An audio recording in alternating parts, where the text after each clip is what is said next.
The State of the Nation address is an occasion for the President to set out the government's key policy objectives and deliverables for the year ahead.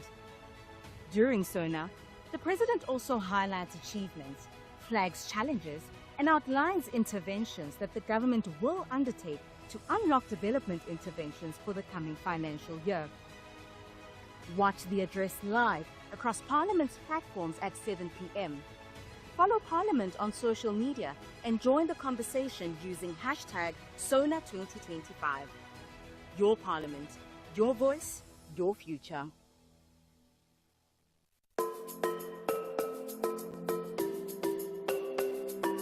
South Africa's Parliament will proudly host the 11th G20 Parliamentary Speakers Summit, known as the P20, bringing together leaders from G20 national parliaments to shape global policies and reinforce parliamentary oversight in international decision-making. As the first African country to lead the P20, South Africa's Parliament is championing Africa's active participation in global governance and economic policymaking, ensuring the continent is a driving force in shaping the future we want. Parliament will play a critical oversight role, ensuring that South Africa's commitments as G20 president translate into real economic growth, job creation, and social development.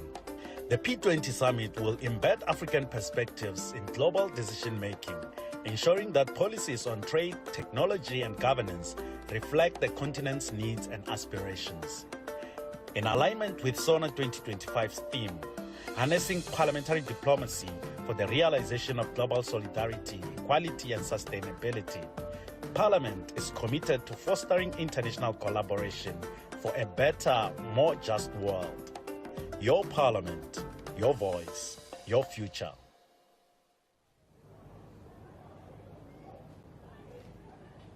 Cape Town is beautiful, as you can see outside. It's very hot in Cape Town, even though we have very strong winds, but it's actually very hot here in the mother city. But the State of the Nation address is more than just a tradition. It is a vital tool for accountability, transparency, and national direction. As one of the most significant events in our democracy, SONA brings together the three arms of the state: the executive, the legislature, and the judiciary, under one roof to reflect on the country's progress and challenges. Through this address, the President outlines government's plans for the year ahead, setting policy priorities and interventions aimed at economic growth, social development, and good governance. The Mpumalanga is a province with vast economic potential, from agriculture and tourism to energy production. But realizing this potential depends on the effective governance, public participation, and strong oversight. Joining us now is the Speaker of the Mpumalanga Provincial Legislature, Ms. Lindy Masina. Madam Speaker, it is great to have you here. Good afternoon, and thank you very much for taking time off your busy schedule to talk to us. Thank you very much, sir, for also having us here. We're very much grateful that we're here. Can we kickstart the conversation with you explaining exactly what the role of the Speaker in the legislature is?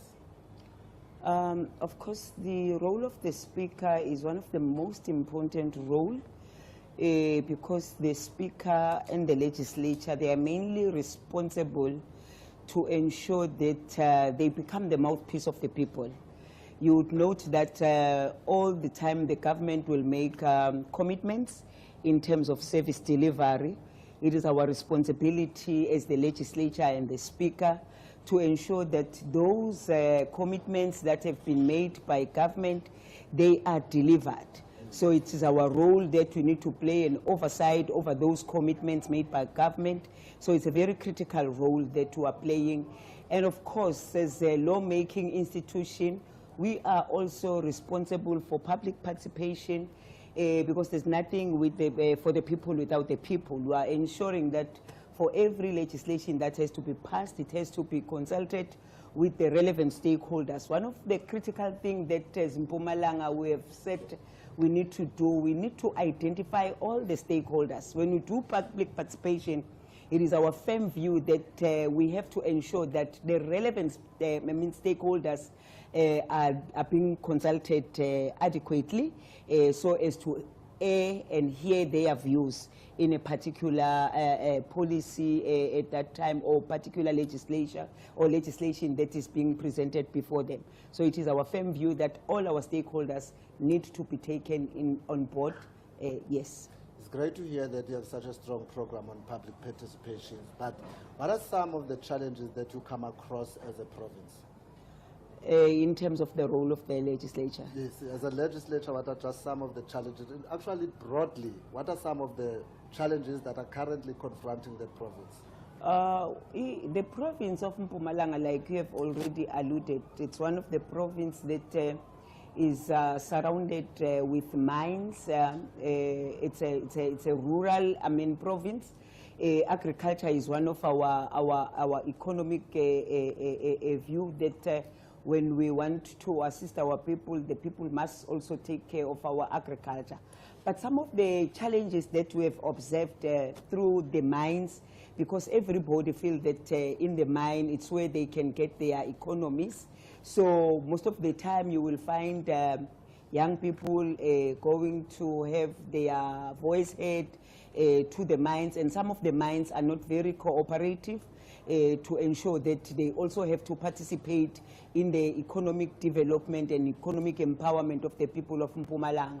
But of course there are those that are coming to party to ensure that they also partner with government in ensuring that the economies of government and those of the people of Mpumalanga, they are joining together, their hands together with the government.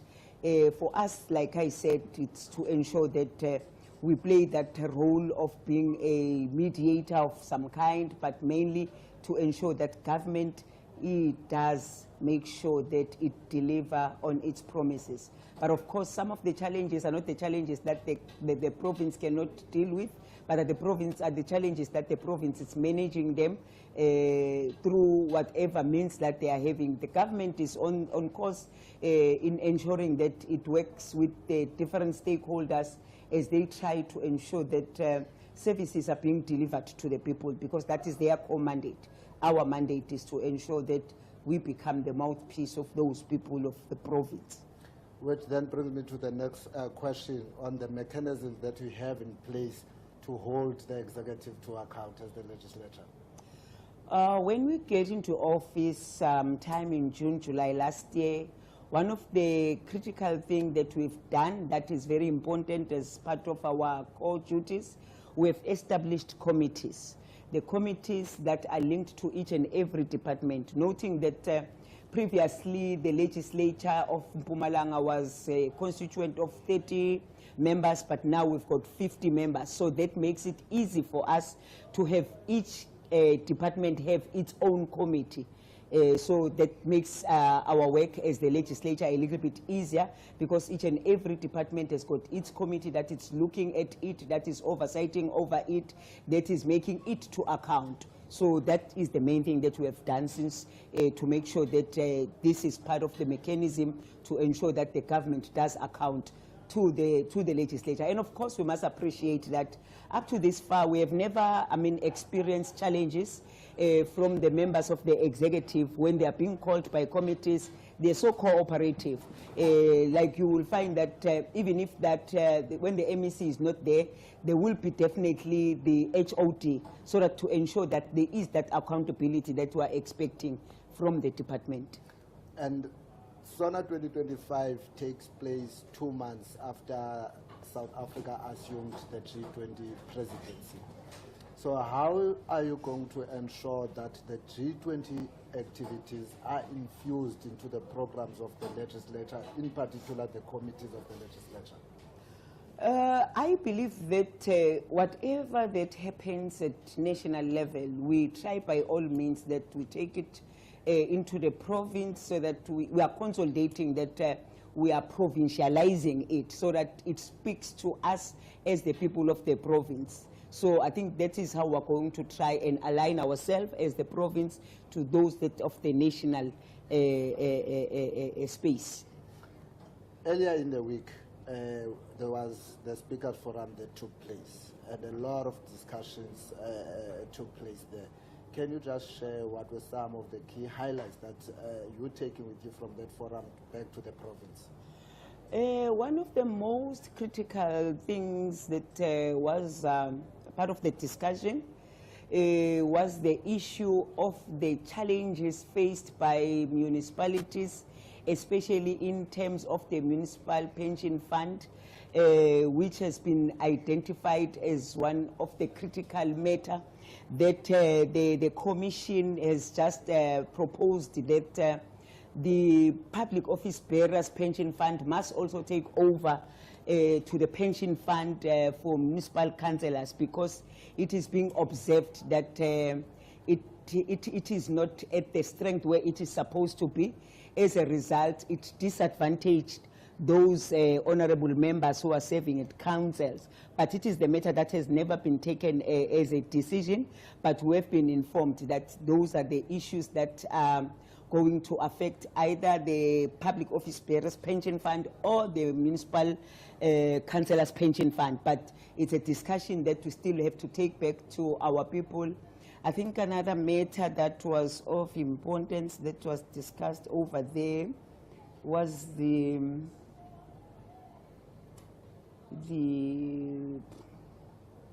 Of course, a number of issues were discussed there, and understanding also that today is a very hectic day. Exactly. You still have to prepare for the event that's taking place later on today.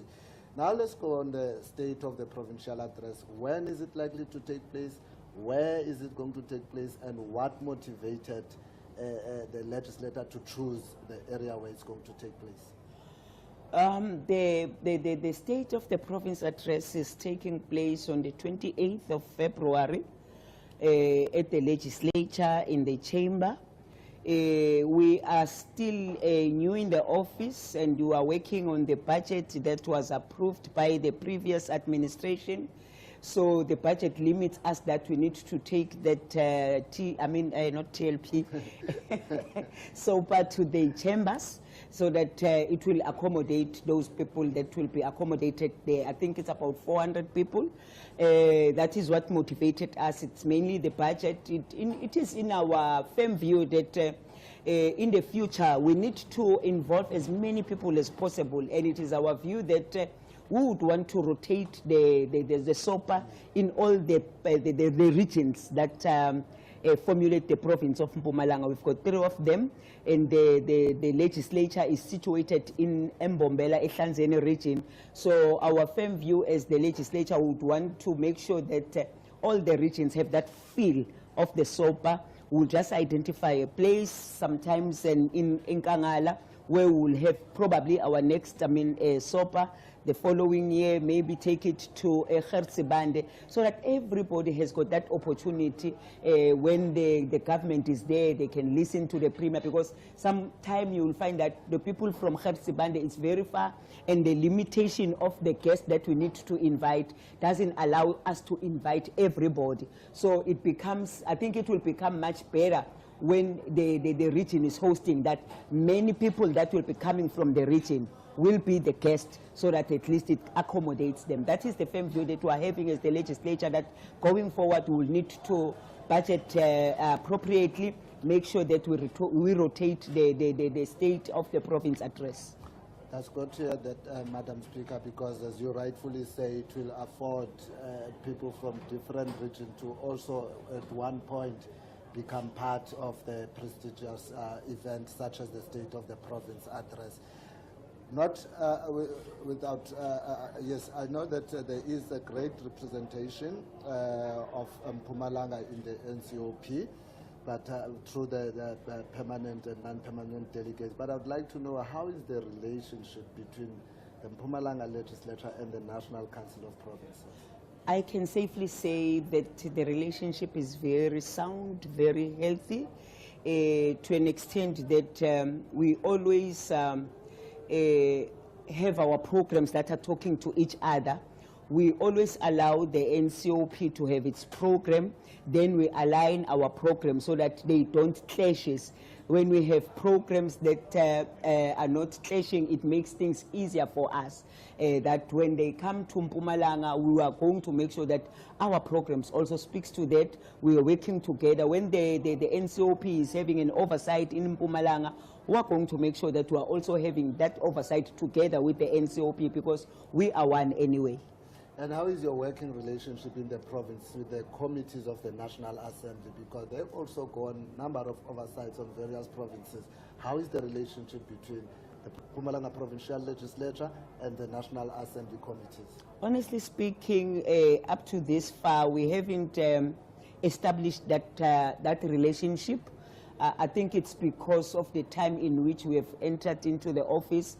I think it's a relationship that needs to be established going forward, because the role of the parliament and the role of the legislature, it's one thing. So it will be very much important that the legislature, what the parliament is doing, it's exactly what our legislatures are doing, because we need to move in a similar way, seamlessly, so that it doesn't look like what is being done in parliament is not being done in the legislature. So I think it's a relationship that we still have to establish, because we never had enough time when we came to office last year.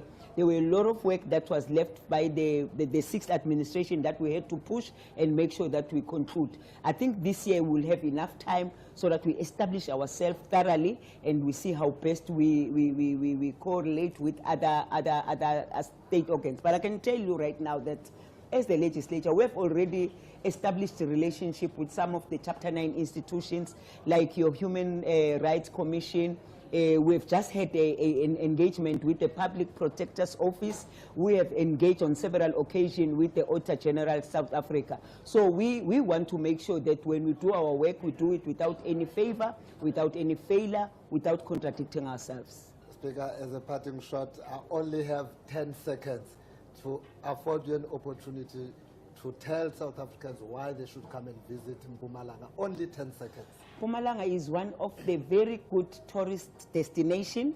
We would appreciate if the people can just go and visit Mpumalanga so that they can see some of the beautiful places, like your 3 rondavels, like your God's Window, like your many places that are there in Mpumalanga. But it is a very beautiful province. I think everyone would love to go there. Would appreciate that at some point in time any people can go. If it was possible, we would even request the president that at one point in time he take this SONA to Mpumalanga.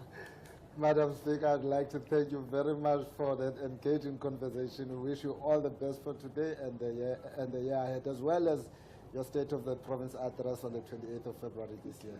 Thank you very much. Viewers, we are coming to you live again. It was, please do stay tuned as we're bringing you a fashion very soon.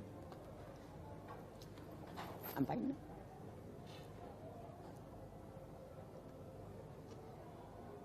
At our most essential, a nation defined Thank you, by Thank you, Baba. and resilience. It was hope that sustained us during the struggle for freedom. Even in these trying times, it is hope that should sustain us and fuel our determination to overcome even the greatest of difficulties. President Cyril Ramaphosa will deliver the first State of the Nation address of the 7th term of Parliament to a joint sitting on Thursday, 6 February 2025 at the Cape Town City Hall. The State of the Nation address is an occasion for the President to set out the government's key policy objectives and deliverables for the year ahead. During SONA, the President also highlights achievements, flags challenges, and outlines interventions that the government will undertake to unlock development interventions for the coming financial year. Watch the address live across Parliament's platforms at 7 p.m. Follow Parliament on social media and join the conversation using hashtag SONA2025. Your Parliament, your voice, your future.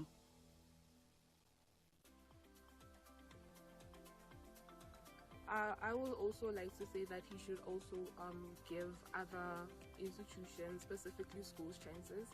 I am not comfortable with the fact that in the top 20, only the private schools, the independent schools are mentioned. He should also pay attention to public schools. We should also be given recognition, as we Lutheran Secondary have fought so hard to become on the bar, to also be known by everyone basically. And the fact that we're even on Google, it makes me really happy.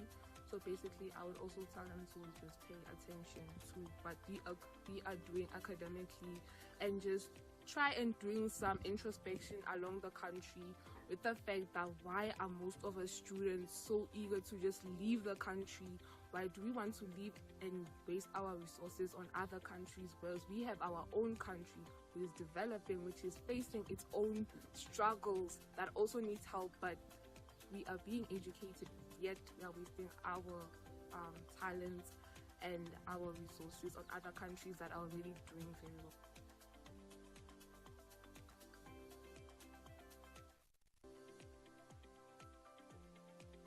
So 2024 is matriculants. We are about to face a lot of challenges. Some of them was load shedding, which we couldn't start. Whenever it is cold, you can't start. Whenever it is dark, you can't start. The only thing that you're thinking of is going to bed and sleep, while we have a lot to do throughout the year. So load shedding, I wish the president can fix the part of load shedding so that each and every student can get to study in a good environment and make sure that they pass the way they require, the way they want them to pass.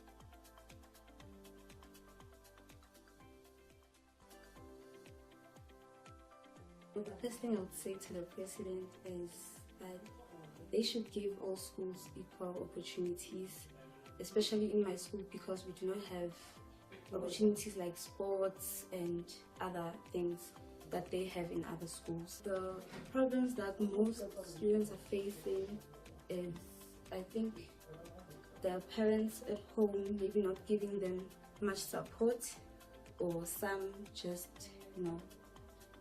as they're not getting support, some are not serious about their studies. So I would recommend that the president, I will ask that for the president, to, help students find places where they could find love and be supported. Open programs where students can go there and study rather than staying at home, being made, doing chores, things like that.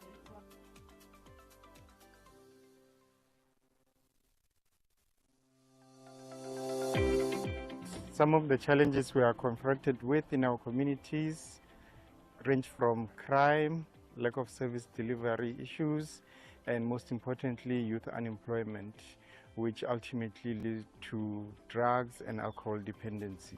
So if the president can address those issues, I'll be happy.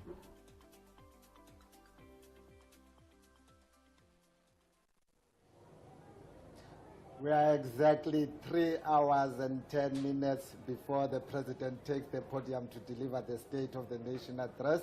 We are coming to you live outside the Cape Town City Hall, just where the president will deliver the State of the Nation address. And as you would know, that the city of Cape Town has been declared a parliamentary precinct for today for SONA, and we'll also host the 2-day debate on the president's address and the president's reply next week, and the budget speech later this month. With that backdrop, I'm now joined by the Speaker of the Western Cape Provincial Parliament, Mr. Dalen Mitchell. Mr. Speaker, welcome to Parliament TV, and thank you very much for taking time off your busy schedule to be with us. Thank you for having me and for having this conversation. Just as we can start this conversation, I think it would be best if you could just give our viewers a brief overview of what is the role of the Speaker in the provincial legislature. Well, the Speaker of Parliament is, many people only see when a sitting is in action, but the role of the Speaker is actually to be the custodian of the legislature. It's one of those positions that is non-political, because in the Western Cape, for example, we have 9 political parties represented, representing the 7.4 citizens of this beautiful province called the Western Cape. So my role is to ensure that all those political parties are treated equally, that they have a platform to represent their voters, but ultimately to ensure that the Western Cape Parliament becomes an institution that is credible, reputable, and that the citizens, regardless of political affiliation, can be very proud of. And in doing so, what are some of the challenges that you come across? So obviously, there's a fine line between allowing freedom of speech. I always say that you can't have more freedom of speech, as enshrined in our Constitution, outside of the House than what you have inside of the House. So very often it is a bit challenging in the House, but it's my mission to ensure that Parliament becomes a space where robust debate can happen, because that's the role of Parliament. So I endeavour to, even with those challenges and political contestation happens on the floor, but it's our view that Parliament should never curb freedom of speech, and regardless of personalities, that contestation happens on core issues and principles. And for as long as I'm the Speaker, I will ensure that regardless of political affiliations, people will have that platform. And the legislature has a very important role, which is to oversee the executive and also to hold them accountable. So what are some of the mechanisms or strategies that are in place to ensure that you hold the executive to account? That's not outstanding that you've been in office for a few months, that we're still waiting for the President to outline this year's government's program of action, and that later you will also be outlining the provinces one. Yeah. But what are the strategies that are in place to ensure that you hold the executive to account? Well, the core function of a parliament and one of our constitutional mandate is to have oversight over the executive. So it's not a nice to have. It's the job of Parliament to hold the executive accountable. So in the Western Cape, through our standing committees, which is very active, we have very often have interactions with this in the standing committees.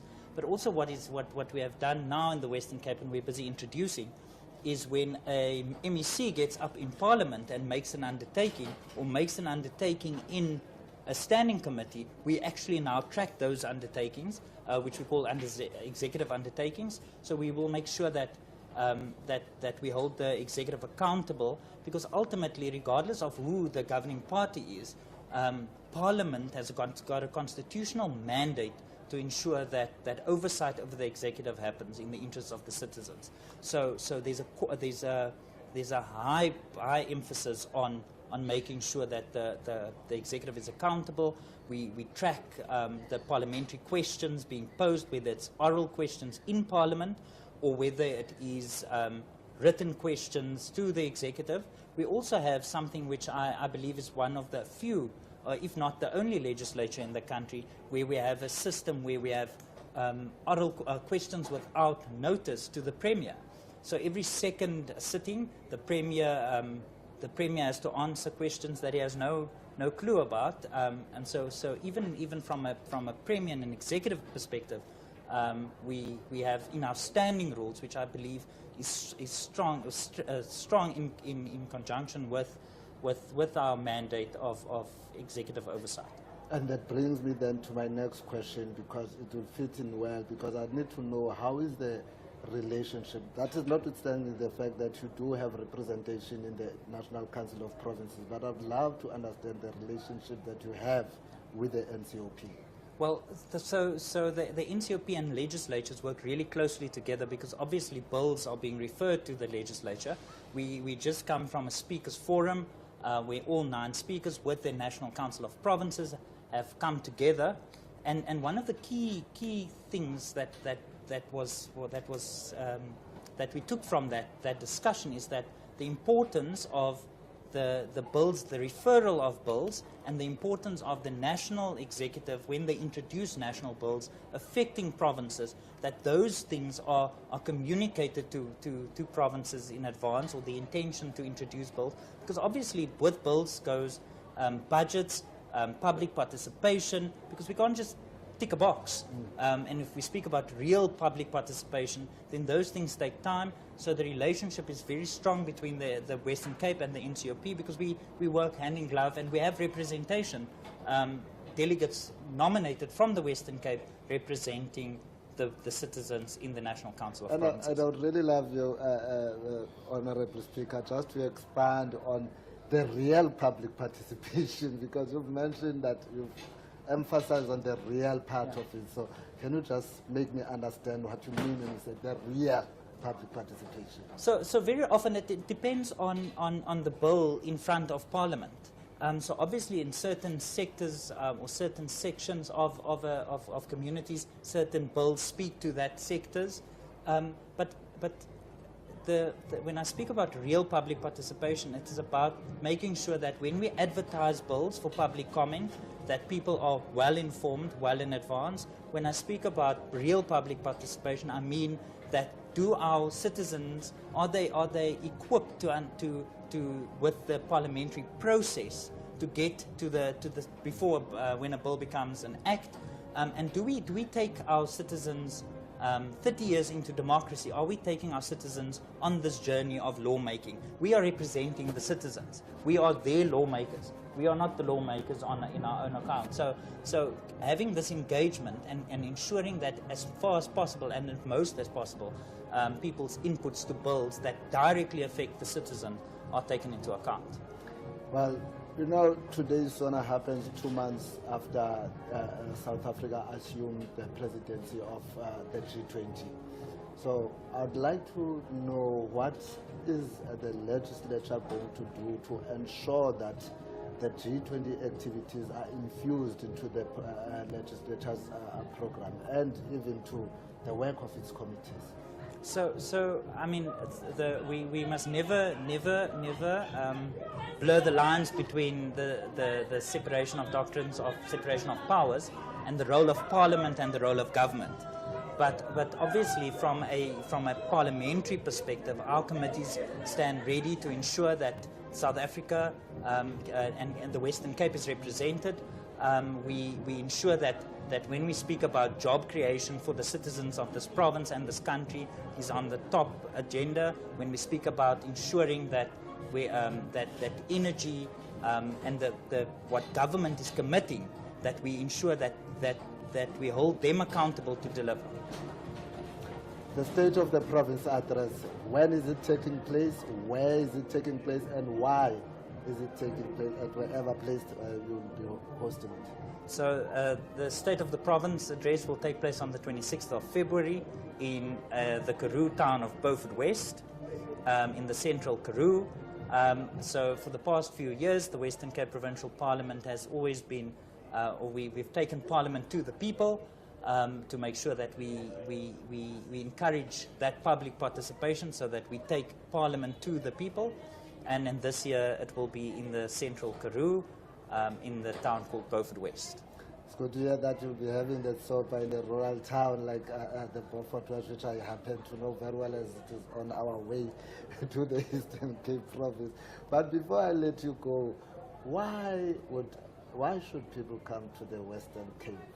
This is to give you an opportunity to market this province. Why should people come and visit the Western Cape? Well, the Western Cape, and I, over and above the fact that it's a well-governed province and a well-governed city, as you can see, it's also the rich, diverse cultures and diversity that you see, the beauty of, the natural beauty of this province. If you look at Cape Town being named the best city in the world, and that is not by default. It's not by accident. It really is because of the diverse people.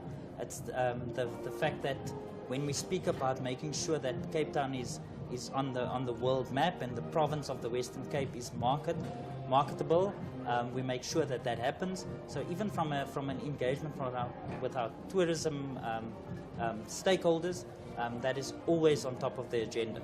So the beauty, the natural beauty, the diverse communities, but above all, the citizens of this beautiful province. Speaker, I'd like to thank you very much for taking time off the busy schedule to come and do this interview with Parliament TV. We really appreciate it and wish you all the best for the rest of the day, as well as for the SOPA on the 26th of February this year, which will be taking place in Beaufort West, as you have said. Thank you very much. Thank you for having me.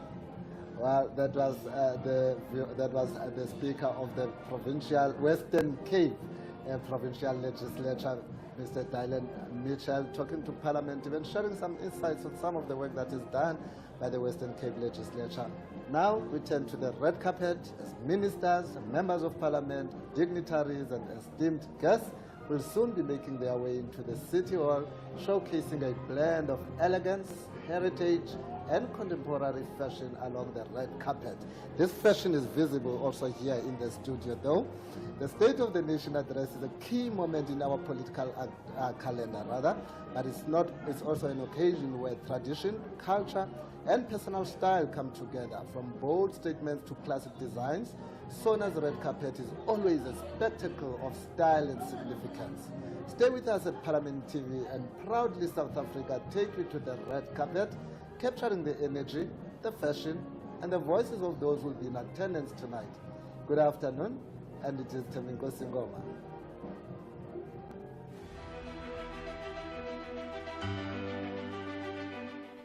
President Cyril Ramaphosa has, in terms of the Constitution, called for a joint sitting of the two houses of Parliament in liaison with the National Assembly Speaker, Ms. Thoko Didiza, and the National Council of Provinces Chairperson, Ms. Refilwe Mtsweni-Tsipane.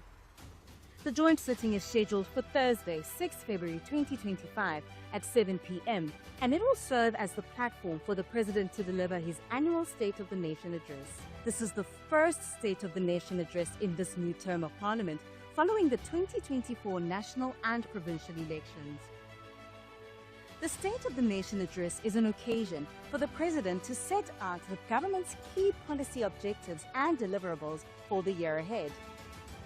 The State of the Nation address will take place at Cape Town City Hall at 7 p.m. Watch the State of the Nation address live across Parliament's platforms and follow Parliament on social media and join the conversation using hashtag SONA2025. Your Parliament, your voice, your future. The first thing that I'm looking forward to is that all the schools in South Africa must be given resources, not only one province. For example, when you go to other provinces, when you talk about this issue of smart board, they'll say, what is a smart board? We want all the schools in South Africa to have smart board. We have videos on the as part of learning and teaching. We want all the schools to have resources, not only one textbook. We must have videos and other gadgets in our midst. At the same time, I expect that parental involvement should be an issue. Parents should be educated about what is needed from them as parents in our country. I expect again our president to deal with the issue of drug abuse. Many of our learners are having a challenge of drugs. I need those people who sell drugs to be monitored, to be arrested, because they're the one who destroy our nation. I wish that the main issue that is going to be discussed is the issue of how to stop drugs from being trafficked into our country. Because we have learners who are intelligent, but because of drugs, they end up failing.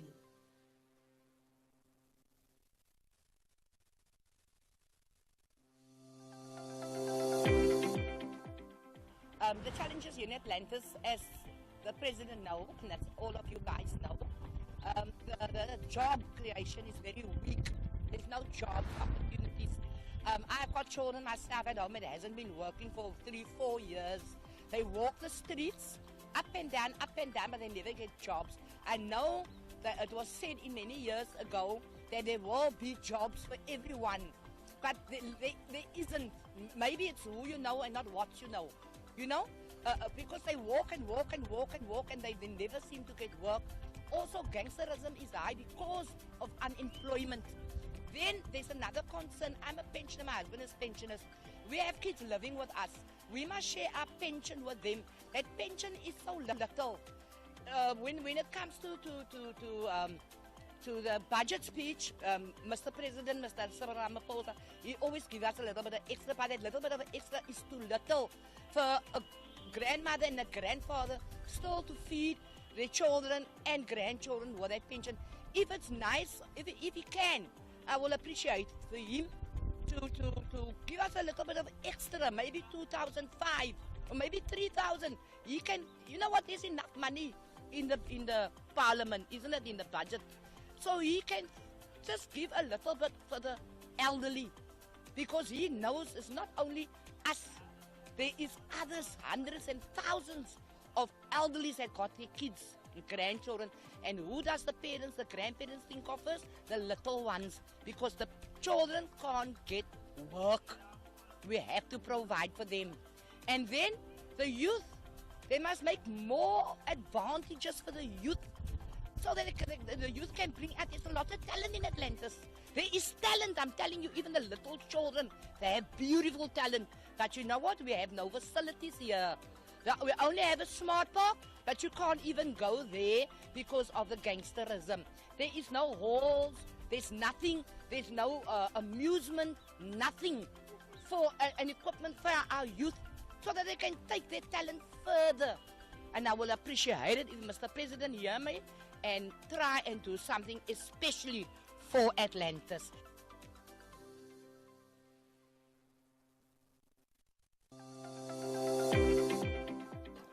I would love to see more emphasis on the recognition of indigenous languages. The most dominating languages, more especially in the Western Cape, are English and Afrikaans, more especially when our learners now need to write the NSC paper. They will have to, they do have the advantage. I feel that they are advantaged, those learners who are coming from English and Afrikaans background, and then our learners from Xhosa speaking homes, they are more marginalized. If the president can put more emphasis on that, the recognition, yes, on paper they say it's equal, but in real terms now, we can see that English and Afrikaans are more dominating. If he can emphasize on that. The second thing is the matter of reading in South Africa. Not so long ago, the study which was done by Pills in 2021 and which came out in 2023, the research conducted there came out stating that we are number last, which is 57 out of the countries that were partaking in that, meaning that our learners in grade 4, they cannot read for meaning, they cannot comprehend. Yes, to decode a text is not a matter, but they cannot comprehend. So if the president can put more emphasis on maybe to increase the time of reading in our annual teaching plans, because every year we have now 2025 teaching plan and the time for reading is reduced. If he can put more emphasis on that, I would love to see it.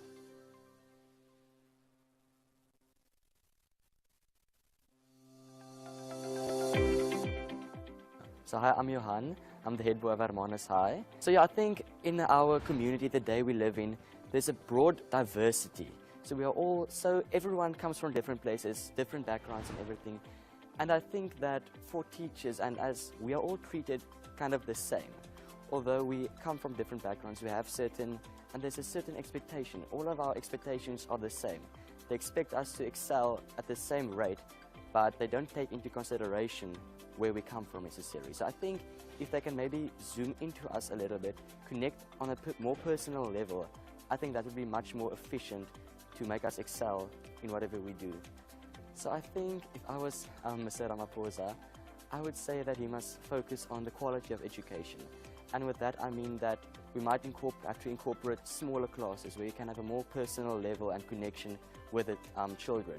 And I think when you get to know them on that personal level, you know where they come from and their backgrounds, then you will be able to know what to expect from them based on their backgrounds and so on. So I think if he can maybe stop maybe not giving an umbrella term and not applying something from up there, just maybe focusing on more specific people, zooming in on people, then I think that will be very effective. All eyes on Parliament here at Cape Town City Hall, and of course we are waiting that much anticipated hashtag SONA 2025, which the President is scheduled to deliver at 7 p.m. tonight. Of course, you're still watching Parliament TV, and of course Parliament has collaborated with Proudly South African, and this is a live coverage of the Red Carpet SONA 2025. We're in Cape Town, it is windy. My name is Tepo Mori, and I am here with the gorgeous Tammy Deshu, who is bringing all the local glitz and glamour from the carpet. Is it me or is it you? I think both of us. Isn't it great to be back here again at the City Hall in Cape Town? In fact, I was expecting it to be windy, you know. Cape Town has all 4 seasons. You go through all 4 seasons like we go through our culture, the diversity of our culture. I am so excited to be back again here at SONA. I'm going to be checking out all the outfits that are out there on the red carpet, and I'm going to be co-piloting this with Tsepo. What are you expecting today? Of course, I'm expecting a lot of fashion, especially because we did the SONA last year. We did the opening of Parliament address last year. And I think members are aware that we have the fashion police. We will judge you. And our members must be aware how important it is to support local. Absolutely. And for us to ensure that we're able to plug our people, please ensure that you hashtag us at SONA 2025, but also tag your designers, you know. I think it's a big conversation for us to be having as a country, but also globally. South Africa enjoys an enormous amount of support from our local producers and our local designers, who some of them are also going to be here today, like the one who dressed you. Of course. And I think we're talking money, money, money. How we're playing big. We're talking G20. You know, we are in a better place for us as a country leading the G20 summit. How are we going to be ensure that people are supporting the clothing, textile, footwear and leather industry, and how we can put food at the table, you know?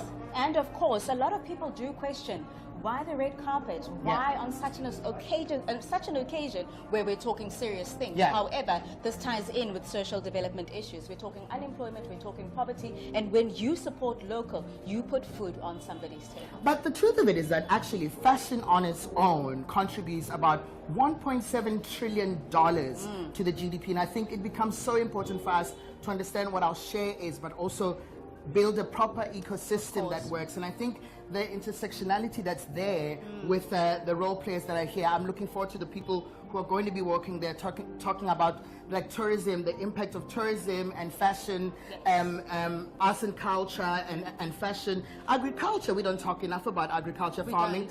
We don't talk enough about like water. I mean, fashion is the second biggest consumer of water, and I think it becomes important for us to talk about those areas and how it can contribute to our fashion. But yeah, I'm gonna go. I want to go. Who are you wearing, by the way? Of course, I am wearing mantu by the lovely Balisama Gubung. I am looking gorgeous. I am following the theme for SONA 2025, which is formal and traditional, and this is a good mix of formal and traditional. Yeah, and I am in my Shibelani. So Lavi and the people out in Soweto, in Shawela, are quite excited and quite happy. Absolutely. I put this together, you know, and you know, recycling stuff, because I think we don't talk about like recycling and the importance of recycling in the fashion space. So I'm a mix of all cultures. Yes. My henna coming through. Of course.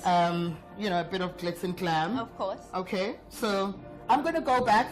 I'm going to go right there on the carpet, and I'm going to leave Tsepo to be happy with Happy, and to be also joined by our fashion police. You're going to meet exciting people. Brace yourselves. And if I don't get to interview all of you guys on the carpet, please remember to post a picture, tag us at Proudly SA, and then also tag your designers. Let's support local fashion. Love you. I'm going to go. Alrighty. Now stay tuned to Parliament TV as we cover the red carpet for the hashtag SONA 2025. Stay tuned.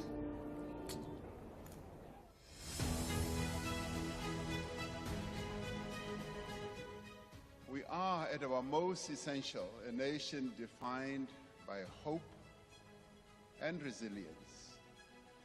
It was hope that sustained us during the struggle for freedom. Even in these trying times, it is hope that should sustain us and fuel our determination to overcome even the greatest of difficulties. President Cyril Ramaphosa will deliver the first State of the Nation address of the 7th term of Parliament to a joint sitting on Thursday, 6 February 2025 at the Cape Town City Hall. The State of the Nation address is an occasion for the President to set out the government's key policy objectives and deliverables for the year ahead. During SONA, the President also highlights achievements, flags challenges, and outlines interventions that the government will undertake to unlock development interventions for the coming financial year. Watch the address live across Parliament's platforms at 7 p.m. Follow Parliament on social media and join the conversation using hashtag SONA2025. Your Parliament, your voice, your future.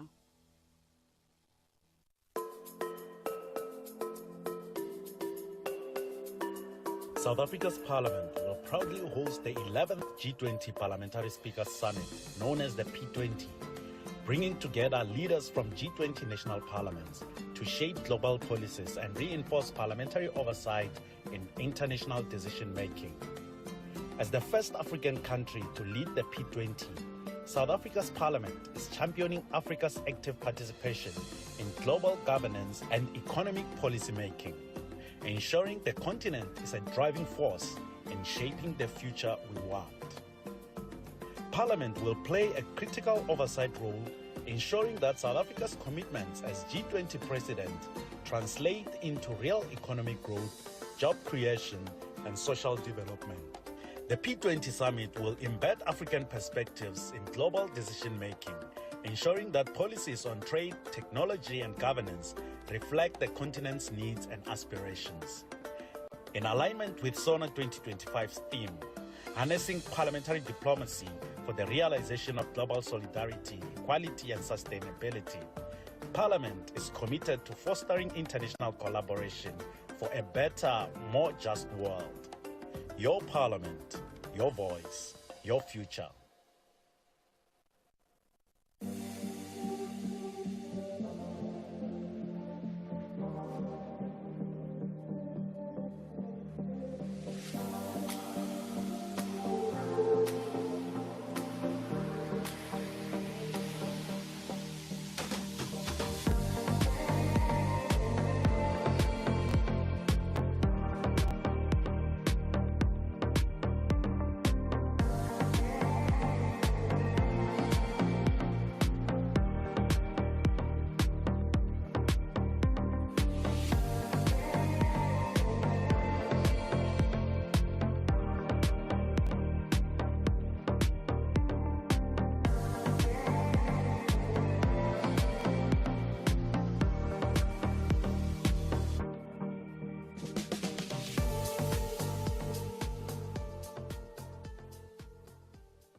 Smell the rain.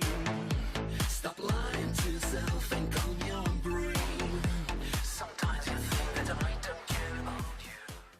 And you are still tuned into Parliament TV right here on DSTV channel 408 and on Twitter, of course, and all other social media platforms at Parliament of RSA.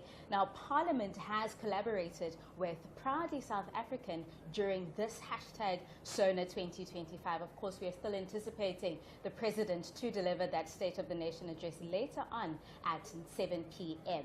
Now, I'm talking to Miss Happy Makhumalo Ngidi, who is the Chief Marketing Officer at Proudly South African, to tell us more about the initiative and, of course, how significant it is. Happy, thank you so much for making the time. My pleasure. It's great to be back. You look gorgeous. Thank Who you. are you dressed by? I am dressed by Scalo Designs. Oh. Shall I do a little bit of a twirl? Please do. Looking absolutely gorgeous. Thank you. Now, with that, Happy, let's get to understand why is it important for government leaders and the average consumer, of course, to actively support local fashion. So government leaders have a voice and platform, yes, that they should be using, profitably to spread the narrative, yes, the buy local narrative. From all angles, all industries, but in the context of why we're here today, which is clothing, textile, footwear, leather, it's fashion. They were going to go buy something anyway. Yes, yes. And we are hoping by, asking them prior to today that they must wear local at SONA 2025 and telling them or helping them with tips on where to go and what they could potentially look like. We are hoping that they heeded our call and they did just that. Because today we then ask them, are you wearing local? And if you are wearing local, who are you wearing? It's about, as much as it's a feel-good thing, South Africans siyathanda ukuswenka.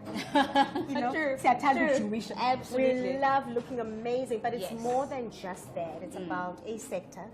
It's about an industry. It's about a value chain. Yes. It's about an ecosystem. And it's about households of people that work within the sector. Of course, then beyond government officials, beyond the ministers, then how does Proudly SA encourage the consumer to go to that local designer and buy local? And I'm glad you went there. It's a lifestyle thing.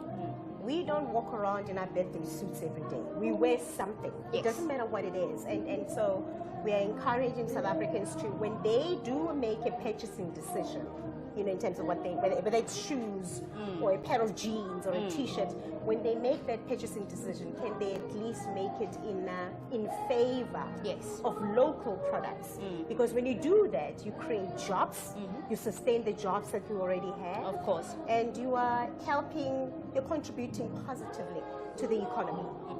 Now then, I know that Proudly SA has a designer database, right? Can you tell us just a little bit more on how people can use it? How do I get onto the database as a designer? All right, so you go to as a designer or as a consumer? As a consumer, as a designer, the kind of information that I need. Sure. So you go to our website, which is proudlysa.coza, and you will come across a portal that has South African products on it, and the various products in all industries, or many industries rather, and that's where our designers are at. And do you think then local designers are there's a benefit when they do join Proudly SA and they campaign on Proudly SA? Is there a benefit? There is a benefit because we get to expose them and their clothing line, of course, to an audience that they would ordinarily not have access to, like this audience. Not only here, even prior to this, which is very important, where we, put their names out there and we say to the guests, don't tell us you don't know where to buy. We're telling you this is where you can buy. And across the board, it's affordable. There's couture, there's red carpet, there's casual, there's traditional, there's, office wear, there's casual. Whatever it is that you may be looking for, there's always something for someone.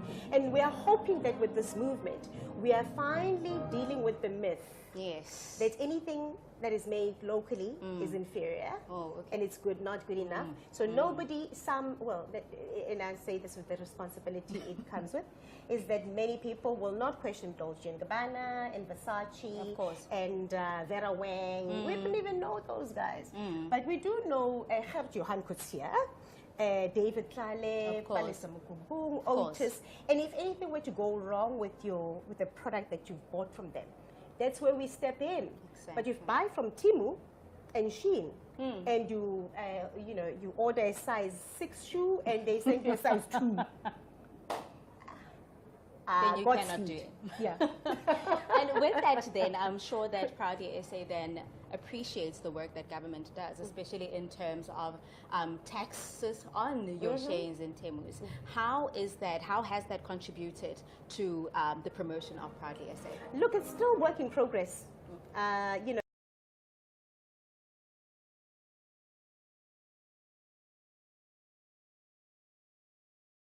to ignore, and government and policymakers and industry players and retailers, and they're all collectively trying to, you know, to intervene and you know, in the best interest of local designers. It is a problem. It's an option though. As I close, it's an option for many people whose pocket is not deep enough to buy at a certain level. Yes. But it's an option where you know that you take a risk, you wash your item 2-3 times, and then we know what happens. Thank you so much. Thank you. Thank you. Have a good time. Of course, you're still watching Parliament TV, and Parliament has collaborated with Proudly South African to ensure that we wear local. So the question right now during this fashion segment is, are you wearing local?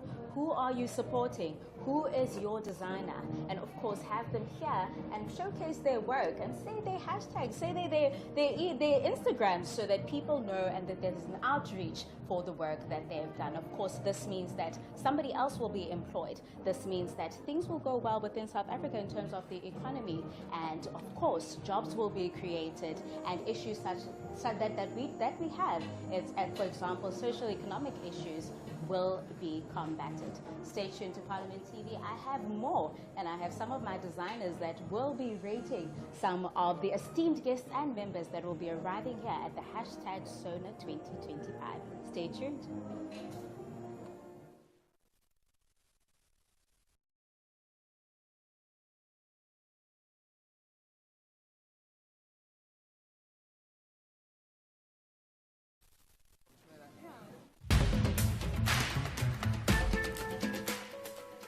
First State of the Nation address of the 7th term of Parliament will be held on Thursday, 6 February, followed by 2 days of debate on 11 and 12 February, concluding with the reply by the President on 13 February. The State of the Nation address, commonly referred to as SONA, is one of the most important annual events in the parliamentary calendar. It is an integral part of Parliament's oversight function over the executive. Watch the address live across Parliament's platforms at 7 p.m. Follow Parliament on social media and join the conversation using hashtag SONA2025. Your Parliament, your voice, your future.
beginning. It's only a dream. Wake up and smell the coffee, smell the rain. Stop lying.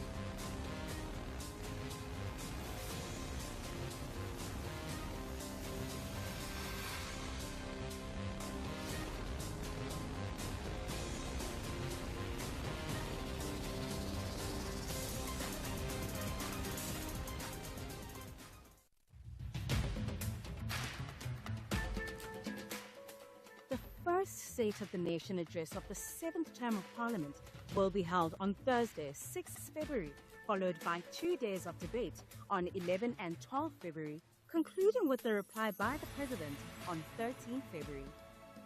The State of the Nation address, commonly referred to as SONA, is one of the most important annual events in the parliamentary calendar. It is an integral part of Parliament's oversight function over the executive.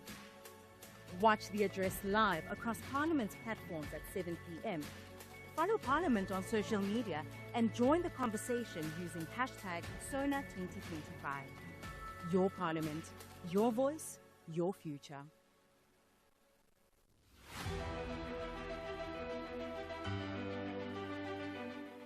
President Cyril Ramaphosa has, in terms of the Constitution, called for a joint sitting of the two houses of Parliament in liaison with the National Assembly Speaker, Ms. Topo Didiza, and the National Council of Provinces Chairperson, Ms. Refilwe Mtsweni-Sipran.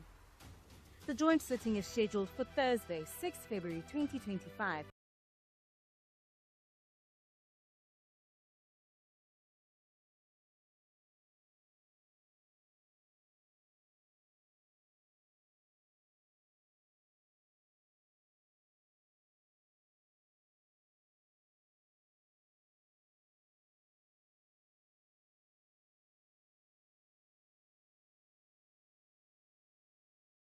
An address will take place at City Hall at 7 p.m.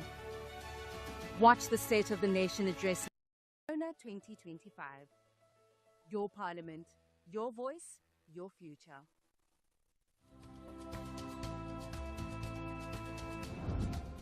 The President will deliver the State of the Nation address on Thursday, 6 February 2025 at 7 p.m. at the Cape Town City Hall. This is the first State of the Nation address in this new term of Parliament following the 2024 national and provincial elections. Watch the State of the Nation address live across Parliament's platforms and be informed of government's planned priorities for the year ahead. Your Parliament, your voice, your future.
and you are still watching Parliament TV right here on DSTV channel 408 on Parliament TV. And of course, you can join the conversation at Parliament of RSA. You can follow, like, and subscribe on all social media platforms. Of course, Parliament has collaborated with Proudly South African, and this is to ensure that the members of Parliament and esteemed guests wear local. Of course, this brings awareness to the textile industry and local designers. And of course, we'll be talking about the importance of supporting local designers. Now, earlier on, we mentioned that we have stars of local fashion industry with us. Welcome my panel. Please introduce yourself, the gorgeous Palesa. Hi everyone, my name is Palesa Mgubung. I'm the founder and creative director of the fashion label Months. And of course, I have Leonie. Good afternoon, everyone. My name is Leonie Wagner. I am a journalist at Sunday Times. Alrighty, Silo. This Good day. is your second time, so you know how we roll. Yeah, of course. Good day, everybody. My name is Silomi Dupi. I'm the creative director of Scarlet Design. Otis? Hi everyone, my name is Utsile Sefolo. I'm the creative director and founder of Odisaflom. And today your fashion police. Hopefully nobody will be too harsh on the members and esteemed guests this time. Okay. I'm looking at people that have been here before. Now, of course, let's get right into the conversation. Leonie, I mean, from your perspective, it's a media perspective, you're almost like the watchdog of what goes on in terms of fashion and lifestyle. What are some of the expectations for tonight? I'm expecting people to be firstly true to themselves, to be authentic, and then to proudly support local. Of course. I mean, it would be sacrilegious for someone to rock up at the State of the Nation address not wearing something proudly made within your nation. And Silo, what are your expectations? I just want people to look pretty. Pretty You know, simple. just wear something comfortable that suits your body, you know, yeah. Alrighty. And Utsile? I think for me the most important thing is understanding the event. Yes. We are at a SONA, so it mustn't look like you're going to a metric dance. You know what I mean? It still has to speak to the event. It still has to speak to what the event is all about. Of course. And Palesa, your expectations? I think it's important to make a statement right now at this event, because a lot of statements are going to be made, and fashion is one that also can do the same. And there's lots of issues around in the industry, in the fashion industry. So I think the statement needs to start at the red carpet, and then we will take it from there as the police. Alrighty. Now, of course, we have Tammy on the red carpet, and he is ready to ensure and give us the sights on who is on the red carpet, what are they wearing, and are they wearing local, most importantly. Of course, Utile, Scarlo, and Leonie, I hope, and Palesa will have some insights on whether this is suiting for the event. Does it suit your body? Who has dressed you? And is it the right color? Is it the right texture? I've been here for a while, so I know a few things. Oh, wow. Texture. There's texture, there's lines, there's body couture and everything else. And of course, we're going to get into that conversation as soon as Tammy gets somebody on the red carpet. Looks like he is ready. Let's cross over to Tammy and see what he has for us. What a tough job you guys have in studio to be able to look at all these outfits. I've been watching as people arrive here. They're looking stunning. And Tapa, it's good that they've adhered to the theme and the instruction to either wear something that is traditional or something that is formal. And speaking about traditional, we are joined by the Deputy Minister of Sports, Arts and Culture in South Africa, who's just returned from the Grammys looking absolutely gorgeous. Thank you so much for having me. And it's a beautiful day. The weather is perfect. And of course, more than anything, we expect the president to speak more about job creation. And I don't see us creating jobs without involving the creatives. Absolutely. Who are you wearing today? I'm wearing, you can guess. I don't. I think I saw who that is. First, well, you can say it. SC Apparel. Okay. So this is what we do here at Proudly South Africa and Parliament. We make you turn around so that we can assess your outfit. We love SC Apparel and what they've done with you. The inspiration, what inspired it? It is a modernized Sepedi outfit. With time, of course, they could have put beads, but we did not have more time to play around with the dress. But I'm happy with the final product. Let me ask you something.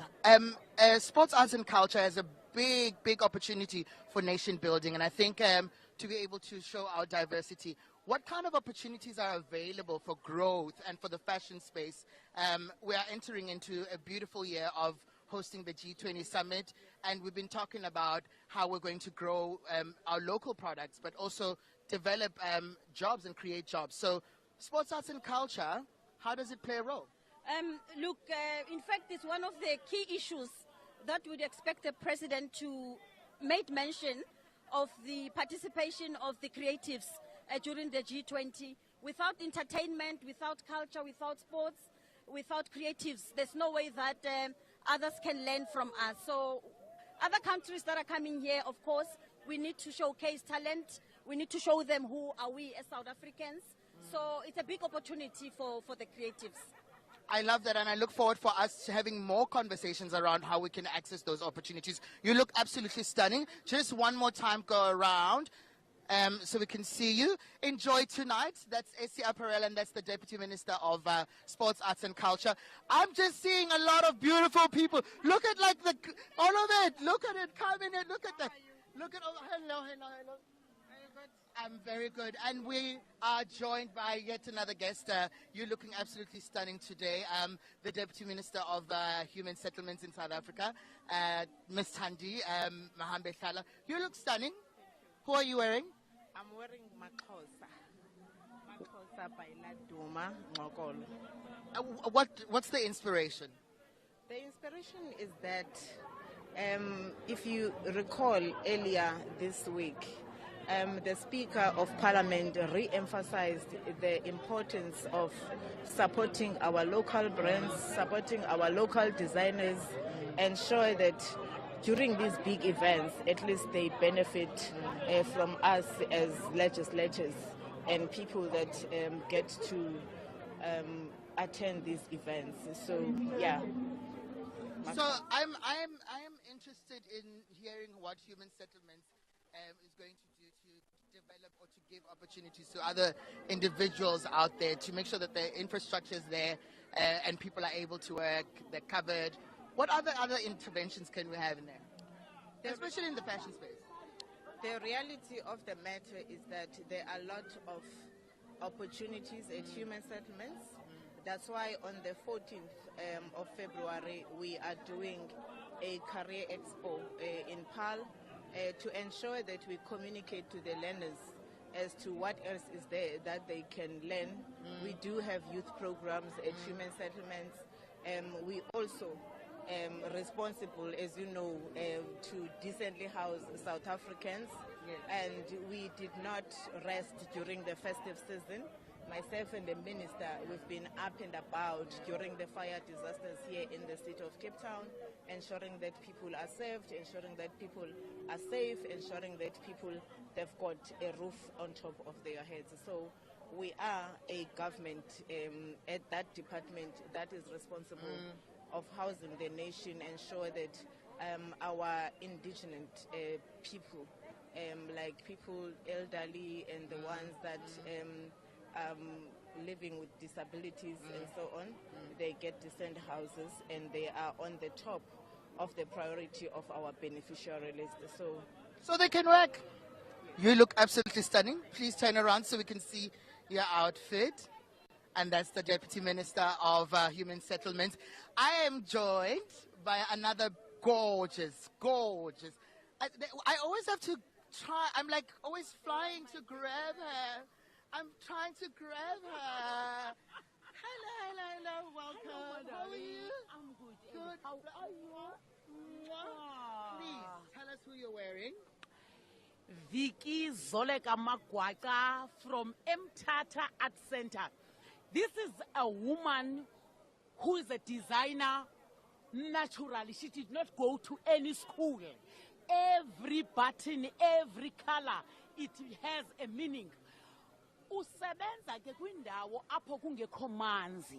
At times my outfits get delayed because she must wash the fabric before she can sew the fabric. When there's no water, she's struggling, but she's resilient to ensure that every time she makes me to feel good, to look beautiful. I'm indebted to women economic empowerment. So every time I wear proudly South Africa, everything. Let me tell you, I don't need to say much. I'm looking at all the detail, and you started with this a long time ago. You guys have been talking about wearing local and the importance of supporting local businesses. I want you to turn around so we can see all of that. Oh, look at that. How gorgeous is it? Isn't it beautiful that we get to explore our beautiful, diverse cultures and our beautiful fabrics that we produce here? But also, there's a real issue. Yoba, you know, in the fashion industry, where also we've got like 10% of like carbon emission. But also, you spoke about water scarcity. What can water and sanitation, and how can it play a big role in the fashion space? It is very important that those who are in the fashion space, they must have access to water. Yeah. But also the community must use water sparingly, knowing very well that every drop counts. If you do illegal connection, you disadvantage those women. They will not have food on the table. So let's use water sparingly. Let's support our women, especially those that are in the fashion industry. Without fashion, we are nothing. These are the economic boosters of our country. You are looking absolutely stunning. Thank you so much for joining us here at Proudly SA. Please, you can have a look at that one more time. And I'm going to throw it back to studio, guys. You've had 3 beautiful outfits that look incredibly amazing. You've seen like a variety of cultures that are there. I'm throwing it back to you guys so that you can discuss some of those things. The color. Did you see Mampemi? Did you see the Deputy Minister of Sports, Arts and Culture? Did you see Thandi Mahambeshala? Let's discuss those looks, the trends, the colors, the detailing. And if you are also going to be posting, please do ensure that you tag us at SONA 2025 and wear local at SONA. I am throwing back to studio. There's that job again that you guys have to do. I'm going to start grabbing more people. I'll be back. Okay. Bye. What a vibe, what a vibe there. Such a vibe on the what a vibe on the red carpet there at the hashtag SONA 2025. Of course, we have 3 outfits. Okay, Balasa, rate each one out of 10. Each one? Which one do you like? Okay, I think we started on a really high note. I thought the first dress was really flattering. I thought the color was beautiful. Fabric is light. I'm sure the Cape Town weather was doing it justice. Okay. So I would give it a high 7 or 8. Otsile, do you agree? I would have given it a bit of a higher score. All right. Mainly because the way it sat on her body. Yes. It was very flattering, extremely flattering. Yeah. And I like the fact that she knows that she's a big lady. And she dressed for her body. And for me, that really stands out. And Silla? Yeah, I agree. I like how the pleats are positioned. Yes. It's giving origami, a modern take on origami. The color as well, And rating out of 10? I'll give it a 9. Oh, Leonie as the journalist, as the watchdog. Out of 10? I'm also going high on this one. An 8. Oh, right. Yes, the color. It was the color. The color did it for me. Otsile, let's talk about Ms. Thandi Mahambeshala. She's in Mathosa. A rating out of 10. I'm going to give it a 10. Oh, no, sorry, she's wearing Mathosa. For me, I'm sorry, that didn't really stick for me. Okay. I understand that you're wearing local, but for me, it doesn't say SONA. It doesn't say dress-up party. However, the invitation did say traditional, though. As much as it says traditional, guys, but it still needs to speak to the kind of event that you're going to. Okay. It says traditional, but I mean, when you look at the dress, for me, it doesn't say SONA. It's a type of dress that you wear to someone's wedding or as a guest somewhere, but not to SONA. For me, it didn't stick at all. And Palisa, do you agree? I thought it was okay. I think the effort was made. I think that she is wearing local, so we have to give her a couple of good points for that. There is a styling issue maybe, but And out of 10? Out of 10, I would give it a good 8 because it is It's Mathosa, local. but also it is Mathosa. We have to be proud of our own. Of course. So and it's nice. Leonie? For me, it's a bit of a double-edged sword, right? Okay. It is Maxhosa, it's local, so yay, we love it. But I feel it's lazy, it's a low-hanging fruit. Okay. Yes, I just said that. Because it's an easy, I agree with Otis, you know. Okay. I think a little bit more thought could have gone into it, a little bit more personality. I would have wanted to see that. Yeah. Silla? I would like to disagree with you guys. I think for me, she put in effort in terms of the headpiece. Yes. And the skirt is actually longer. It's not like the normal one. Yes. So it gave it a bit of that SONA look in terms of, you know, it being a garment or a gown kind of looking, and the prints working together as well. She could have mixed up and messed up the prints of Maxhosa. But I think she gave it, you know, she tried to give it that gowny feel. Otsile? I feel that maybe she could have gotten something else to put on top. Maybe go with the hear me out first. Balasa is giving you the side eye. I like the print. I love the Maxhosa print, but I feel like she could have made it a bit more dressy. Yeah. The kind of event that you're going to. If maybe she had found like a nice plain pleated skirt that is maybe a turquoise that complements the blue that's on the print, and then still went with the head, you know, just to make it a bit more dressy. For me, I feel like it's a beautiful dress, but at the same time, for SONA, it doesn't stick. You know, it's also not a new Maxhosa item. That's the thing. Oh. Show up on the red carpet with Maxhosa we love. At least go to their archive pieces or at least a new collection. Especially if you're not going to style it up with something else. I mean, if I had seen this 4 or 5 years ago, the first time I saw Maxhosa. But you know why I will always give Maxhosa a lot of weight? It's just the sustainability element. You know, when it comes to their items. Yeah. So we're talking sustainability. Yes. On the red carpet. Yeah. That goes a long way because we have a real problem with waste. We have a real problem with just upcycling, recycling. Yes. So if you wear a brand that makes sure that they are conscious of waste levels. Yes. Definitely. Whether the client is aware of that is besides the point. Alrighty. I was going to say the same thing. I'm not mad that it's a older collection. I love it. It's fine. Now, the moment we saw the Minister of Water and Sanitation, Otsile said she is so committed to her designer. What were your thoughts, Balasa? I thought there was a lot happening. Okay. I thought there was a lot happening. Okay. But I mean, sometimes when you're really, really passionate about something, you take it to extra levels. So I think I will let Otsile comment on that. Okay, and out of 10? I really have to just give it a 5. Okay. Yeah. Okay. It's a pass. It's a pass. Okay. 5 for the passion. For the passion. For effort. 5 for passion. 5, okay. Silla? Okay, for me, I feel like, you know, the narrative of tradition being always print. People run to print a lot. Alrighty. And they tend to overdo it. Yes. You know, which is what happened here. Okay. There was print, there was beads, it was just shape, a lot. the shape was, there's draping underneath, there's different colors that are not coordinating with each other. Yeah. So I think, it was too heavy in the eye. We're just about to go back to the red carpet. Leonie, just your thoughts. We're about to go back to the red carpet. You know how we roll here. Let's see what Tammy has for us on the red carpet.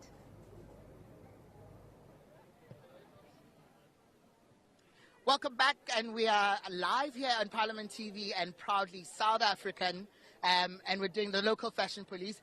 And we've been talking a lot to women who are dressed, but we kind of forgot that men can also style themselves. Please introduce yourself and tell us what you're wearing. My name is Willie Okamp. I'm the national spokesperson for the Democratic Alliance. And if it wasn't for my wife, I would most probably have worn nothing because it's my wife that dresses me. So, although I'm a man, she buys my clothes. And I think this was bought at a local store in South Africa. We all know Edie Gars or Edgar's. I'm joking. So, but I think it's nice to see everybody. You've got people that's dressed very flamboyantly. I'm looking at Minister Patricia de Lille that will speak to you after me. She's looking stunning in her dress. And it's nice to see everybody dressing up. I'm a very calm guy when it comes to clothing, so I'm just normally dressed in my blue DA suit. The importance of supporting local? I think it's very important. We are all talking about growing the economy and creating jobs. And if we really want to do that, apart from all the macro things that will be announced, it's so important to support local businesses, because that is where, on the coal face of creating jobs, we can make a difference and we can put money into the pockets of people. Why import something from somebody else and make somebody in a different country rich? We can assist some local people in South Africa, and we've got such a lot of talent that we don't have to go and look for everything overseas all the time. We can find everything right here on our doorstep.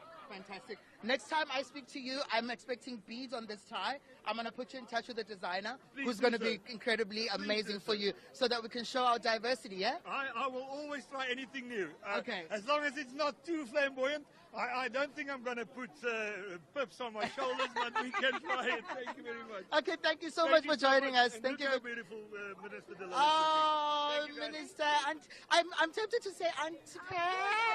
No, not a problem. Are you my brother? I'm finding you. You look lovely You too. look absolutely gorgeous. We're talking today about wearing local. Of course. And the impact of buying local in the country. Yes, Tourism plays a big role. Let's talk fashion. Let's talk the role of the department. You know, South Africa can stand up on any world stage with the local talent that we have. I will be the first one to admit we must do more to promote our local talent and culture and fashion, you know, to the rest of the world.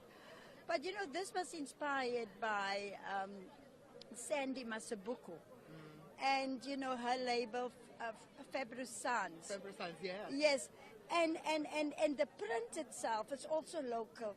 It is an aerial photo of the city of Tshwane. So this is to the capital of Tshwane. And as you can see, we've got the rands and cents there. So it's completely South African. No dollars here. But we still want the dollars. We still want the dollars. Of course, we want them. And you know, the American tourist has grown by more than 10% in 2024. So they're coming. A lot of people are coming. I mean, we are the host of the G20 summit happening this year. And I think when we talk about tourism and we talk about those opportunities, have you given some thought into how we're going to involve the creative industry and especially people within the clothing, textile and leather It's going to be a showcase of South Africans. Yeah. We're the first country in the continent to host the G20. Yes. We're excited to welcome the world. Yes. And you know what is our biggest asset? Our people. Yes. Ubuntu. Yes. You know, that warm welcoming that they always display in welcoming people. So it's a great opportunity, and we want every South African to be involved. You know, sports, arts, culture, tourism, everyone will be involved. We're going to go do outreach programs to the communities. I'm hosting the tourism ministerial meeting in Mpumalanga because we spread all the business meetings across the country. And we're all very excited. And we rely on every South African to make sure that we do our bit. Let's behave while the people are here. Let's wear proudly South African produced products and yes, clothes. Yeah. yes. Your outfit looks absolutely stunning. I love the inspiration, the picture of Tshwane. I'm from Pretoria, but I also love the detailing. Also, Amapiano. Amapiano. Yes, I mean they were really born in Tshwane. Yes. You know. And so there's the culture and the street culture that you see in the capital city. It's what we must celebrate. And this is what the print represent, you know, that culture, the street culture of our capital. I would like you to turn around so we can see the outfit again. It's so detailed, guys. It is so gorgeous. And the rands and cents, you know, we were talking about money. I mean, like, we do produce, like, literally a huge amount. We contribute almost 1.7. Cindy Masabuko is young, but the talent that she's got. And she's creating jobs with a label, you know. I'm very happy for her. And women empowerment. Oh yes, of course. Of course. So I'm looking forward to the conversations we're going to have with tourism and how we're going to collaborate and making sure that a lot of our people wear local. I can't give you my card now. Yes, look at me receiving a card. I'm getting a card. immediately. This is how we do it, you know. We don't talk. We talk and we action. You get the card right there, and then we connect you. My cell number's on there, so you can get me anytime. We spoke about being accessible and reachable, and for us to be able to do a lot of work with the tourism department. I am looking at one of our chairpersons from the Proudly South Africa, and we're going to be talking quickly to him and looking at us here at SONA. Good afternoon. Good afternoon. Just my name is Howard Gabriels.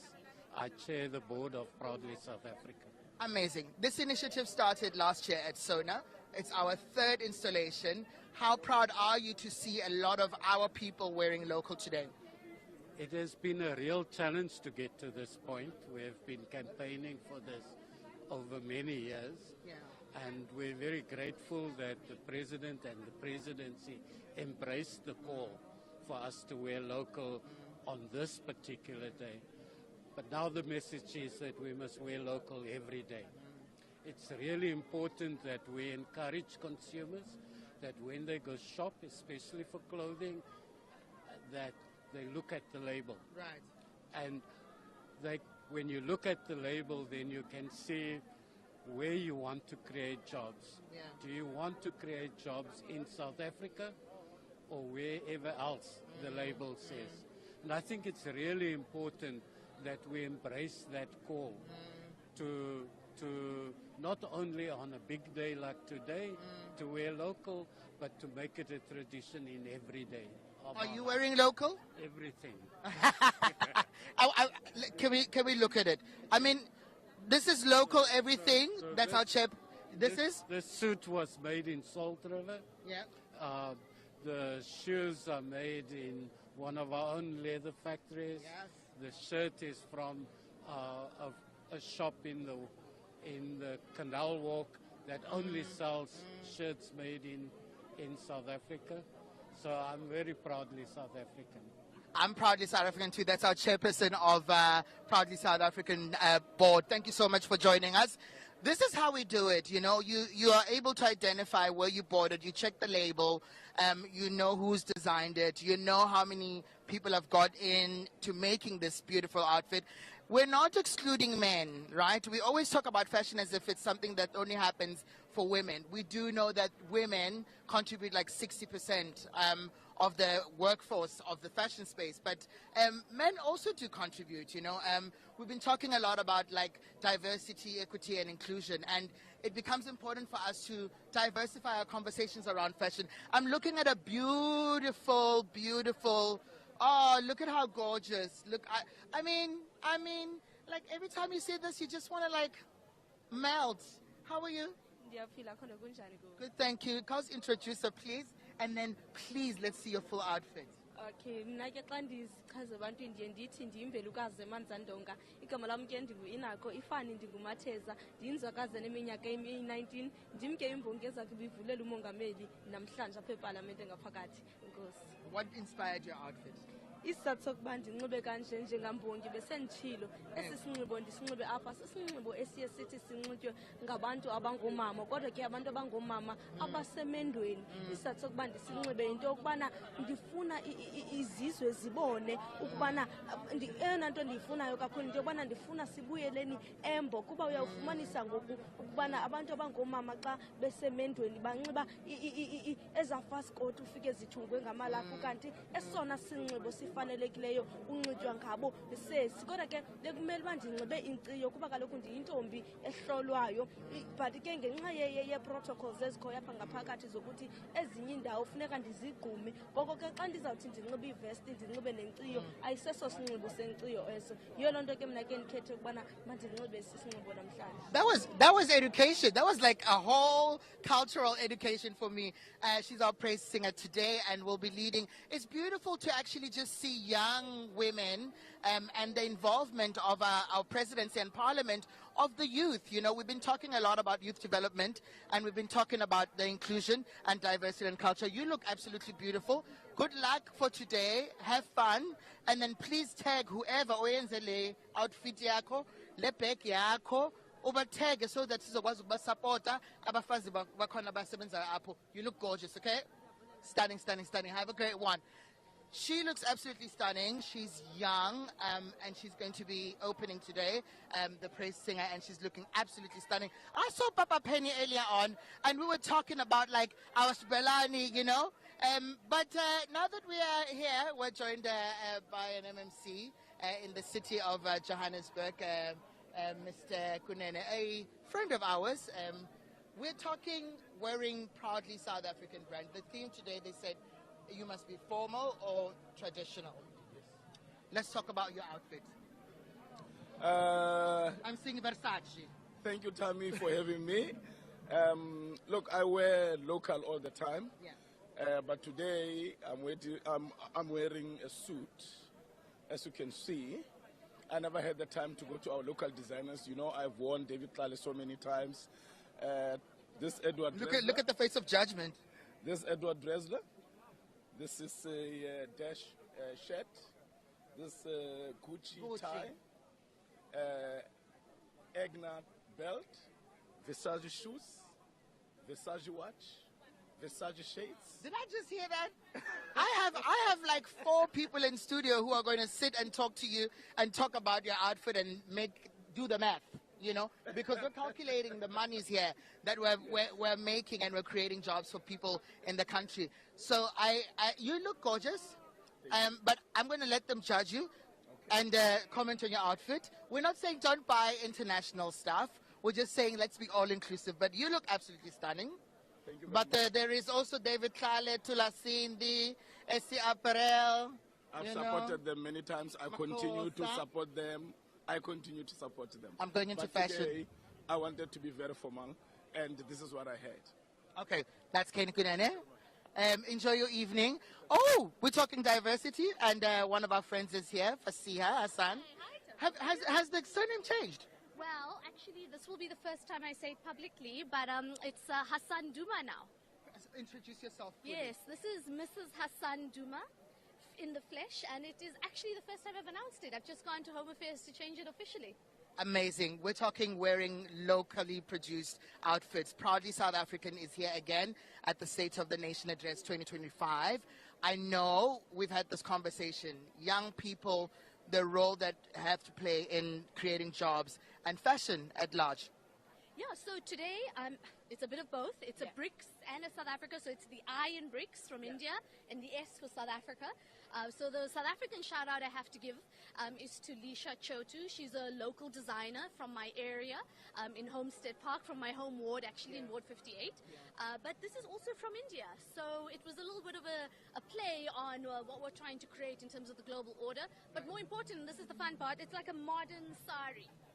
So it's a pre-draped sari. Should I do one more? You can do Let's do one more. One more. Look at that. Yeah. Modern sari. Tell us about the detail. So it's a pre-draped, which is why it's kind of fun. So it's got the traditional vibe, but it's also got a few modern notes by making the jacket and, you know, giving it a bit of a young sort of feel. Right. So that's what we're trying today. We spoke about BRICS. We're talking G20 opportunities there as well for people to play in that space. Young people. Are we having side meetings? How are we contributing to that? Look, so G20, people don't understand it's a really big year for us. It may not come in a very long time. Very importantly, we have to get young people, but we also have to get creatives such as yourself to the front. We seem to only be focusing on policy, and I think there's a lot more that needs to happen to bring in people who have been historically marginalized into the process. I love that. That's do you want to say it one more time? Mrs. Hassan Duma. Mrs. Hassan Duma. She's looking absolutely gorgeous. We're going to discuss the detail of your dress and the colors. They look absolutely nice. It's the trends that are moving. You look gorgeous. The mix, love, love, love, love, love. Keep supporting local. Mwah. Thank you. Oh, she looks absolutely nice. She does, ne? It's the detailing and the mix of India and all those things. I was talking about my outfit earlier on, and I was literally saying, these are like recycled pieces of fabric, you know, that's there, and some of this Chitonga Shibelani that I've got on here.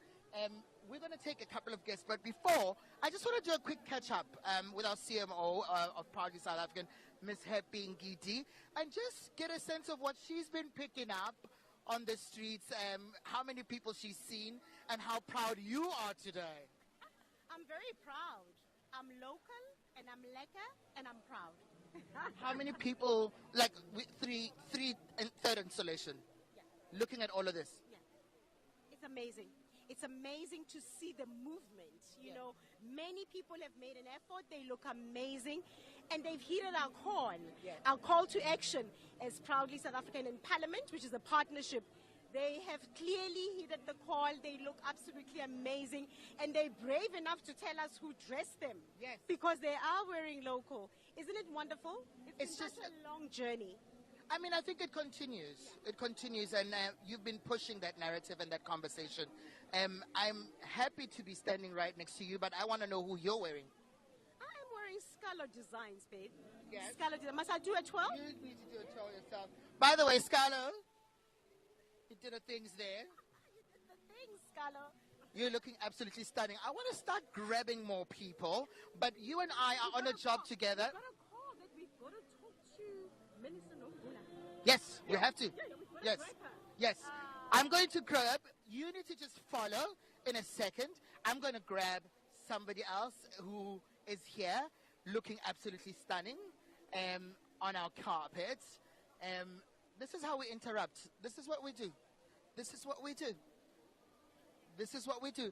I'll take comments and I'll be with you guys in a second, yeah? Let's go. Let's go.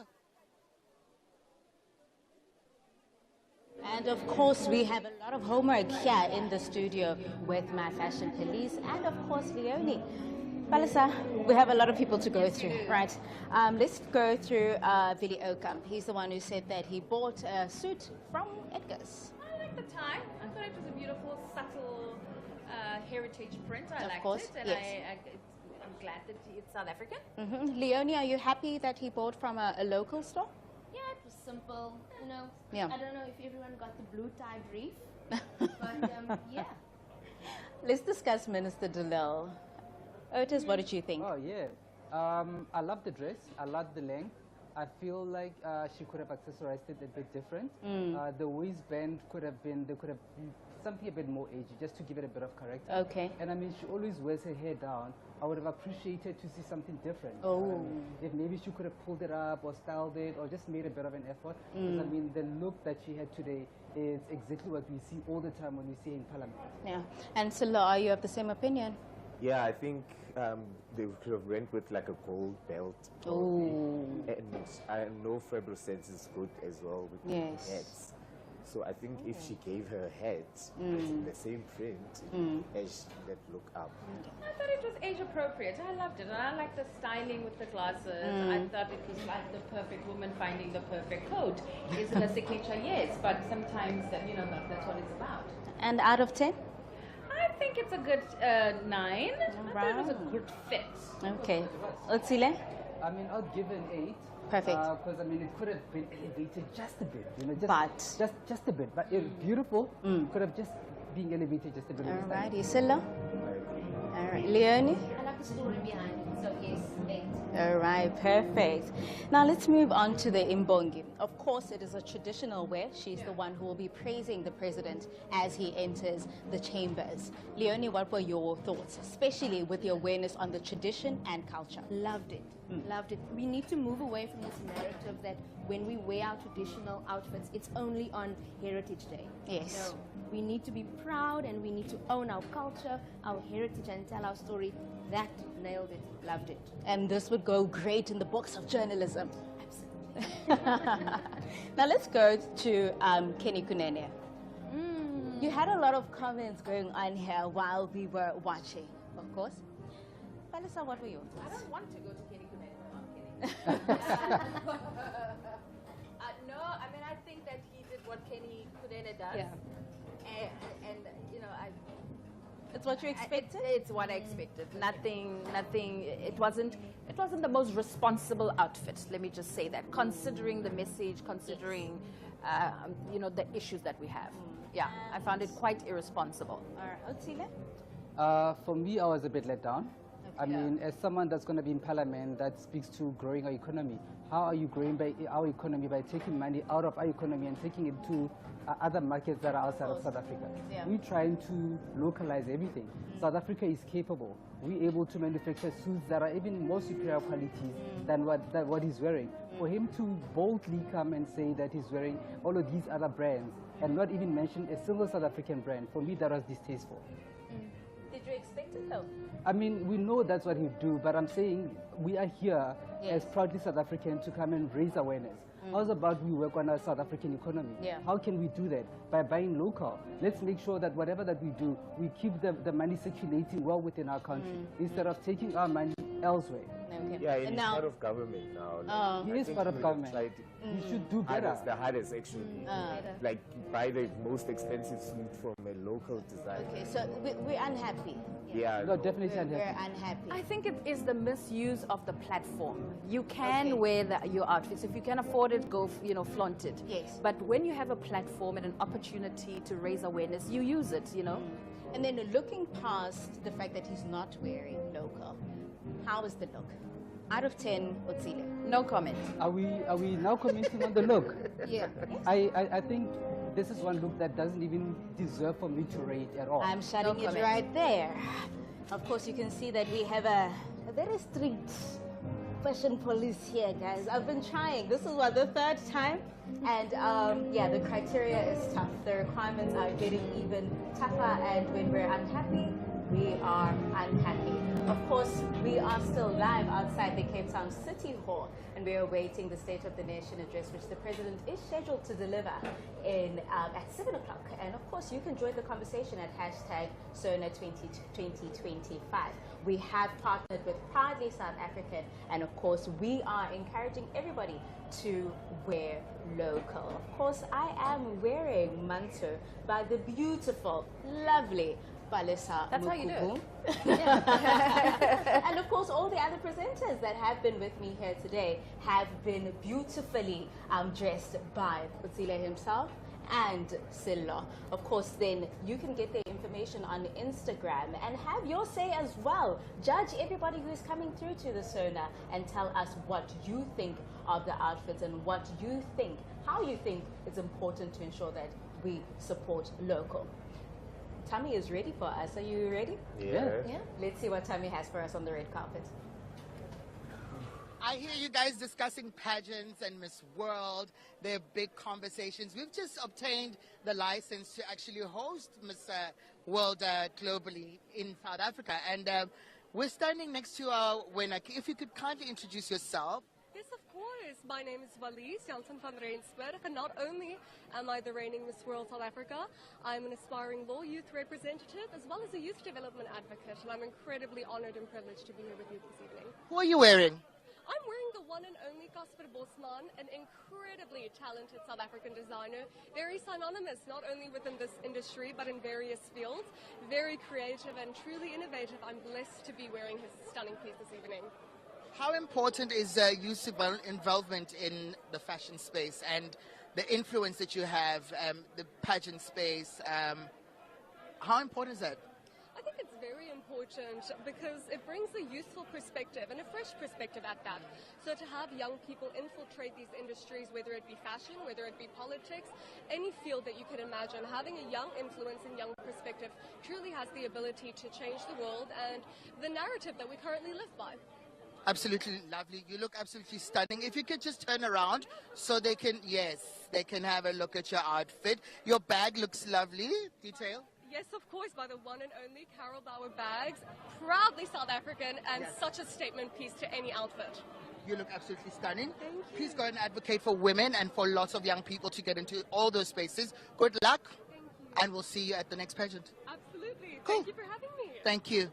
Speaking about young people, we are now joined by one of the young deputy ministers in the presidency, Ms. Nongeba, who is not a new face. She's been here. The last time you were here, we were doing the first State of the Nation address, and then we did the opening of Parliament, and we spoke fashion. Yes. We're back. Yes. Talking proudly South African. All the time, proudly SA. Today I'm wearing a... Can the Deputy Minister of Higher Education please get out of our face? Anyway, this year I'm wearing a young black designer, as Asanda Makibi.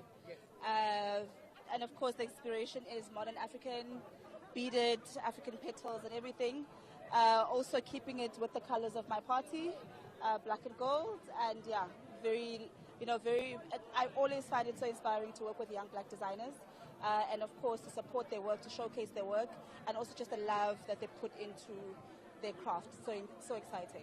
What can young people do to innovate? We'll be talking about a lot of things, sustainability, fashion contributing so much money in the GDP. How can we get more young people involved? I'm so excited about the Proudly South African campaign, precisely because, firstly we need to have awareness. The importance about preserving South African jobs. The only way that we're going to preserve South African jobs within the industry is through buying local and wearing local. So that's the first thing. But secondly, this entire week I was visiting different sites that employ young people.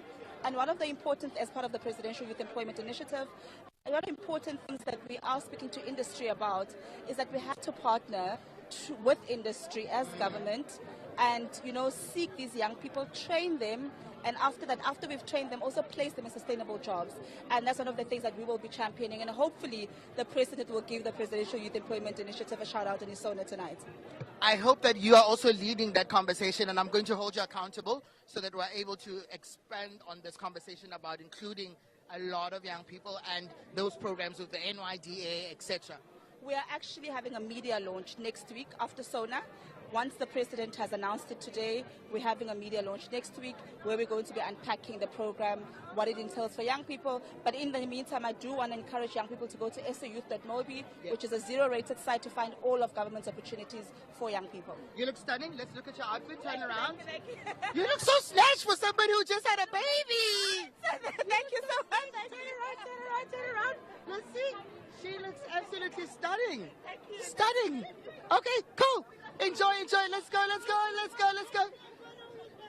We're talking young people. And while we wait for the minister, we're going to take the Deputy Minister of Youth, Women and Persons Living with Disabilities, Steve Litsike, a friend of ours and a friend of Proudly South African. We're talking fashion.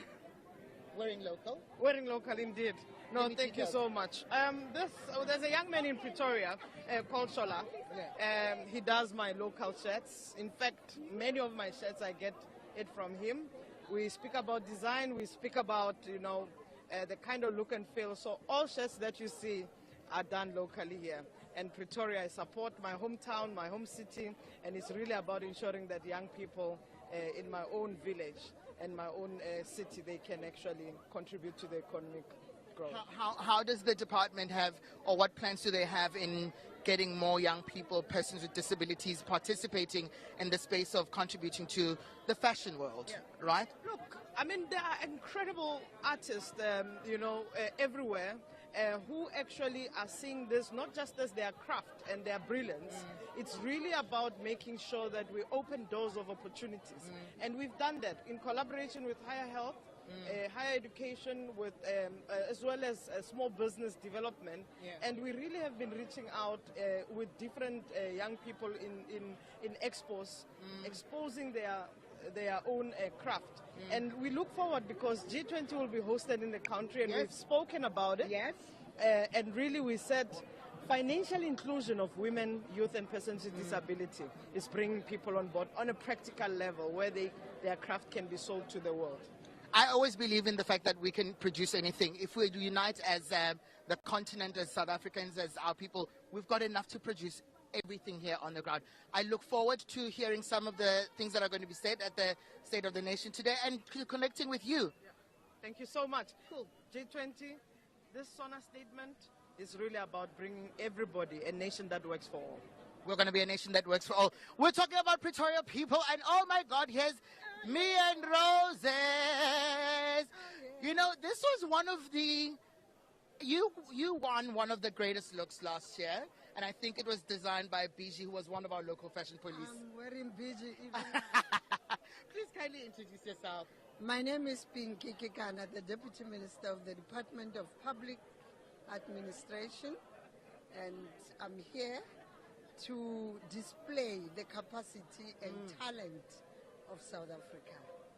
How important is it? It is important because we, as South Africa, we're a brand, and there's talent, there's capacity, especially in this industry. So it is important for us to showcase one of our own, and BG has never disappointed me at all times. Can we see your outfit? Look at the detail. Look at the detail. The roses there. It's Sharon on the roses. It's Sharon on the on the roses. You look absolutely stunning. I have 4 fashion police there that are going to be looking at your outfit, and they're going to give us like feedback on it. But you look absolutely nice. Good luck for tonight. I will see you at the after parties, and then we must make sure that government must hold people accountable, and then we must support local designers. Gorgeous. That's the Deputy Minister of DPSA, Ms. Pinky Kekana, looking absolutely stunning in another BG design. And we are now joined by the Minister of now it's Justice. You know, Justice and Constitutional Development. How's that playing a role in the fashion space? Oh. First of all, let's talk about who you're wearing. This is done by a woman, black woman-owned shop, designer shop. She tailors, she does everything, based in Pretoria in the CBD, Divine Touch. So you can see modernized touch of Xitsonga, my culture, so African, as part of us reaffirming that South Africa is within the African continent. So yeah, there it is. How important is it supporting local? Look, it's very important because we can't continue complaining about jobs. I mean, I look at her, what she's able to do, employing more people in there. I think she's got about 26 people, if I'm not mistaken, that she's employed, permanently working there. She's a black woman who's able to run a business. In terms of transformation for women participation in the economy, she's doing well, and we are there to support her, and that's why I put. Secondly, in terms of her contributing to job creation, it's there, but also being able to be proud about who we are. I'm a proud Xitsonga woman. So. And can we look at your outfit? There's so much detail that's happening here. It's got a little bit of a tail, and then you can see the fabric that's here. That's Xitsonga. We're talking earlier to Minister Pemi, and we're talking about like fabrics, you know. And we're talking about why we don't produce our own local fabrics and why it's difficult to get those machines. We're talking G20. How are we going to make sure that we start having a big conversation that has got financial implications, and as the people who stand at the center right now of that influence with G20? Look, the issue is around that the work is being done steadily in terms of ensuring that we can be able to protect. You know that during the master plans in terms of the industry, protecting the textile industry has been there in terms of support and being able to play local. So DTIC play a key role there in terms of making. But what these sectors can do, when government supports them, they want me and you to buy. Right. Because the market is important. So we should not order from abroad, come with. Importantly, and we must not go and ask for discounts. Yeah. We must pay the price that they are giving us. Because koshopong, how you reka anything, then you pay the price. So what is sometimes difficult is when people, when they buy from a local supplier, they want to negotiate a discount. That's not right. Let's pay the prices that they are saying because they deserve it, and they are doing a lot of work. It's hard work to be able to put the beads, labor intensive. So you must be able to agree in the prices. This is why we were talking about like justice and correctional stuff. We're correcting the prices and making sure that people are paying, and we'll hold them accountable. Justice will be served like you served your outfit today. We're going to discuss that. And before, we're going to quickly get joined by another great guest of ours in all black. Looking fabulous. That's our Minister of Sports, Arts and Culture, Mr. Gayton McKenzie. We've been trying to get a hold of him to come and, talk to us about like fashion. Look at them conversing. Hi, how are you? Very good. Good. Welcome to Proudly South African and Parliament TV. We're talking. It's the mix, right? Trendsetter always. Since I've known you. Trendsetter of note, man. This is what I'm doing the interview here. You're looking gorgeous. Please, can you tell us who you're wearing? I'm a very simple man. Tell us who you wear. I wear that's a suit I just put up. Okay, so I just put up a suit. I don't know, is it Woolworths or is it Brioni? Yeah. I just know, I just took it. Let's talk about sports, arts, and culture. We're talking about the creative sector. We're talking about fashion. How important is the department, and where do you guys stand? What plans are being put in place for us to ensure that we're able to support our creative industries and fashion? Fashion is very important. I mean, you can see, I'm a fashionable guy. I understand fashion, and I think that South Africa is the fashion capital of the world. We must just now get government support behind all our designers. We must make sure that this year, that South African brands like Amakosa, Galks Boy, you know, those are big brands. And then you look at Galks Boy, I mean, like wherever you go, people are wearing it. You look at Amakosa, wherever you go, people are wearing it. And that's what I want to see this year. I want to see Tepo jeans. People must wear our local brands. Yes. Do you have any other plans in place for us to be able to engage on that level of fashion? Earlier on, we were just talking about hosting the G20 summit. Yes. And all the multiple opportunities. And I think sports, arts, and culture has the opportunity to kind of push that conversation across throughout all the months. What plans do we have to ensure that we're playing within the music, the influence, because there are so many intersections there? No, definitely. I mean, we're launching one of the biggest, and I don't want to tell you the name because I suspect the president is going to talk about it, but you just listen to him. He's going to talk about what we are launching, but I can tell you now, this is the year for local designers, for the year of Amapiano, for the year of our local poets, the year of our local chefs. Right. We are going to make sure that they get the desired recognition and the deserved recognition. Cool. And we're going to make sure that the next time you know who you're dressed by, and you at least maybe ask the wife to give you notes, or are dressed by this one and dressed by this one. But you look absolutely lovely. We're going to have lots of conversations. And stay proudly South African. Thank you. You look ravishing. Beautiful. I try to represent you. You are. I try to represent the diversities of cultures in the country, and this is the whole thing. I mean, like, it's so impressive to be able to, you know, see all of these expressions and how people have come up and shown up here on the red carpet. I'm seeing another beautiful outfit coming through, and I'm interested in talking about this beautiful outfit. Good afternoon. I'm good, thank you. You look gorgeous. If you could kindly introduce yourself to our audience. No problem. I'm Vuyiswa Ramokhupa, MEC of Agriculture in Gauteng Province. I love that. We're talking agriculture and we're talking fashion. The same world, right? Yes, because everything else, my teacher used to always say to me, there are two things you must remember, is that everything is either farmed or mined. This is true. We speak about carbon emissions that are there. Yeah. We speak about many opportunities that are there. Agriculture, the role that they're going to play in the space of fashion. And sustainability, just as broadly, you know. I mean, fast fashion has been one of the primary causes of the degradation, environmental degradation. So I think those two things very much go hand in hand. And agriculture in Gauteng in particular is a really exciting space because, I mean, that is really the epicenter of the economy. It is the cultural hub of South Africa. And it's also the pulse. It's the most populous province of them all. So, you know, food security is obviously very high on the agenda, but also driving agripreneurs and agro-processors to really power up our economy. I always say to people that we're missing out on so many opportunities, right? And I'm interested in some of the programs that you're going to develop and how you're going to allow fashion to play in that space. But I want to talk about your outfit. What is the inspiration? Let me check for you. This is a Senegalese designer, actually, whose name is Jaina A. And for me, it's really about just an ode to the continent, you know, celebrating African fashion. This is a designer who is influenced by both South Africa and Senegal. I've also spent some years in Senegal, and it's a place I also call home. So I thought, what better way to represent my love of the continent? Can we look at the outfit? Can you turn around? Sure. She's looking absolutely gorgeous. We did speak about making sure that we're talking about agriculture and in the agriculture space. And you see, guys, fashion is so broad. Our people in the studio, I want you guys to have a look at this outfit again. And then be able to give us some feedback. Please, if you guys are also out here, enjoy tonight.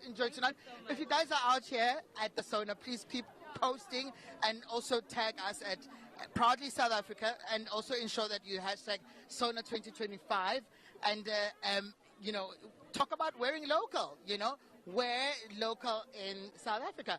Love your You're looking great. Am I looking great? You're looking great. I'm gonna go from the left. Yeah? Quick introduction. Hello, I'm Ashley Stenhazen. I'm John's daughter. Nice to meet you. What are you wearing? I'm wearing my friend Leah's dress, and I'm wearing a Cape Cobra bag. Is it locally produced? Locally produced, Python skin, locally produced. Love it. I'm Terry Stenhazen. I'm very proud to be representing the Minister of Agriculture with ostrich skin bag. My shoes are from an amazing non-profit called Vintage with Love, and my dress is also proudly South African and South African green. I love it. We're talking agriculture, Minister, and we were just talking now earlier on about the importance of agriculture in the fashion space.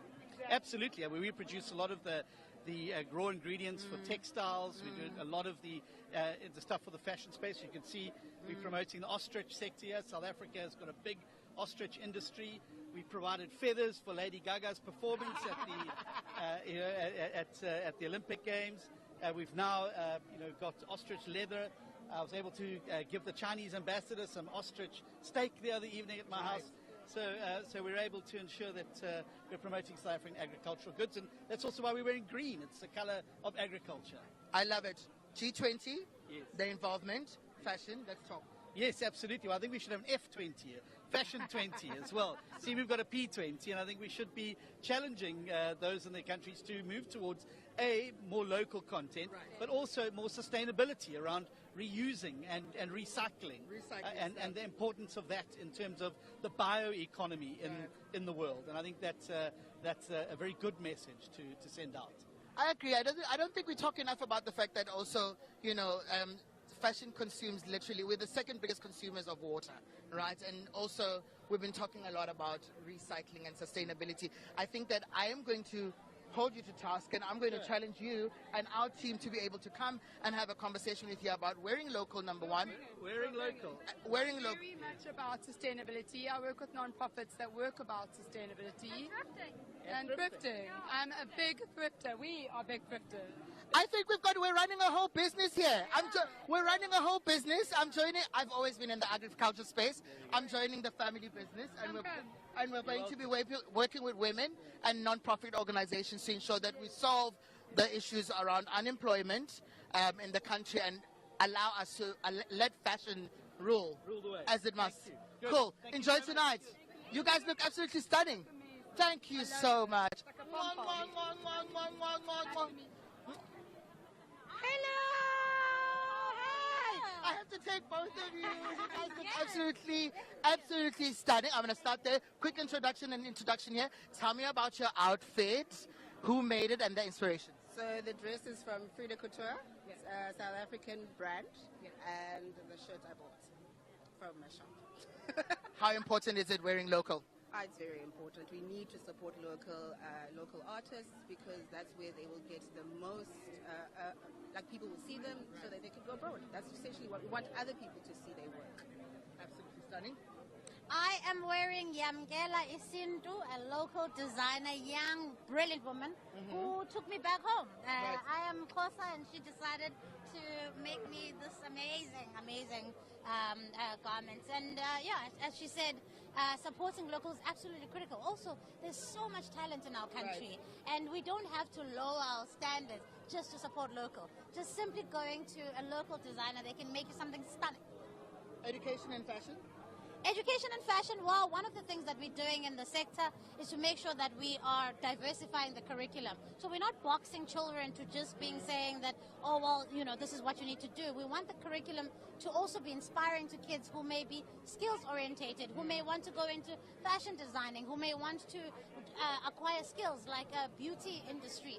And so that's one of the things that we're doing in our schools of skills. And I think it's going to be good, because not every learner is the same.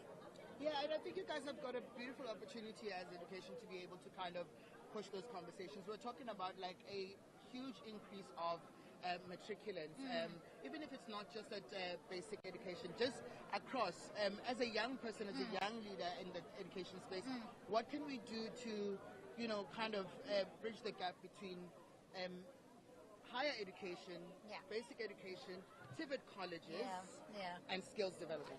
Look, I mean, I think you've really hit the nail on the head, because there has to be synergy. If we're going to make sure that young people are getting into work, which is ultimately the goal, then we need to make sure that basic education is speaking to higher education, that there are clear pathways to TVET colleges, but also that we are partnering with industry to make sure that industries are ready to receive our learners. So there are great opportunities here. We just need to harness them, and not everything requires money. Sometimes it just requires willpower, the political will to do it, and also creativity.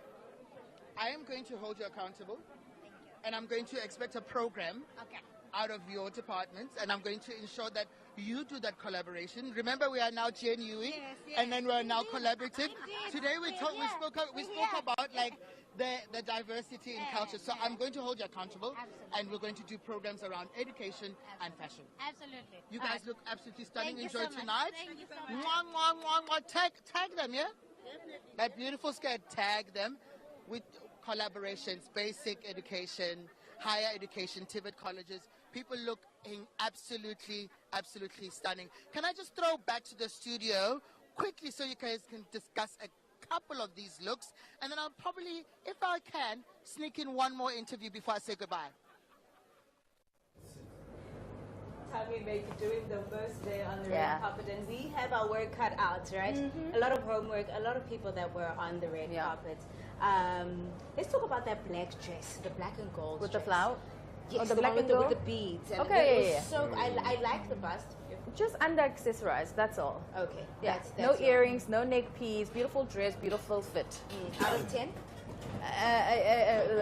An 8. It was a beautiful dress. It was just the little earrings and accessories that were needed. I thought it was beautiful. No, I think the dress spoke for itself. Okay. Especially since the beads were detailed, were creating the detailing. I don't think she necessarily needed accessories because the beadwork was speaking. Okay. I think she forgot them in the loud, car. you know. I mean, I fully agree with you. The dress was stunning. I like the details and that it was sophisticated and just clean. And Out of 10? we'll still give it a 7. Okay. 9. Leonie, out of 10? 8. Oh, okay. Now let's talk about the Deputy Minister of Women, Youth and Persons with Disability. That is Steve Litike. She was talking about the shirts that they always make locally for them. What did you think? I mean, it's very nice to see that there's people that are in high power that actually take initiative. The industry, Yes. They take it seriously and they make an effort to be, growing the designers and supporting the designers. I mean, these are the same designers that are creating jobs. Yes. And if they're not going to buy from us as designers, how are we going to create jobs? And out of 10, Stella, how much would you give them? No, I'll give him a 10. Mainly because of what he said, the support and he buys a lot of shares from the designer. Righty. Let's talk more about the black dress with the white roses. Right. Leonie, what were your thoughts? I thought the roses were, the flowering was a bit overpowering. I actually didn't quite like it. But I loved that it was local. Loved Gigi's work. Not convinced with this one though. And out of 10? I'm not sure. I'm not sure. It's not make sure. Let's not make sure. Okay. Palisa? I thought it was a lovely dress for an award ceremony, not necessarily for this occasion, but a beautiful dress, a beautiful lady. And I love the message. I can't remember what she was saying. It was a couple of people ago. But 10 out of 10 for an award ceremony. For this one, thank you, ma'am. Okay. And then the Tonga-inspired attire. The Tonga-inspired attire. Yes. What did you think? I thought I enjoyed the effort. Perfect. Really enjoyed that. Gele gets a 10 out of 10. The rest I will let my designers do. What were your thoughts? I like the play of the different fabrics. Okay. I mean, there was a play of about 4 different fabrics. There was the Tsonga fabric, it was the lace. I mean, there was a line in there, and I like the fact that the person that made the dress also understand the bust. Because the lady's got a bit of a bigger bust, and I like the fact that they made the right cup size. You see a whole lot of dresses, like the black and white that you're talking about. It wasn't sitting right on the bust. It was almost like it's falling off on the shoulders. The flowers at the bottom were a bit of a mix match. So for me, I would go for the blue dress more than the black and white dress. All right. And out of 10? I think I'll give it a 10. Oh, is that a 10? Wow. I've got my reasons on. Some of the processions there, and guests are still arriving. Let's talk about Minister Gayton McKenzie. Silo, what were your thoughts? I couldn't really hear him, but I think the outfit was cute. Okay. But as Valisa said, I think you could push more to accessorize it, give it like an African bead, something. Standing there, like handing a over. brooch. Yeah, like a little beaded, just a touch of Africa. Yeah. Okay, and out of 10, Atile? I mean, I think I'll give him 10 out of 10 for what he said. Okay. I like the fact that again he's pro South Africa. Okay. Can we work on improving our economy? Let's grow our economy. For me, I can never stop stressing that enough. If we buy local, and I'm gonna keep on reiterating the same thing. Buy local, let's grow our economy. All right. And overall, let's talk about the outfits that we have seen. Right. I think for me it's not really about the outfits. I think it's about the overall attempt. It seems like 99% of the people on the carpet were wearing local. Was it good? Was it bad? You know, that it really depends. So I think the overall carpet gets a 10 out of 10. People really tried. We heard a lot of South African punches. So the support is out there. It just needs to spread. And Leonie, you of the same opinion? Yes, similar. Fashion is so subjective, right? But for me, Pretoria won. There was a lot of Tshwane, a lot of Amapiano, a lot of... and then I'm wondering if everyone got the "we are wearing blue" memo. Okay. Now you can see guests are still entering there. Of course, overall, do we then say that they've done it justice? Did members and guests are you wearing local justice? I feel like with the initiative that Proudly South Africa has been pushing for quite some time, this year there's more people wearing local design. Yes, definitely. So the message is good. And I appreciate that. I appreciate the fact that they're getting scolded all the time to say, guys, let's support local, let's do local. And it's beautiful to see that more and more people came out wearing South African brands. I'm told that Tammy has one more person for us. Okay. Hold still. Let's go back to Tammy on the red carpet. Sure. I mean, like, it's funny how 2 hours just goes by so quickly with just like observing these beautiful garments. I'm standing next to a very lovely woman. I would call her one of the ambassadors of wearing local. It's the DSG of the African National Congress. And no, she's not a stranger. Mom, Nomvula. Thank you very much. I'm here affirming again my commitment to being a patriotic South African. My hair, my facial, done by 2 young women from Khayelitsha. The suit that I'm wearing is a statement because ordinarily it's supposed to be a pinstripe suit with a jacket and a pair of pants, but I've gone feminine. I'm looking at it. And the reason is a pinstripe suit is said to be representing authority, decisiveness, and leadership. I'm a leader. How important is supporting local? It's quite and creating jobs.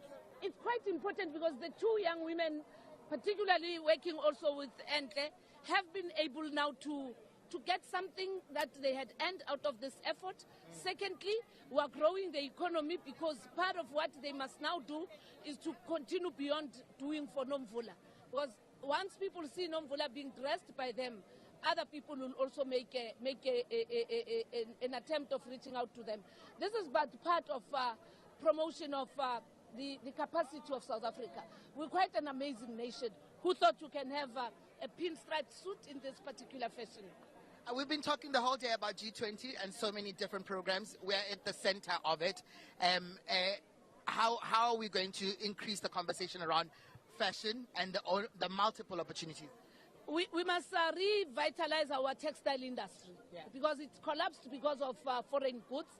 We need to, in that industrial policy and the prioritization of industry, of industrialization and manufacturing. This is one of the very important ones. Remember also the beautiful thing about fashion is that you do what you like and you wear it in the manner that you want it, and therefore everybody has to apply his or her mind, and everybody has to give him or herself time, and thereafter you all celebrate. I love the fact that you supported South African produced outfits and South African designers. You look absolutely stunning. Can you turn around for me one more time? She spoke about us revitalizing the economy and revitalizing the clothing and textile industry. I'm looking forward to some of the programs that you guys are going to develop, especially also with women, because I know you're passionate on women issues. You're passionate with inclusion as well, the LGBTQI community. Yes. I'm looking forward to the statement that is going to be presented by the President. And for us, whether SONA or no SONA, we must remain committed to being patriotic and raise the flag by supporting everyone, because South Africa belongs to all those who live in it. You look absolutely stunning. You rock this outfit. Thank you. Do you think I can have it when you're done with it today? Anytime soon. We'll exchange. I'll give you my spelani. And then the problem is the color. The problem is the color. I mean, we're talking color. Your colors. But I don't come okay with an orange color. I'm a pink and a yellow girl. She's a pink and a yellow girl. I know you guys in the studio are talking about trends and everything else that is all colors. Mam Nomvula looks absolutely. I can pick up. Yes. This is the accreditation. Not that she needs one, but yes. She's looking absolutely stunning. Thank you for joining us on the carpet. And please continue to push the message of buying local and supporting local at SONA. Stick to it. We're going to discuss your look now. They're in studios. Guys, you heard her. She says we must speak. Can you believe that we've seen so many beautiful garments here at literally at the State of the Nation Address 2025, and we're about to end our live crossing here at the Parliament. And before we end our live, we just wanted to grab the portfolio chairperson of communications, Ms. Kusela Diko, to talk to us about the importance of communicating fashion. We're at Parliament. Third installation. Yes, and you're looking absolutely fabulous as always. You're looking fabulous. Who are you dressed by? I'm dressed by Inami Vuyangona. The State of the Nation is very, very important, but I think more than anything, just in terms of the economic buzz that it brings, local designers are out here doing amazing things, and we have to help them and support them, not only during the State of the Nation, but generally. It's an everyday thing, looking hot, eh? How are you going to ensure that in your world of communication and all these platforms that we have, we are able to spread that message, number one? How are we going to influence that big message also as part of the plans that we have for our G20 with some of the friends that we have within the summit? What role can comms really play? It can play a lot, hey? I mean, at the end of the day, when you talk about communications, you're really talking at the center, the heartbeat of everything. So as we roll out G20, Government Communication Information Systems, which is one of the departments that I oversee, they're going to have to ensure that the message of South Africa is not just, towers, infrastructure, but it is our fashion, our tourism, the things that make us uniquely South African. So we'll be pushing that a lot. We want everybody to participate in this G20. You go anywhere in the world, you will see a person from South Africa, a person from Africa, really by, our fashion, and those are exports that we're really proud of. We're talking detail of your outfit. Can we turn around and look at it? What inspired it? You know that at heart I am a girl, a princess from the Eastern Cape, Mtembugazi proudly, so obviously my dress has got elements of umbhaco, but I wanted to jazz it up a little bit, so bringing together that African umbhaco, giving a nod to it, but then the glam, because after all it is the SONA, you do want to shine. Okay. And then we went to really try and find a waist, right? And tried looking snatched. But thank you so much, Tabby. And thank you guys for your commitment to literally communicating the importance of us buying local. It's really great and incredible to see the diversity that we were able to present and to showcase here on the carpet. Thank you for joining us. I'm looking forward to hearing what's going to be said tonight. You look gorgeous, but I'm also looking forward to hearing what the people in studio are going to be saying about your outfit. Thank you, darling. Go enjoy it. That was the portfolio chair of communications in Parliament, Ms. Kusela Diko. We have had literally an amazing time. Guys, I can't talk to you guys. I can't stress enough how important it is for us to be able to just like buy local, to support local all the time. I've been hearing a lot of people talk about their commitments to how they're going to use innovation, and for us to be able to push the message of supporting our local people. Guys, it's been an incredible one. I've enjoyed this one. We did it again. We'll keep doing it. And we're going to be like policing you. We're going to be holding you accountable. We're going to be checking if you're wearing local. If I didn't get to speak to you, please continue to take pictures, post them, and hashtag SONA 2025. And also wear local at SONA. Hashtag wear local at SONA. Tag us at Proudly South Africa and ensure that you plug all your designers who are there. This has been an incredible edition of Proudly South African SONA presentation. I'm going back to the studio to our local fashion police experts, and I'm out. It's been great. The fabulous Tammy on the red carpet here at hashtag SONA 2025. Just two looks, very briefly because we have to wrap it up. Balasa, Ms. Nombula Makunyan. I thought the look was progressive. I thought her message was progressive. I thought she was trendy. I thought it fit well. There's a woman who's a leader in style and in grace, in style and grace. Silla? Good take on masculinity meets femininity. Okay. I like the tie. I like the quality of the shirt, the fabric. Yes. Yeah, she looks stunning. Yeah. A rating out of 10, Ntile? I'll give it a 10. Yeah, she's a 10. She made an effort, and I like the fact that they also balanced fit versus volume. How they've got cordettes at the bottom, they've got a bit of volume at the bottom, and everything else is well shaped. I like the contrast of the matte against the shine. Yes. It's not overwhelming. Yes. Yeah. It's not overwhelming, it's just the right amount of shine and the right amount of matte. Matte, yeah. Sophisticated, it's beautiful. Oh, another thing, the tie. Yes. How the tie was cut with a bit of beading. And of course, let's take a look. And right there, that is the former president, Halima Motlanthe, and his spouse arriving. And these are some of the VIPs that have been invited to attend the State of the Nation address. Of course, this is the first of the 7th administration, and especially under the GNU. And of course, we're looking forward to what the president is about to deliver in terms of his strategy for the year ahead. Of course, some of you have been following us and engaging in the conversation, telling us what your expectations are in terms of the SONA for tonight. The last look that we're going to look at, Ms. Kusela Diko. Leonie. Sorry, Ms. Kusela Diko, she was the one with the last person that Tammy had on the red carpet. No one mattered after Nombula Mokunyane. Oh. That was the look of SONA. It was sublime. It was gorgeous. It was effortless. So if there were awards here, you think she'd take it? Absolutely. Hands down. She's our winner. Easily. Yeah, hands I down. hope DSG is watching. I cannot sense anyone before or after that. Is it? Otile, do you agree? She's a winner for today. Oh, is that? She gets a 12 out of 10. Okay, Bala, say you agree? 100%. You can see she had a lot to do with how it turned out. So, final comment, DSG, Ms. Nombula Mokunyane, She's a winner today. She's the winner today. I didn't know we were looking for a winner, but if we 4 were, plus 4, she ate.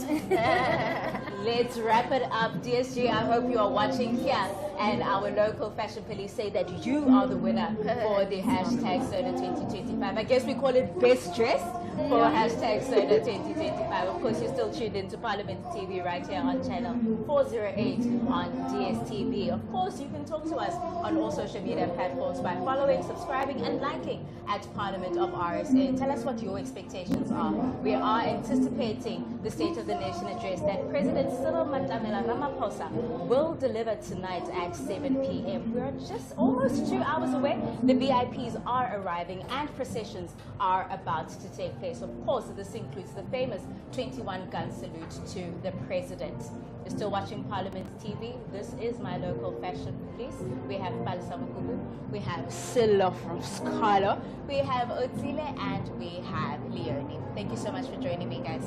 Thanks Thank you very very much. much. And that is it from us. Cheers. There's the hogger of the there's the hogger of the mic. Ooh la la! Much fella.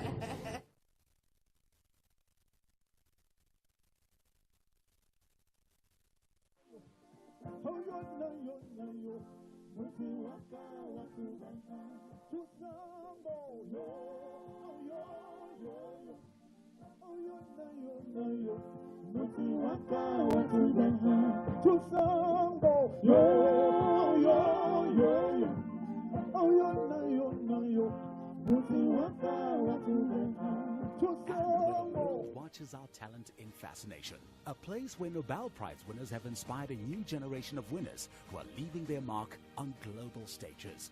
We invite you to a place that celebrates diversity, culture and heritage, the only country in the world that is as colorful as the rainbow, where humanity is expressed through our blend of 11 official languages. Headquarters to top South African and international investment banks, financial and legal consultants. Come set foot in the richest square mile in Africa and host your business events at one of the largest convention centers on the continent. Growth is everywhere. South Africa is rich in mineral resources and manufacturing expertise. We embrace global innovation and technological trends. With an array of world-class infrastructure, everyone is invited to do business. Visit, explore, and live in our beautiful country. We're one of the world's preferred travel destinations. A rare country where all dreams are valid and realized, where we always come together and build with them.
More than 60 million different voices echoing in harmony from the southernmost part of the continent, where ordinary people have carved their names in an extraordinary history by showing the world that peace is always better than war.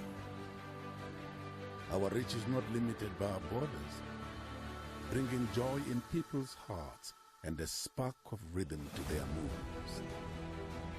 This is the welcome home of opportunity. inspiring millions to look here in search of a better life, and sharing our best with the world. We are home to undulating mountains, flowers, endless seas, the beautiful animal kingdom, and the ever-changing seasons that color our world. We are the birthplace of humanity and a showcase of human excellence. We believe in South Africa. We are inspired by our victories of the past and our strong institutions to overcome the challenges of today and build a better tomorrow. This is who we are, South African. South Africa, inspiring new ways. This is a message by Brand South Africa.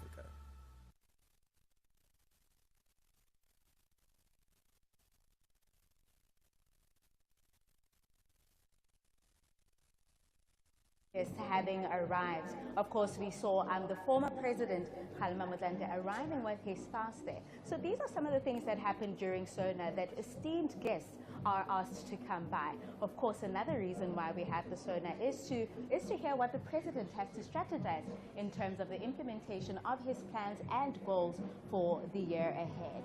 Of course, there is the Navy Band, and of course, there are processions as we watch and build to the hashtag SONA 2025. It has been a busy day today. There is a guard of honor of all the students, the learners that have come, and they have formed a guard of honor. This is a tradition that has always been with the SONA throughout the years. Of course, these are pictures that are beautiful with all those uniforms from the different parts of, yes.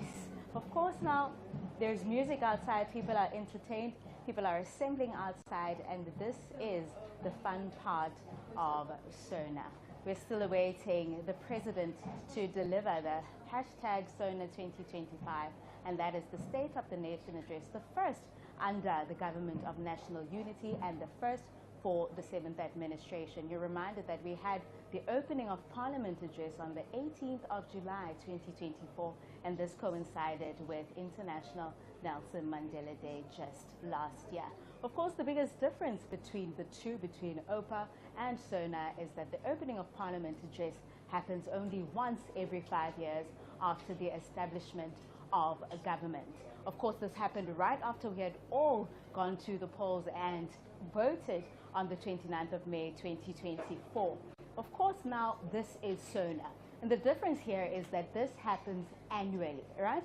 So this is where the president outlines his strategies, obviously flags some challenges throughout the year, and ensures that government will implement those strategies and goals. Of course, we're talking about his cabinet, the very cabinet that is held accountable by the National Assembly and by the NCOP members. This is done through the portfolio committees and the committees in the NCOP. You are still watching Parliament TV right here on channel 408, and of course on all social media platforms at Parliament of RSA.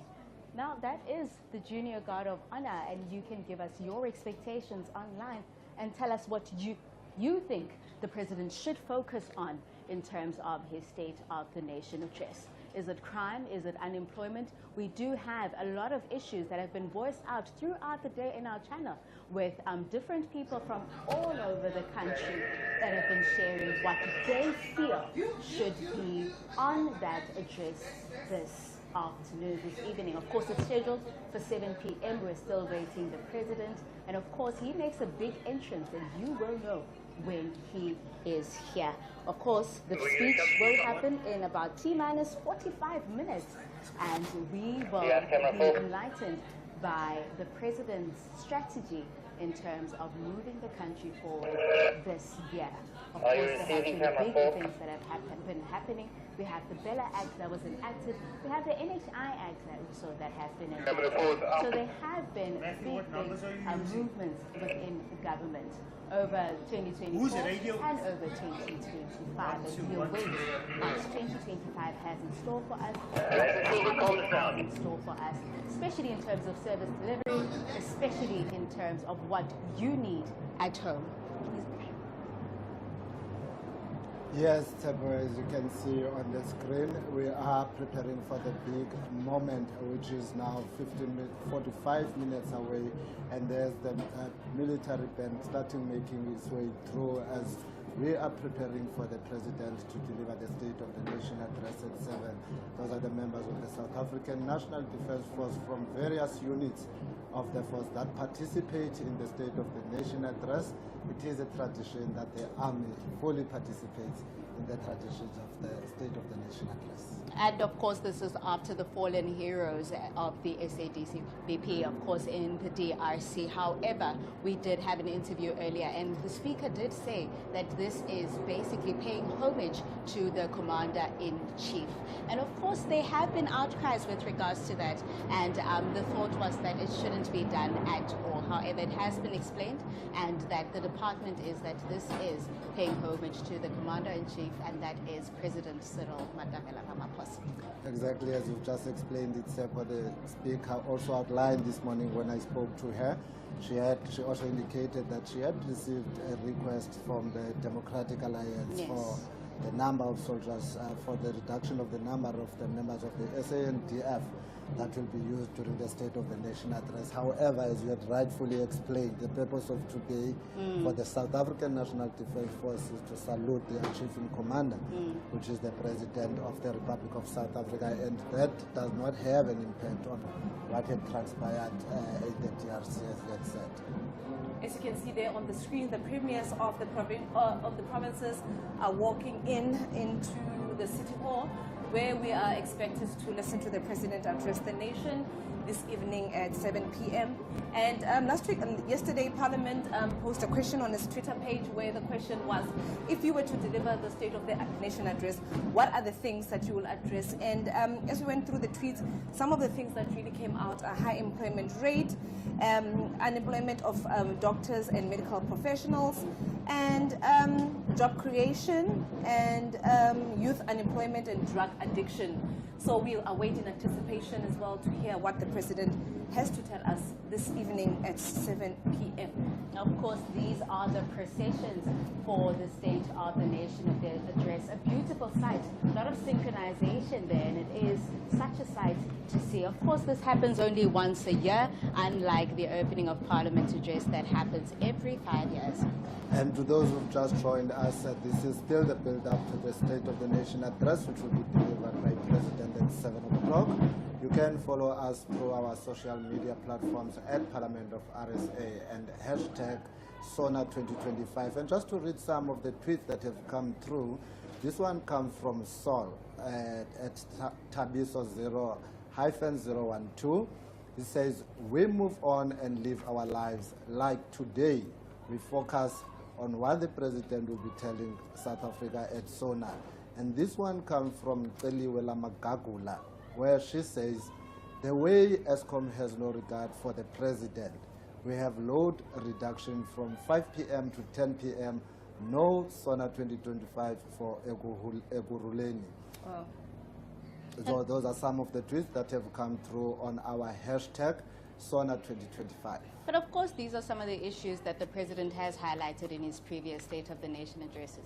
And hopefully, then, these are some of the issues that he will touch on. Of course, those are the military processions that are taking place on your screen. A beautiful sight, a lot of synchronization, and an event that happens once a year. And there, just on your screen, you can see those shots. The President is also expected to take the salute right there in front of the City Hall by the Mandela statue there. And also there will be the singing of the national anthem, also by the South African National Defence Force Band, as they honor their Commander-in-Chief, which is the President of the Republic of South Africa, Mr. Cyril Ramaphosa. A beautiful sight indeed, right outside the City Hall in Cape Town. We started off as windy, however, things have settled down. A perfect weather for a perfect event. And as you can see, the high level of discipline being maintained by those members of the South African National Defence Force. Le nto le ibonakalisa ukuthi le sidibene ngayo namhlanje ubaluleka kwayo kuba yabona ukuthi kula madrone siwabonayo phaa eskrinini sethu amileyo alayinileyo aphana kumaintainwe the highest level of discipline because abalungiselela ukuthi bazosaluta the chief in command of the SANDF. And also not forgetting the public participation element of it, that the junior guards, as you saw them there earlier on in the shot, just right next to where the members of the SANDF are standing, where they get an opportunity to come and witness such an august event. And it is a tradition that started in 1994 after our democracy was born, and it has remained a crucial element of the State of the Nation address. And members of the judiciary are making their way into the chamber. Of course, SONA is one of the occasions where all three arms of state come under one roof, and that is the legislature, the provincial, and the executive, rather, and the judiciary. Of course, those are the justices of the Constitutional Court and the judge presidents of the High Court. And indeed, they are led by none other than our Chief Justice, Ms. Mandi Samaya, yes, who succeeded Mr. Chief Justice Raymond Zondo, so leading the team of the judiciary there, and behind the President of the Supreme Court of Appeal and members of the Judge President and other members of the Constitutional Court. And Judge Maya happens to be the first female Chief Justice of the Republic of South Africa. And of course, she has been pushing women empowerment, especially within the judicial sector, ensuring that women are empowered and that there is equality within that sector. As you can see, that the step guard getting ready, lined up and ready to give the salute as soon as their chief in commander makes his way down. But we're still expecting some other dignitaries to make their way into the Cape Town City Hall. And of course, you can let us know what your expectations are from the State of the Nation address that President Cyril Ramaphosa is scheduled to deliver at 7 p.m. tonight. Use the hashtag SONA2024 and follow, like, and subscribe on all social media platforms at Parliament of RSA. For more information, of course, on the work of Parliament and the work of the committees that are involved, you can visit our website at www.parliament.gov.za. It is indeed your Parliament, your voice, your future. And as you had indicated about the hashtag of SONA 2025, I have another tweet here from Provincial G20. It says, we urge President Ramaphosa to prioritize eradicating teenage pregnancy, drug and gambling addiction and poverty. Let's work towards a society where hope, faith and opportunity flourish for all. That's a very good tweet, Provincial. Giving us his or her expectations from the President address tonight, urging the President to focus on eradicating teenage pregnancy. I think the tweet is motivated with the recent reports on teenage pregnancy, where one of the young children, I would say a child, yes, children. She was not in the teen yet, because she was 12 years old, that gave birth on the New Year's Day. So I think this tweet is probably motivated by one of those incidents. And of course, you are watching the processions right in front of the City Hall in Cape Town. We are awaiting the State of the Nation address. And that is the famous statue of the late President Nelson Mandela.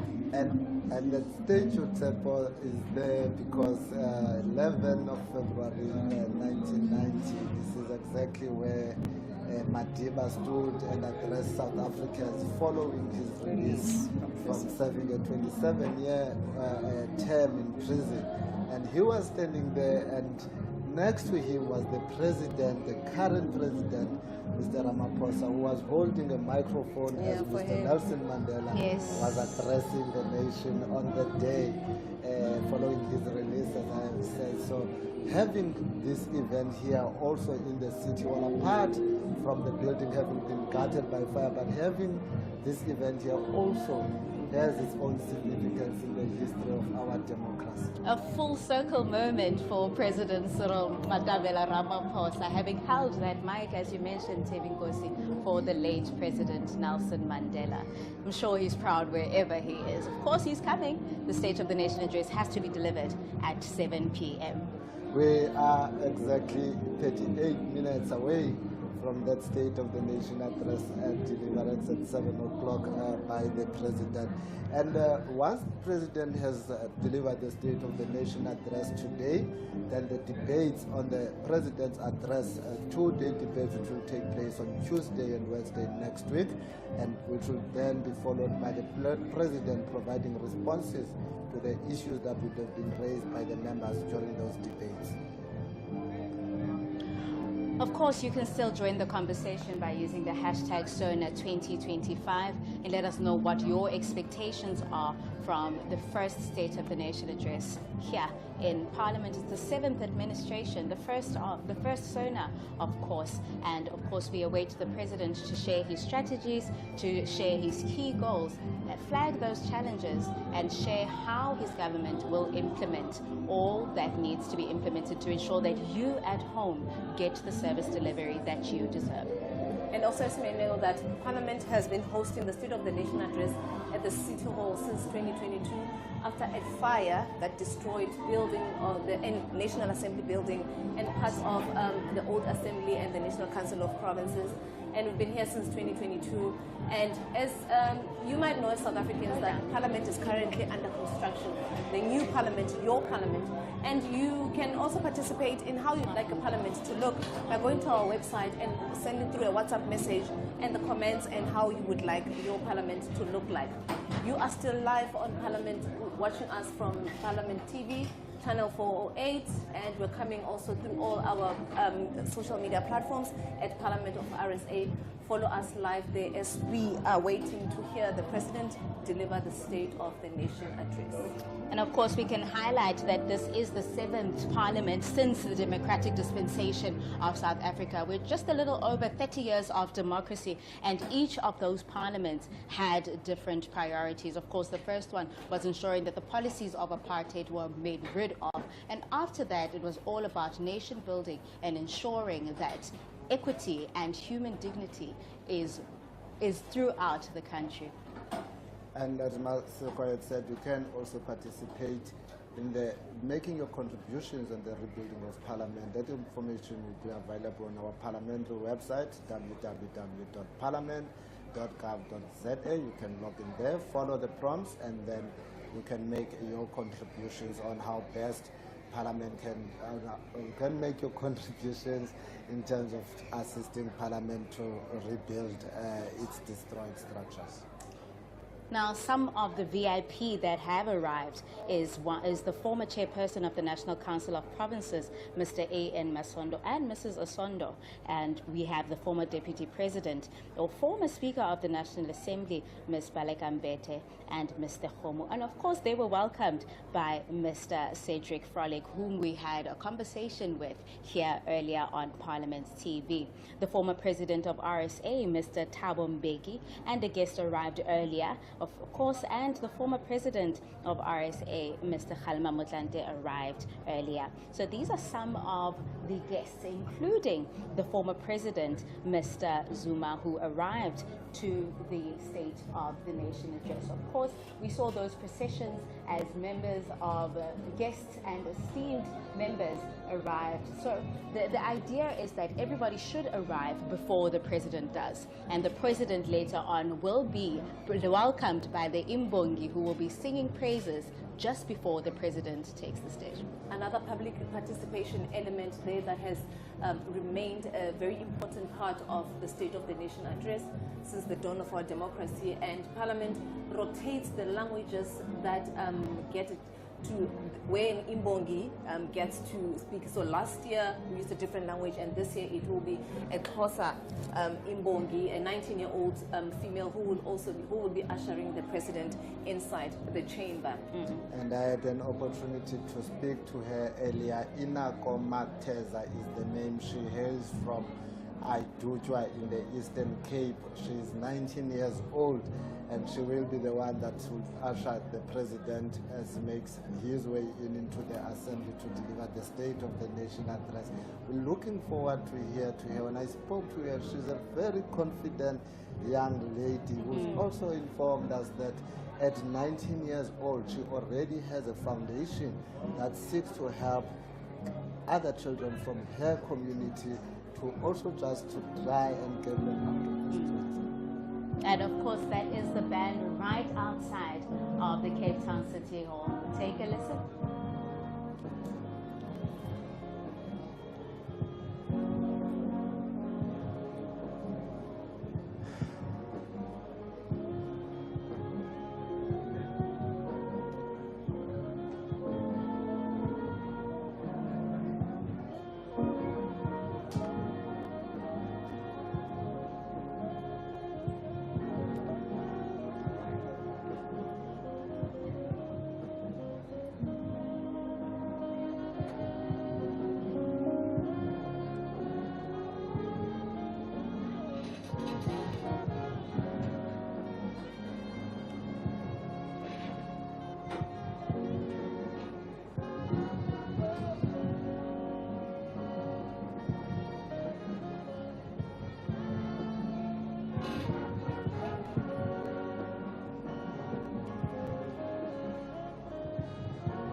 that was the performance by the Army Band, a great music item there that they just performed.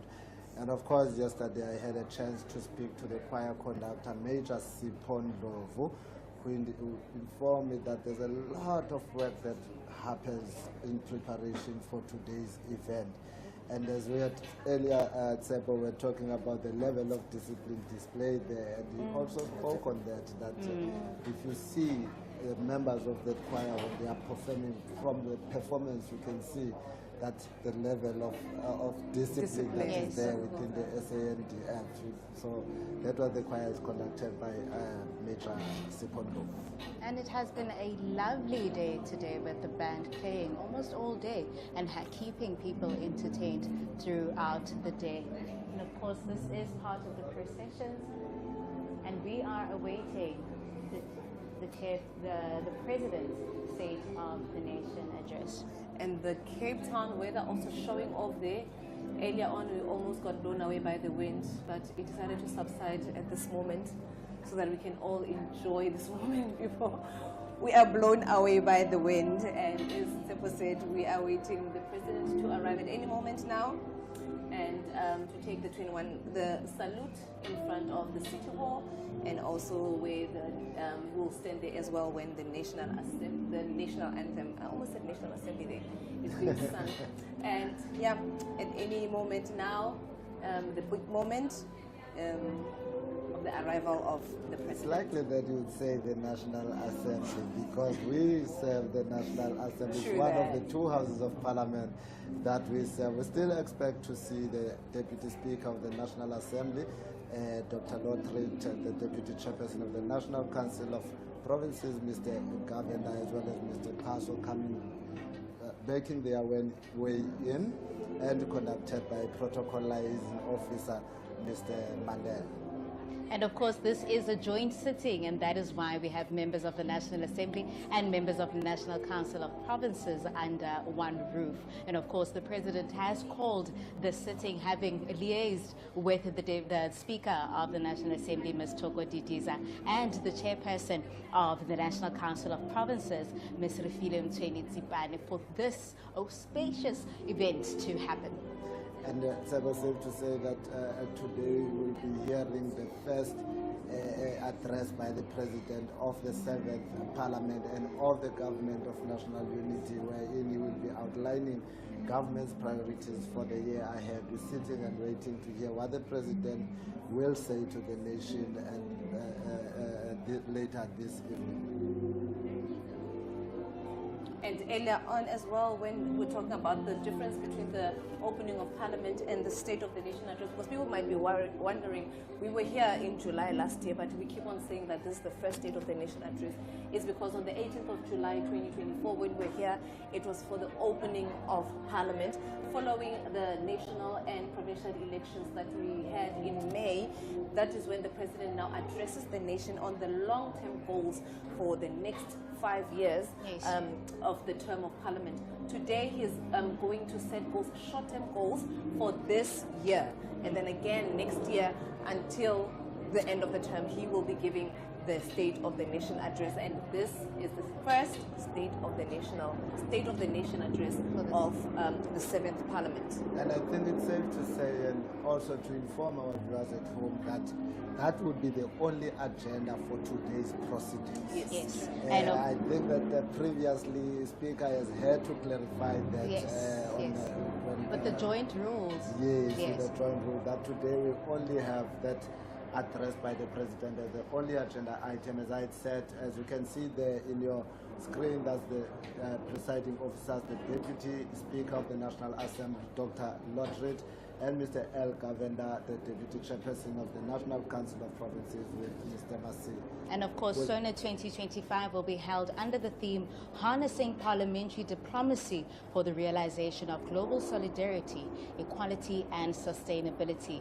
Now, this theme encapsulates the transformational potential of parliamentary efforts in promoting inclusive, sustainable and collaborative approaches to global challenges, thereby advancing shared prosperity. Of Of course, it is conceptualized to align with South Africa's rotational hosting of the G20 in 2025 and Parliament's hosting of the Speakers' Summits, P20 of the G20 National Parliaments. Now, these P20 summits play a crucial role in injecting a parliamentary perspective into global governance, raising awareness, building political support for international commitments, and ensuring effective implementation at the national level. Now, it is important to remember that it is crucial that we reinforce the sense of urgency that the South African Parliament and the broader African legislative sector possesses. We must send a strong message that Africa is not merely a passive field of action, but an equal, proactive and prominent player in global governance and public discourse. And just to add on to that, that the P20 is a structure of the speakers of the countries of the G20. And as South Africa is now the leader of the G20 countries, the first African country, by the way, to be chairing the G20, it will now, the speakers will also have a structure called the P20. And that is the Deputy President escort making its way into the Cape Town City Hall. And as you'd have seen in front that Sepo, we had 10 motorbikes that were escorting the Deputy President, and we are expecting to see 20 motorbikes that will be escorting the Deputy President. And there it is, the Deputy President about to make his way out of that vehicle and into the City Hall. And the Deputy President is Mr. Paul Mashatile, and those are the scenes that you are seeing. He has arrived at the hashtag SONA 2025. And of course, he is being met by one of the dignitaries of Parliament. And of course, he's going to make his way into the chamber as one of the VVIPs of the State of the Nation address. All right, he's been greeted as well by the Deputy Speaker and also by the Deputy Chairperson of the National Council of Provinces before he makes his way into the chamber. And once the Deputy President walks in, we can then expect to see the Speaker of the National Assembly as well as the Chairperson of the National Council of Provinces, who will be making their way and to wait for the President to arrive and to receive the President. And of course, that is the Secretary to the National Assembly, Mr. Masibulele Kaso, and he is with the Deputy President, Mr. Paul Mashatile, who is accompanied by the Deputy Speaker of the National Assembly, Dr. Annelie Lotriet, and the Deputy Chairperson of the NCOP, Mr. Les Govender.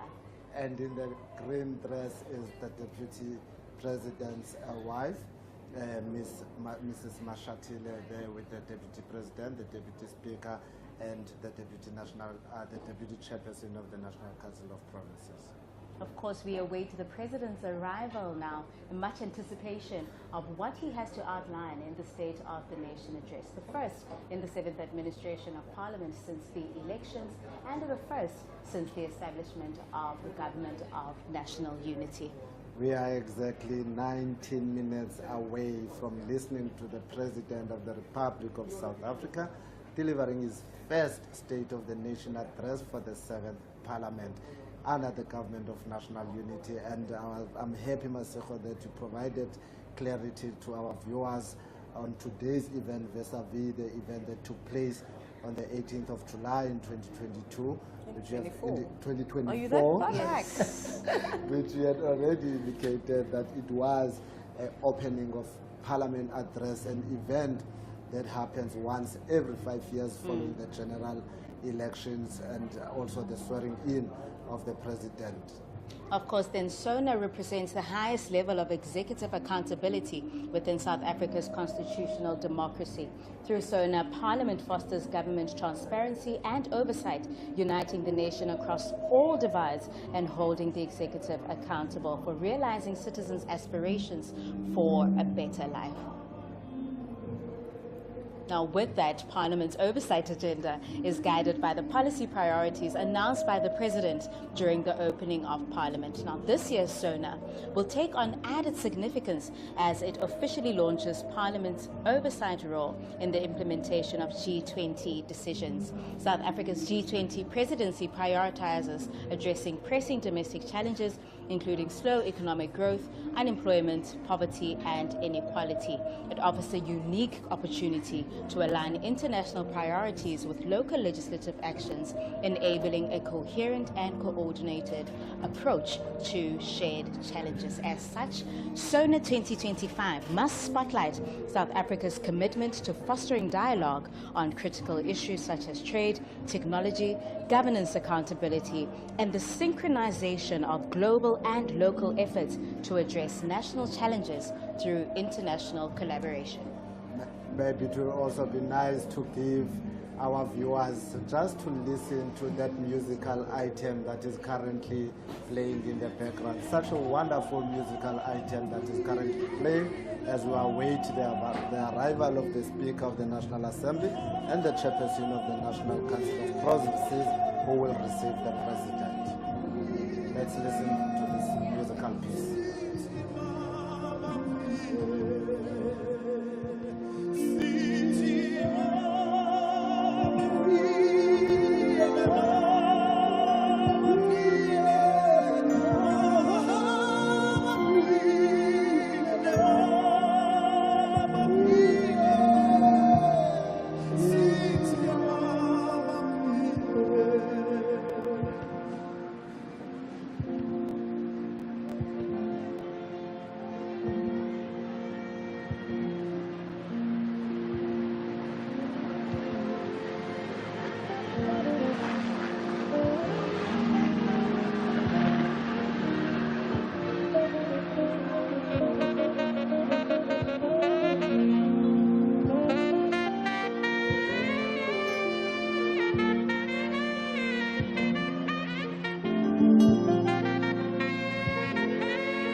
The City Hall to do the 21 gun salute, and also for the singing of the national anthem. Of course, this is the much anticipated arrival of the President as he is scheduled to outline his key priorities for the year ahead in his State of the Nation address. And this is scheduled for 7 p.m. Of course, he is with the Speaker of the National Assembly, Ms. Toko Didiza, and the National Council of Provinces Chairperson, Ms. Rufile Mtshweni Tsibane, and they will be making their way to the podium right in front of the military procession where the 21-gun salute will happen, and the flyover, the famous flyover that happens each SONA. And this is a paying homage to their Commander-in-Chief. And as you can see there on the screen, the President waiting. He is with the Speaker of the National Assembly, Ms. Toko Didiza, as well as the Chairperson of the National Council of Provinces, Ms. Rufile Mtshweni Tsibane. And right in front of the President, you'll see those two, they are 8 camps, as they are called, 8 camps. They are there to assist the President and will stay with the President until he concludes the delivery of the State of the Nation address, even though the other members of the South African National Defence Force will withdraw as soon as the President has entered the chamber. But the 2 that are within the 8 camps will remain with the President. They will be outside the doors of the chamber whilst the President is delivering the State of the Nation address. Let's listen to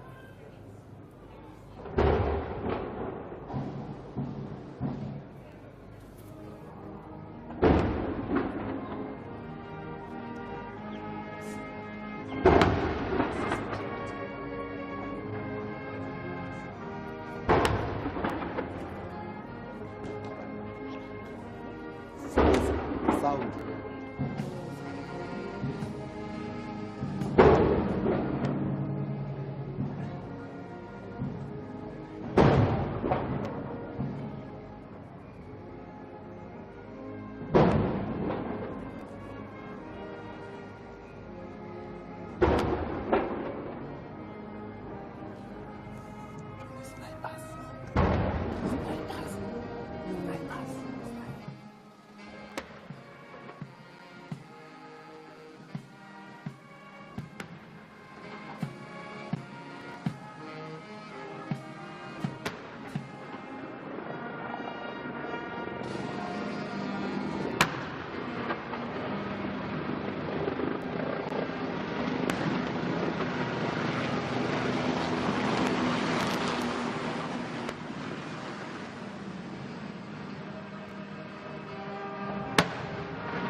esiyihlambulukileyo umongameli wesizwe. Ndiyekani ntateze nthathe njewule nanku umdako omnyama nje bosepho umbhayibhayi kwezopolitiko kalokuyani enye yokududuba bengazuqaba uzuthi wakunyuka loo ntaba ungalibali ukunyaka emva ukuzuthi wakudibana nemidlambila kwingcaphu yentaba umemezuqamaku madola amnyama eAfrika qhubeka kusiphatha ngezo zandla zingenamikhinqi nditsho wena sifuba sibanzi sokweleka abasweleyo xalabali banzi lokothula imithole kwabasindwayo nditsho wena songola hachivase muduhulu waralusiwelo Matamelo, a hero with roots in Soweto, the son of the soil, a man of courage with strength and grace. You are the voice to the voiceless, an eye to the blind, and a shoulder to the disabled. Ndlovena babata yaleka namabantu bakho ulapho nje ubekwe ngokuthenjwa nditsho wena Ramaphosa Ntoka Samueli mawethu ilanga liyatshona amasoma khalisa amakhwelo iigusha ziququzelela ngasekhaya mandikuyeke my president mandikuyeke my cupcake ndirham.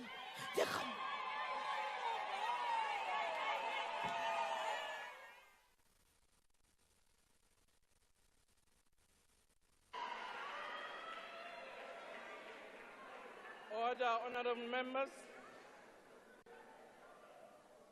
Honorable members, there will now be an opportunity for silent prayer or meditation. As we do that, may we please acknowledge our fallen members of the armed forces in the Democratic Republic of Congo.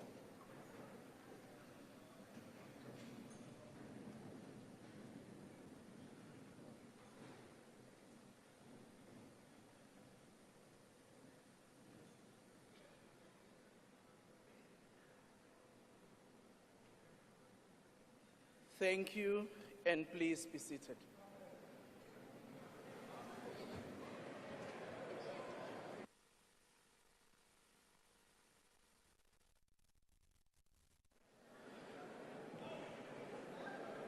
Order, honorable members.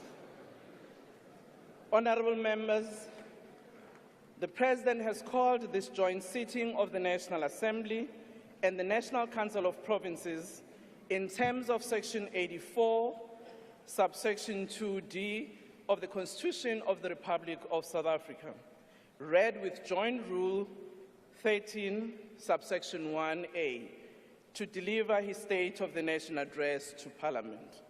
I now call on the Honourable the President to address the joint sitting.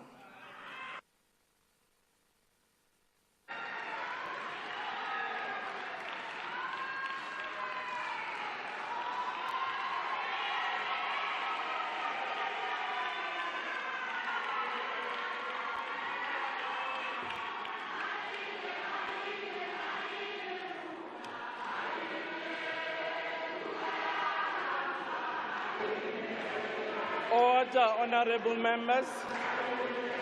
Order, honorable members, can we please take our seats? Honorable members, can we please take your seat and allow the President to address the House and the nation?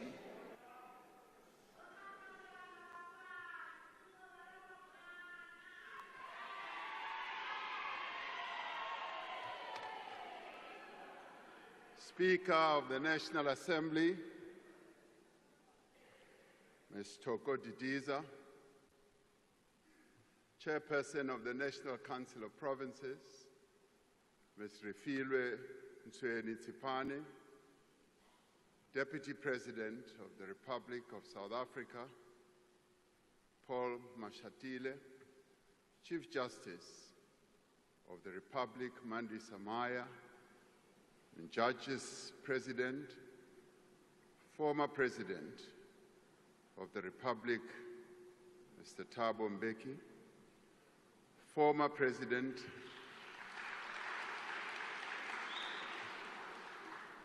former President Kgalema Motlanthe, former Deputy President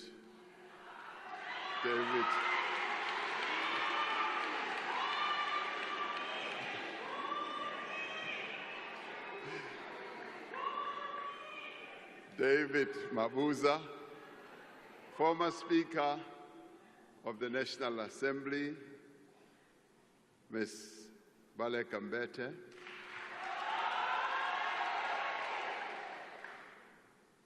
former Deputy Speaker of the National Assembly, Mr. Lichisa Tsinodi, former Chairperson of the Council, National Council of Provinces, Mr. Amos Masondo, Mayor of the City of Cape Town, Mr. Gordon Hill-Lewis, Dean of the Diplomatic Corps, regional deans, and heads of missions, members of Parliament, and fellow South Africans. We gather here as we mourn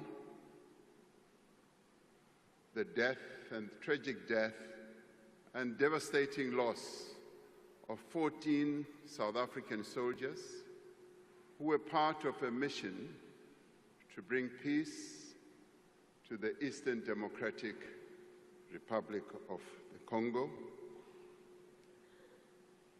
We pay tribute and bow our heads to Staff Sergeant William Eddie Ola, Staff Sergeant Mulahlehi Ishmael Mulahlehi, Staff Sergeant Shahlane Theophilus Siepe, Corporal Matume Justice Malisa, Corporal Renae Nemabulani, Lance Bombardier Itumeleng MacDonald Mureo, Lance Corporal Tseke Moffat Mulapo, Lance Corporal Metsi Stensley Raswiswi, Rifleman Sibatane Richard Chokwe, Rifleman Derek Maluleke, Rifleman Tsidiso Andris Mabele, Rifleman Calvin Louis Moahi, Rifleman Moketi Joseph Mobe, Private Peter Jacobus Strado. Speaker, I thank you for getting us to honor these fallen heroes. I have directed that a national flag be flown at half-mast in honor of these fallen heroes for a week starting from tomorrow morning. Alongside soldiers from other southern African countries, they lost their lives in defense of the fundamental right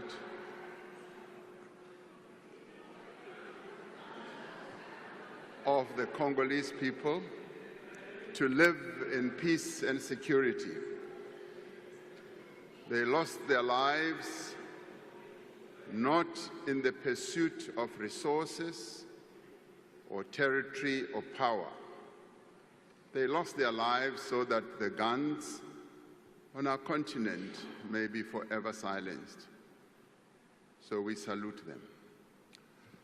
My fellow South Africans, this State of the Nation address is taking place as we celebrate 70 years since the adoption of the Freedom Charter at the Congress of the People in Kliptown in 1955.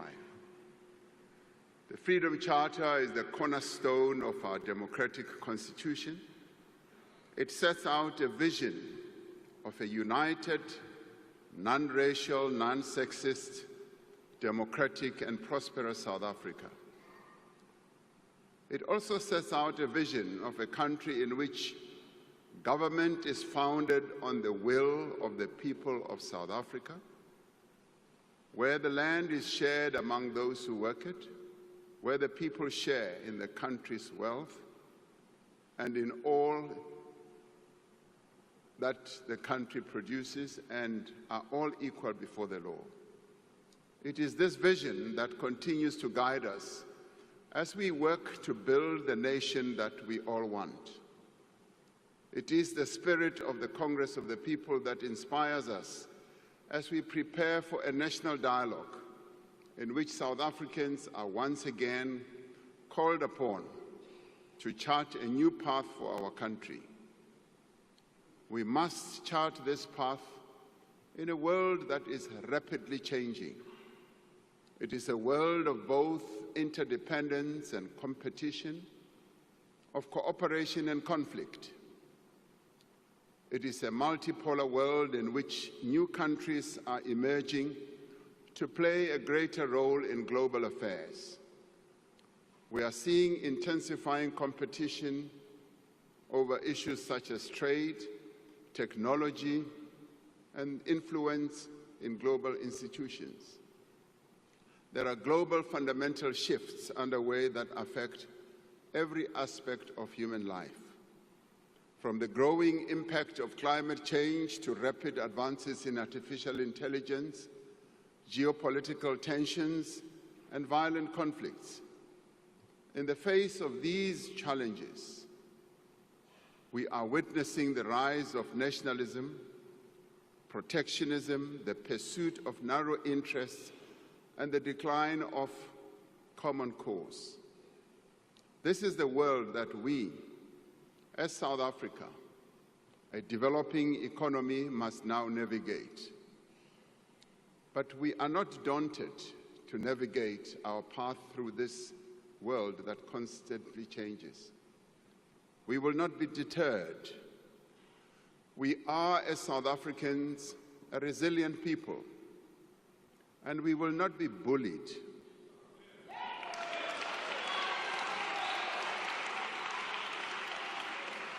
We will stand together as a united nation, and we will speak with one voice in defense of our national interests, our sovereignty, and our constitutional democracy.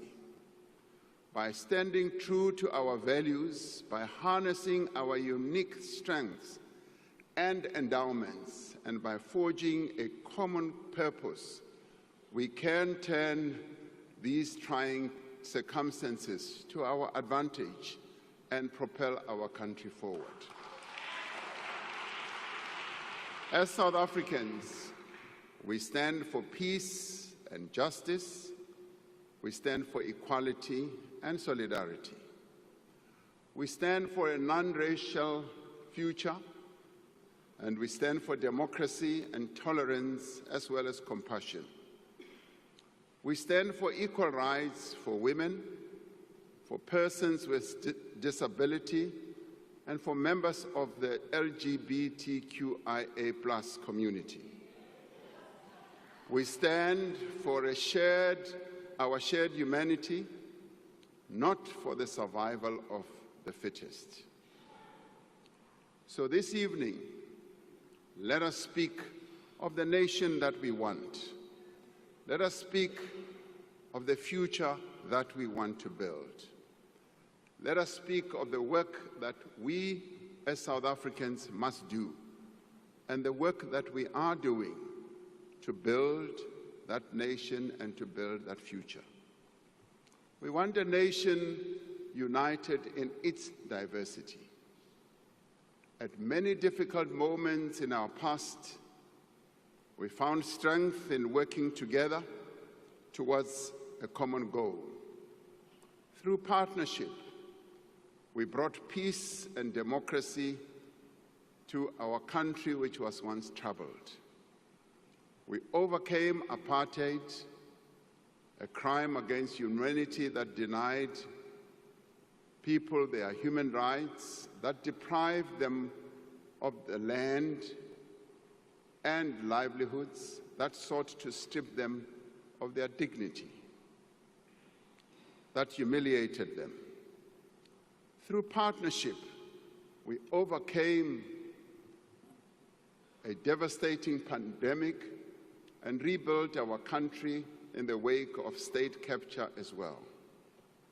Together, we have built durable institutions that support our democracy, that protect our fundamental rights and promote the well-being of South Africans. We have built meaningful partnerships between government and business and labor and civil society and other social partners to drive growth and development. These stand as models of cooperation for the rest of the world. South Africans are continuing to work together to confront our country's challenges and build a nation that works for all. Guided by the wishes of the people as expressed in last year's elections, we have formed a government of national unity to give expression to our culture of cooperation. As political parties, we have set aside our differences and agreed to work together for the good of all South Africans. In the last week, we have adopted the Medium-Term Development Plan, which sets out a clear and ambitious program for the next 5 years.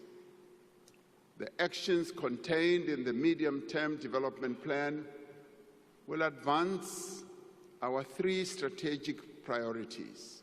Firstly, to drive inclusive growth and job creation. Secondly, to reduce poverty and tackle the high cost of living. And thirdly, to build a capable, ethical, and developmental state. Our most urgent task is to grow our economy so that we can create jobs, reduce poverty, and improve the lives of South Africans. To undertake this task, we need a government that works for the people. We need a state that is capable, competent, underpinned by a professional public service. South Africans want a state that treats all people with dignity, humility, and respect. A state with leaders who are prepared to serve our people with complete dedication, and public servants who are ethical, skilled, and properly qualified. To achieve these objectives, we are strengthening the role of the Public Service Commission in the appointment of key people who direct the affairs of our state, such as Directors General, Deputy Directors General, Chief Executive Officers of SOEs and board members and other senior positions.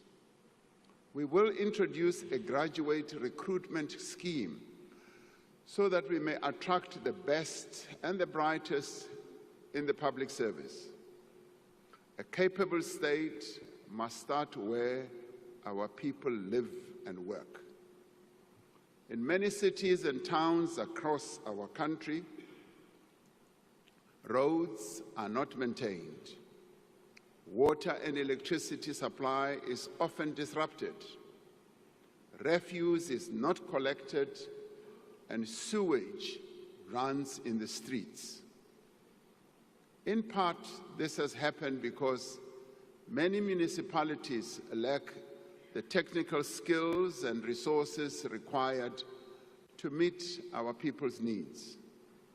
Many municipalities have not reinvested the revenue they earn or collect from these services into the upkeep of infrastructure.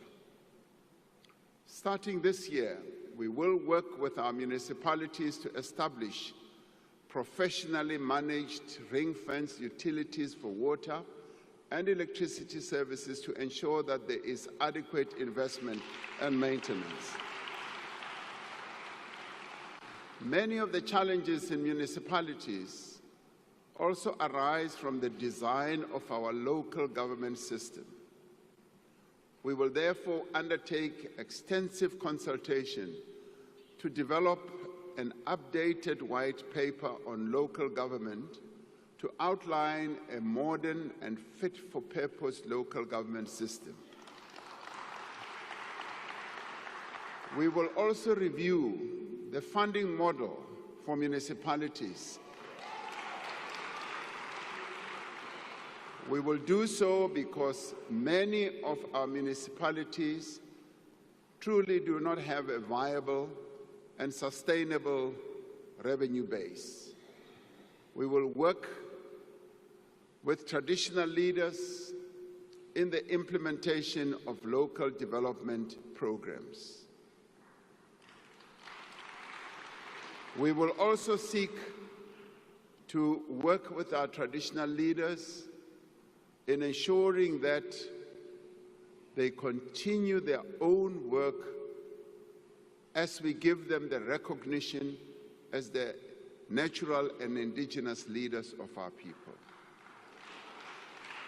We will expand our support to municipalities that require assistance, drawing on the lessons of the Presidential eThekwini Working Group. We are seeing great progress in eThekwini as we implement the district development model, which enables all key role players, as in government, business, labor, and community-based organizations, to work together. As we work to reform the public service and build the capability of the state, we will harness technology to transform the way government works. We will invest in digital public infrastructure to give South Africans access to government services anytime, anywhere, through a relaunched government gov.za platform.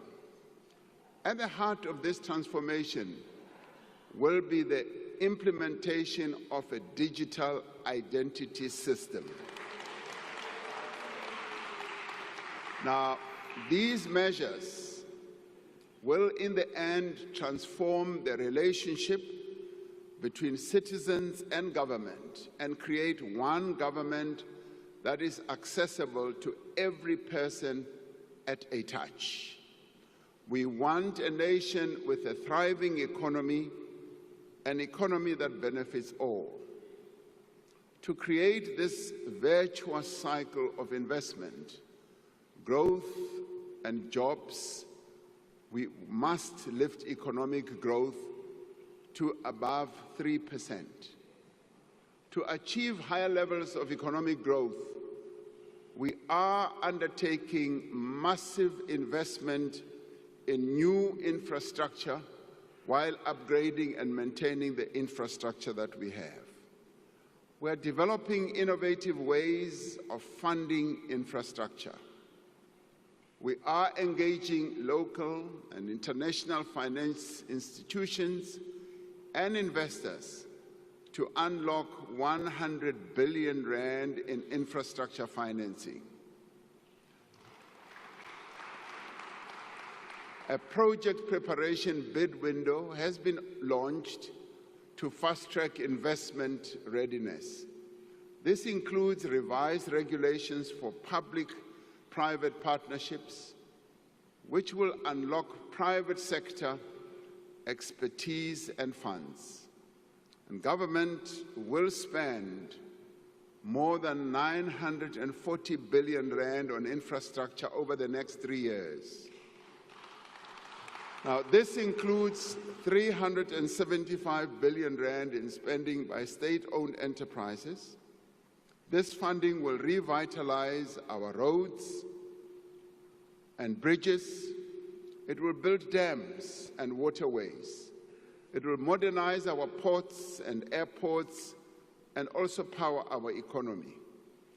Through the infrastructure fund that we launched some time ago, 12 blended finance projects worth nearly 38 billion rand have been approved in the last year.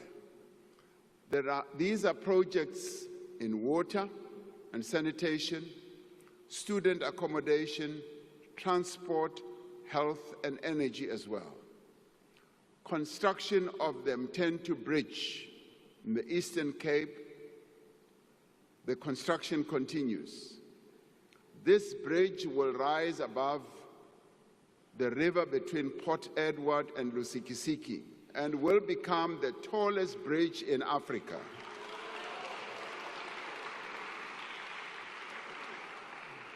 The Podihadi Dam in Lesotho will feed 490 million cubic liters of water a year from the Lesotho highlands into the Vaal River system, securing water supply to several provinces for years to come.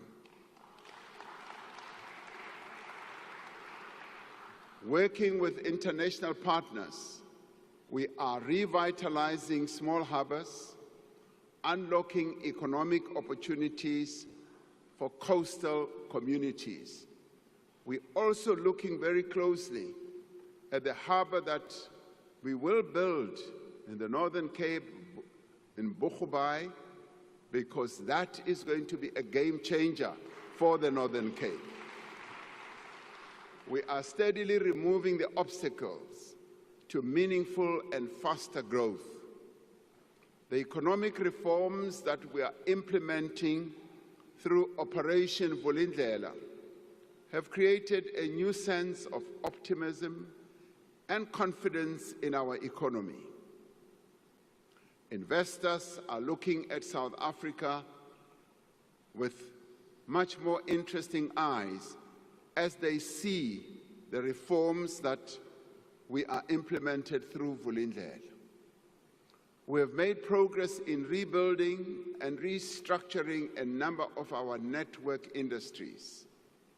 We are seeing positive results in the improvement of the functioning of our network industries, as well as the investment opportunities that are opening up and are being taken up by investors, leading to job creation.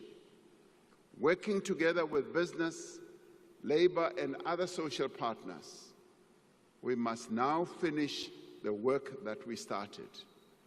Over the coming year, we will initiate a second wave of reform to unleash more rapid and inclusive growth. Our immediate focus is to enable Eskom, Transnet, and other state-owned enterprises that are vital to our economy to function optimally. We are repositioning these entities to provide world-class infrastructure while enabling competition in operations, whether in electricity generation, freight, rail, or port terminals. We continue with the fundamental reform of our state-owned enterprises to ensure that they can effectively fulfill their social and economic mandates. Now, this includes the work underway to put in place a new model to strengthen governance and oversight of our public entities. We will ensure public ownership of strategic infrastructure for public benefit while finding innovative ways to attract private investment, to improve services, and to ensure public revenue can be focused on the provision of public services. We are in the process of establishing a dedicated SOE reform unit to coordinate this work. The measures we have implemented through the Energy Action Plan have reduced the severity and frequency of load shedding, with more than 300 days without load shedding since March 2024.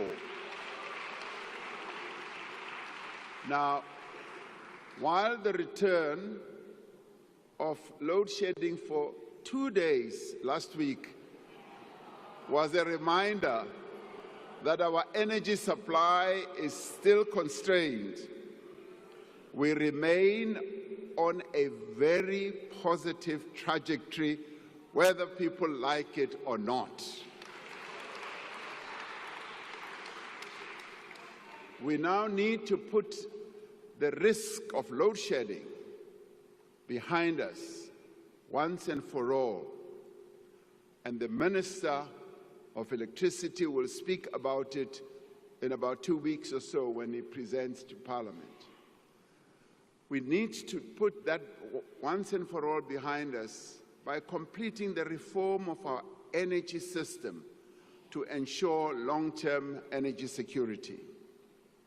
The Electricity Regulation Amendment Act, which came into effect on the 1st of January, marks the beginning of a new era in our energy architecture.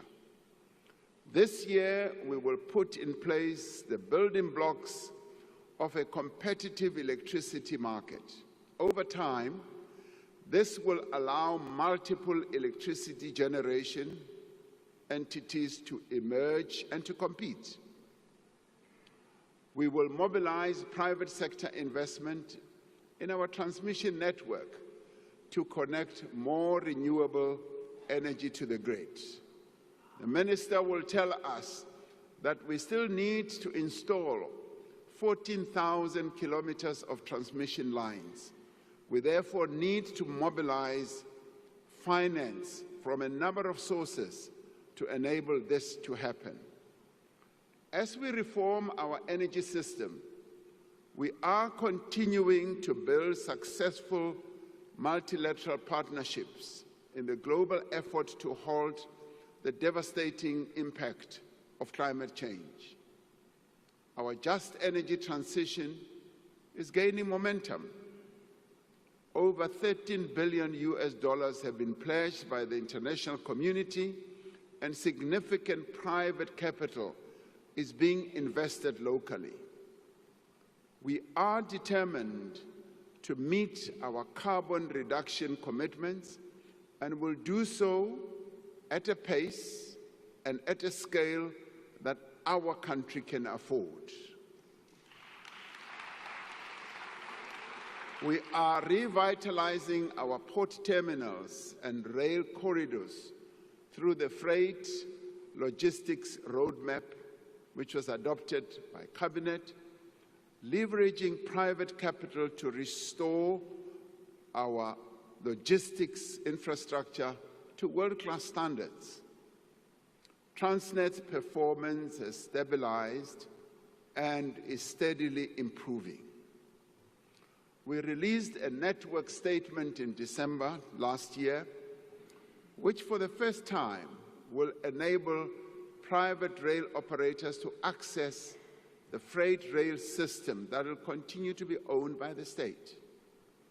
Open access to the rail network will allow train operation companies to increase the volume of goods transported by rail, while our network infrastructure remains state-owned.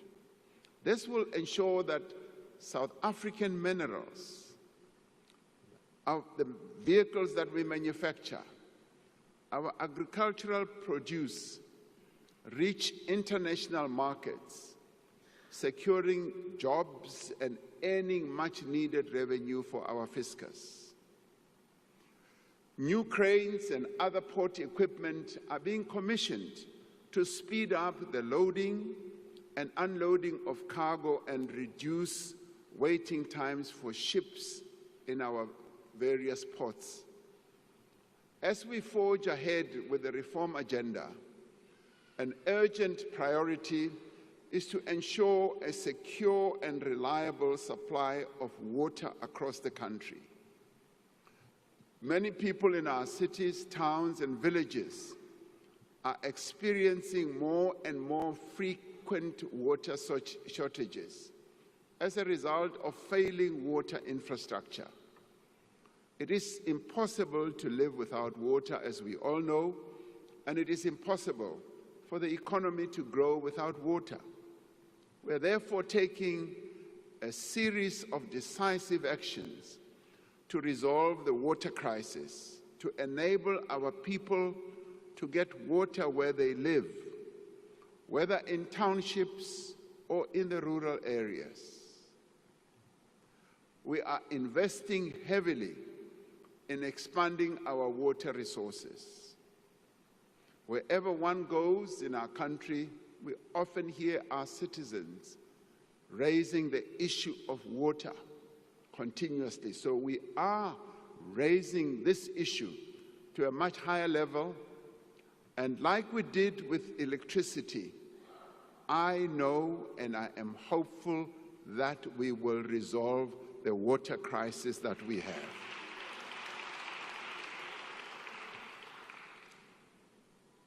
Loko famba uya atindaweni to tala ukuma ku ri vakhegulu va rila hi yona mhaka leyi ya mati. Va ku byela ku ri hi hava mati, hi lava ku ri hulumeni a hi tisela mati, hi ta swi endla swaleswo. Hi lava ku ri mi tiva kahle laha mi nga tshama kona ku ri mati a ta va kona, hi ta wa tisa mi wa kuma. To date, the Infrastructure Fund has secured 23 billion rand for 7 large water infrastructure projects. We have ended delays in major water infrastructure projects like Phase 2 of the Lesotho Highlands Water Project and the Umkomazi Dam. Work is underway to prepare for construction of the Ntabelanga Dam on the Umzimvubu River to supply additional water for domestic use as well as for irrigation in the Eastern Cape. Within the next year, we will complete the establishment of the National Water Resource Infrastructure Agency to unlock much greater investment in water projects. Through the Water Services Amendment Bill, we will introduce a licensing system for water service providers and remove licenses where providers do not meet the standards for quality drinking water. As part of our reform agenda, we will ensure that our focus on water is intensive and it speeds up. As we move ahead with our reform processes, we will continue to enhance our visa system to make it easier for skilled people to invest in our country and to grow tourism.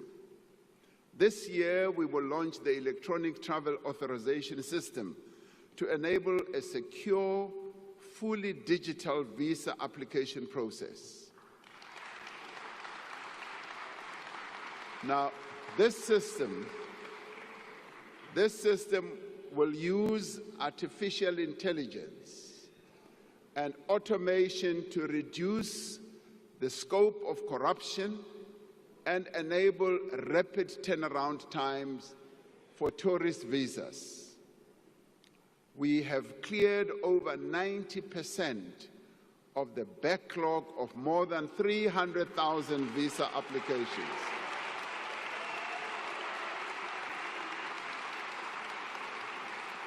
Now, in many ways, these changes that are underway, these reforms that we're implementing, send a very strong message that South Africa is indeed open for business and tourism. As we open for tourism, the Chinese market, the Indian market, the market in the Middle East, the market in Europe and all over are waiting to come as tourists to our country. We want a nation in which prosperity and opportunity is shared by all. For many decades, our economy has been held back by the exclusion of the vast majority of South Africa's people. Black South Africans were deprived of land, of capital, of skills, and of opportunities. Our economy was starved of the potential that it has. And this is why we need to transform our economy and to make it more inclusive. That is why our focus is on empowering our people, on empowering women and persons with disabilities, because they were deliberately excluded from playing a role in the economy of their own country. And we will set up a transformation fund worth 20 billion rand a year over the next 5 years to fund Black-owned and small business enterprises. We will fast-track the regulations of the Public Procurement Act to ensure that businesses that are owned by women, by young people, and persons with disabilities receive equitable opportunities in government contracts. And we have started and will continue to train women entrepreneurs to enable them to compete for government tenders. In November last year, we launched the National Skills Fund Disabilities Program. In its first phase, this transformative initiative will empower over 10,000 persons with disabilities through tailoring training for them and through ensuring that they get stipends and specialized tools. This part of the work we must undertake as business, as government and labor and civil society to enable people with disabilities to play an important role in the economy of our country. For far too long, they've been relegated to the back rooms of everything. Through these programs, we are not only righting a grave historical wrong, we are unleashing the potential of our economy for sustained growth. We want a nation where there is work for all, where every person can earn a decent living and realize their potential, where the rights of workers are protected and working conditions are improved, where women and men receive equal pay for work of equal value. We need to ensure that growth creates jobs for all, and especially for young people. The success of the presidential employment stimulus shows how public employment programs can create meaningful work that generates a wider benefit and contributes to sustainable employment. The employment stimulus that we introduced during the COVID period has created almost 2.2 million work and livelihood opportunities through innovative models that provide high-quality work to participants. The Social Employment Fund has created over 80,000 jobs this year. It has supported more than 12,000 participants to enter entrepreneurial activities. During the past year, young people secured 235,000 work opportunities through the National Pathway Management Network. And this is underpinned by the SA Youth Mobi platform. We now need to build on these innovative programs to create jobs for young people at ever greater scale. And to create jobs, we must leverage our unique strengths as well as our unrealized potential to build the industries of the future, as in green manufacturing, renewable energy, electrical vehicles, and the digital economy that is also driven by artificial intelligence. This year, we will finalize a modernized and comprehensive industrial policy that drives economic growth. We will achieve this ambition by focusing on the opportunities in localization, diversification, digitization, and decarbonization. We're working towards the full implementation of the African Continental Free Trade Area, which will tear down the barriers to trade on our continent. As the most industrialized economy on the African continent, we are positioning ourselves to be at the center of this new growing market. We are harnessing the sun and the wind to make our country a leader in renewable energy and green manufacturing.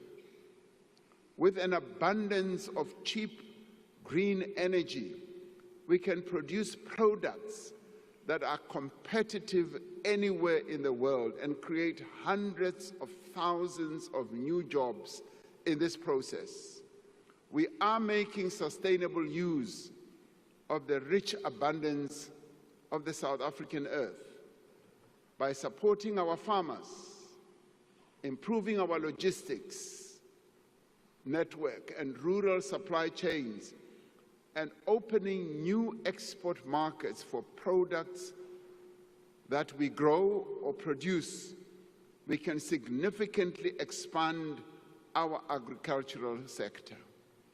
We want South Africa to be leading in the commercial production of products such as hemp and cannabis, a product that is so well known in the Eastern Cape and KZN, a product that our forebears have produced for generations and generations. We can add modern value to it and bring it to the shelves of the entire world.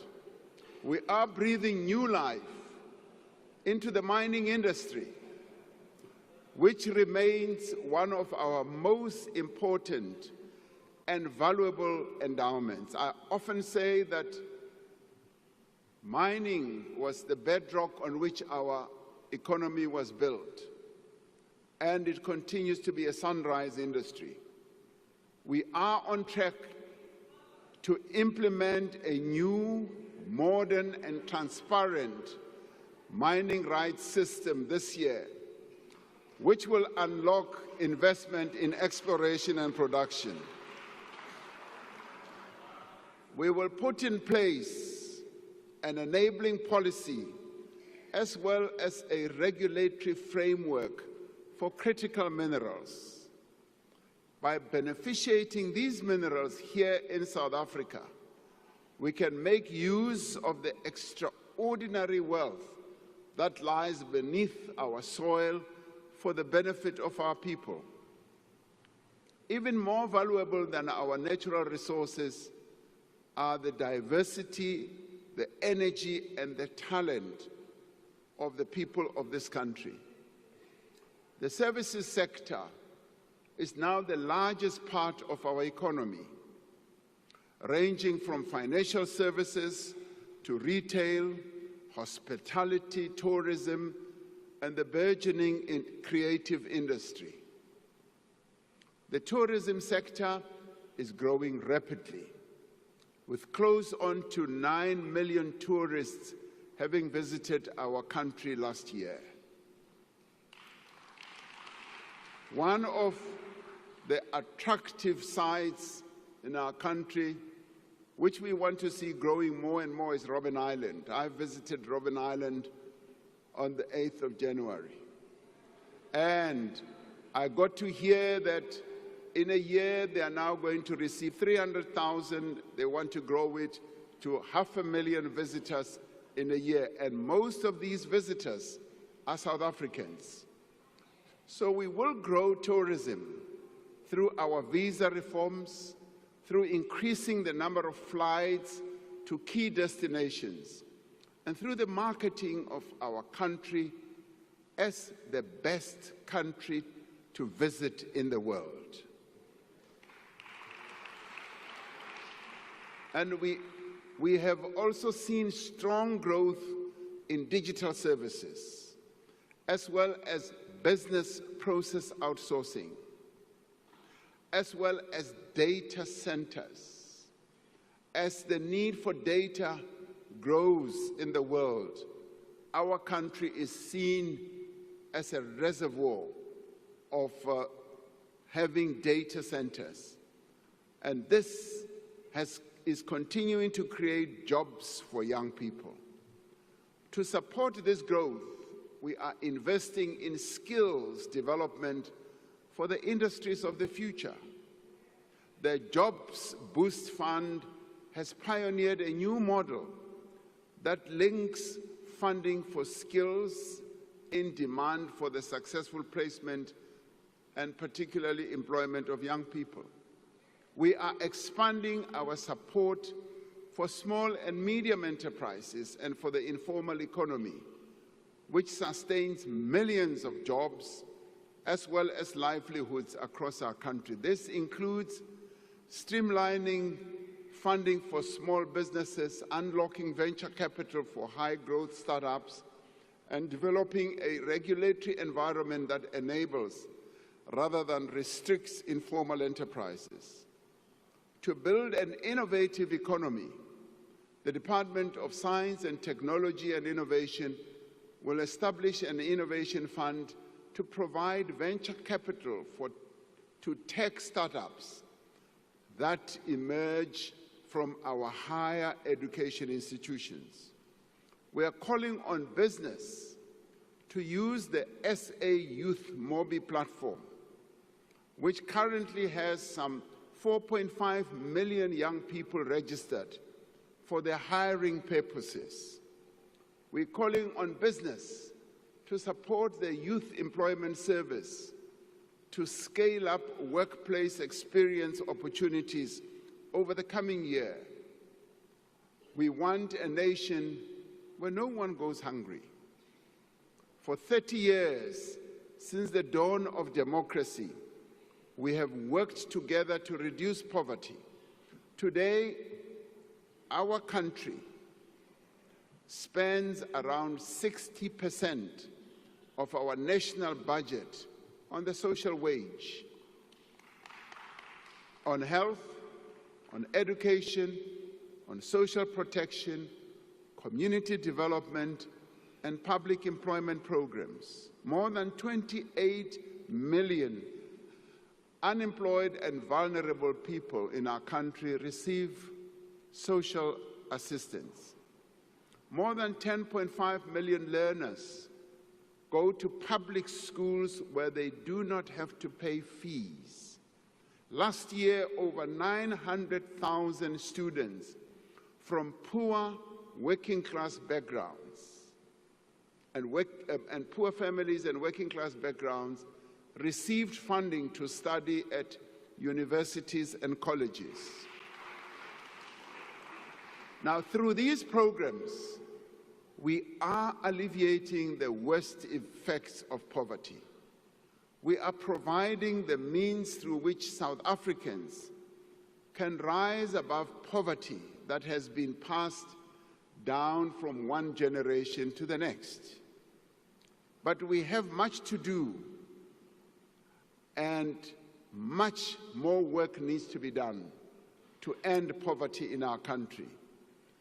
We must do much more to ensure that women in particular no longer face the hopeless task to feed and clothe their children. While government invests heavily to support poor and unemployed people, these programs are fragmented and sometimes they are difficult to access. We are therefore building an integrated system of support for poor and unemployed people. We are strengthening existing programs from job search support to public employment and making sure that together they provide people with pathways out of poverty. Rather than expecting those in need to approach several government agencies separately, a citizen should be able to go to one place to receive all the support that they need. To protect the gains that we have made since 1994 in advancing children's rights, we will adopt the National Strategy to Accelerate Action for Children, which focuses on 10 key priorities, including poverty reduction, child protection, and addressing malnutrition. The Social Relief Distress Grant is an essential mechanism for alleviating extreme poverty. We will use this grant as a basis for the introduction of a more sustainable form of income support for unemployed people. Now, central to our efforts to end poverty and to develop our economy is to provide decent, quality education to every South African. We are immensely proud of the achievements of the matric class of 2024.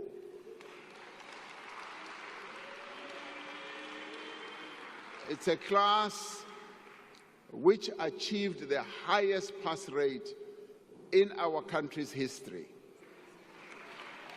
Now, 87% of learners who sat for their matric exams passed. For the first time in the history of our country, nearly half of these learners achieved bachelor pass. Nothing can diminish, frankly, nothing can diminish our pride in the hard work of these learners and the steady support of their teachers, parents, and broader community. And let us give them a big round of applause.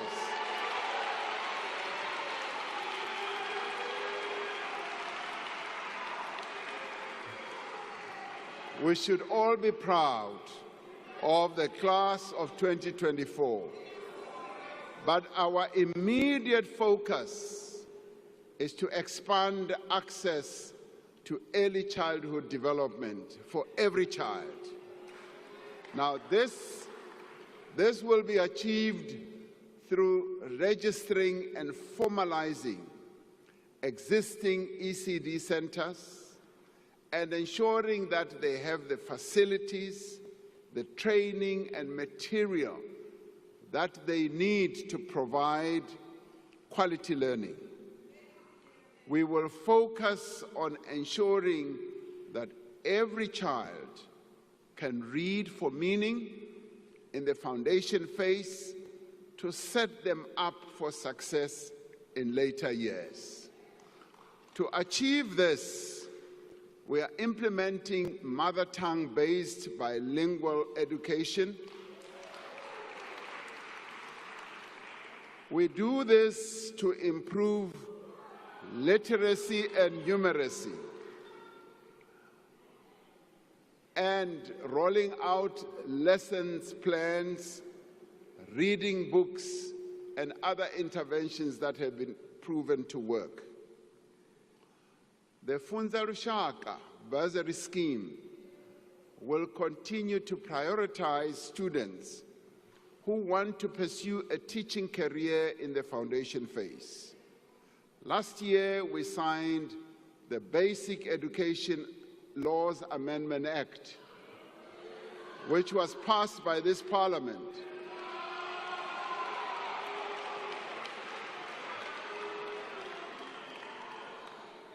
Now, this act is pivotal for ensuring that education is accessible and is inclusive for all South Africans. This year, the Minister of Basic Education will introduce national policy, the norms and the standards and regulations to empower all partners in the basic education field to support the implementation of the Act.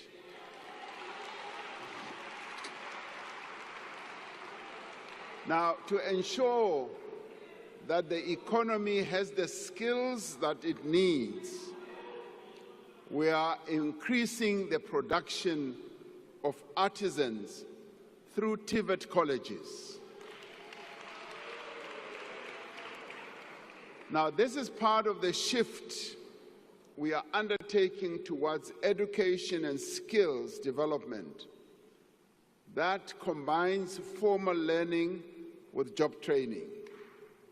Now, drawing on the models that have proven to be so successful in other countries, we're calling on the private sector to offer young people experiential learning opportunities while they undertake their studies. We are implementing phase 1 of the comprehensive student funding model for higher education to address the needs of the missing middle. This will support approximately 10,000 students in the first year. We want a nation in which there is quality health care for all. This year, we will proceed with the preparatory work for the establishment of the National Health Insurance. Now, this includes developing the first phase of a single electronic health record system, the preparatory work to establish the Ministerial Advisory Committees on the Health Technologies and Healthcare Benefits, and an accreditation framework for health service providers. The NHI will reduce inequalities in healthcare by ensuring that everyone gets fair medical treatment. Now, the NHI will save many lives by providing a package of services that include, for example, even more especially, maternal and newborn care and services also for people living with HIV, those with TB, and those suffering from non-communicable diseases such as heart disease, cancer, and diabetes. Our most immediate priority is to strengthen the health system and improve the quality of care. A vital part of this is the modernization, the improvement, and the maintenance of existing health facilities and the construction of new hospitals and clinics. A number of hospitals are under construction or are undergoing revitalization. Now, these include the Limpopo Central Hospital, the Siloam District Hospital in Limpopo, the Tlhabeng Regional Hospital in the Free State, the Bambisana District Hospital, Zitulele District Hospital in the Eastern Cape, and the Buphelong Psychiatric Hospital in Northwest. Now, our projects, rather other projects, are at various stages of design and development. Now, this includes the replacement of 3 existing new central hospitals, 5 new district hospitals, 5 community health centers, and a new psychiatric hospital. To improve patient experience, we are putting more emphasis on reducing waiting times, cleanliness, and staff attitudes in the public health facilities. We are encouraged by the great progress the country has made towards ending HIV and AIDS as a public health threat. By the end of March 2024, 96% of people living with HIV knew their status. 79% of these were on antiretroviral treatment, and 94% of these were on treatment with virally suppressed conditions. Now, to ensure that we reach the target of 95, 95, 95, which has been set by the World Health Organization, we will this year launch a massive campaign to look for an additional 1.1 million people who are not yet on treatment. We are concerned about the potential impact of the decision by the United States government to suspend some of its funding for HIV and TB programs in African countries for 90 days. Now, this funding that we get accounts for about 17% of our country's HIV spend. We have been able, over the years, to provide funding from our own resources, our own fiscus, for our HIV and TB programs. We are looking at various interventions to address the immediate needs and ensure the continuity of the essential services that we might lose if this funding does not come through. Now, to tackle inequality, we do need to undo apartheid special planning, which has scarred our country, our cities, and forced many people to live far away from areas of work and opportunity. We have delivered millions of housing opportunities since 1994, providing safety as well as dignity to poor households. Yet the practice of building housing developments on the periphery of urban centers has in many ways perpetuated inequality and urban sprawl. Going forward, we are going to build more housing in our city centers and closer to places of work and business. Now, we are redesigning our housing subsidies and directing more funding towards programs that enable people to buy or rent a home in an area of their choice. We will release more underutilized state properties for affordable housing development. And we are working with our provinces and metros, and I'm glad that a number of our premiers are here as well. We're working with them to reclaim buildings that have been hijacked in the city centers and repurpose them for public use. Now, we will provide 300,000 service stands to qualifying beneficiaries to enable housing development in well-planned, connected communities along key development corridors. We will clear the backlog of title deeds for subsidized housing, turning homes into household assets. And we will review land use, building, and other regulations to enable low-cost property development, including backyard housing. This represents a fundamental rethink of how the state delivers housing at scale while turning our cities into engines of growth and opportunity. In making our cities work for their residents, we will restore the remaining passenger rail corridors and stations to full service. More than 80% of passenger rail corridors have been returned to service. Now, PRASA has introduced over 200 modern, locally produced trains on its network to provide a low-cost option for public transport.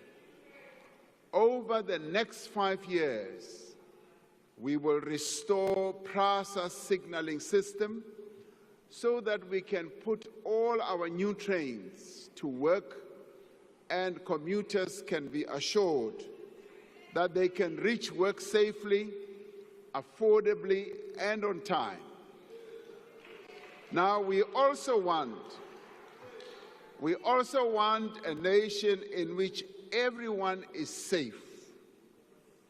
The police continue to work with other law enforcement agencies to dismantle organized crime syndicates and combat financial and violent crimes. The South African police has partnered with the metropolitan municipalities and continues to work with communities to fight crime in the priority provinces where crime is particularly high. Now, we are intensifying Operation Shanela. Shanela has been successful in arresting suspects, recovering firearms, and seizing stolen vehicles. And we must continue to tackle the scourge of gun violence that has continued to plague our society for decades.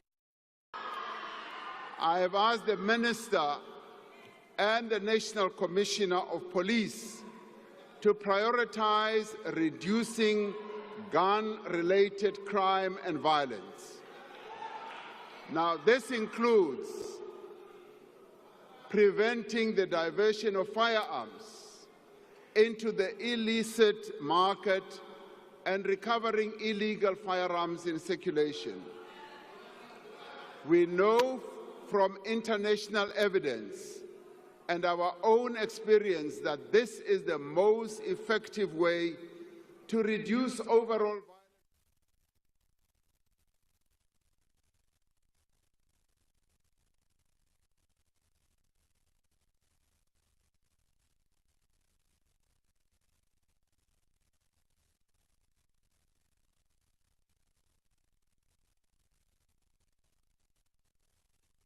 Analytics and smart policing solutions for modern law enforcement.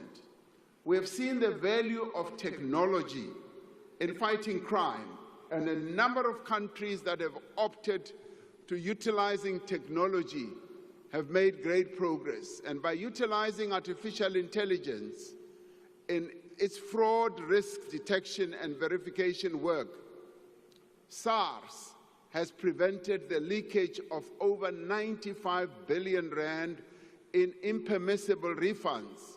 It has recovered 20 billion in revenue and dismantled an illicit tobacco and gold scheme.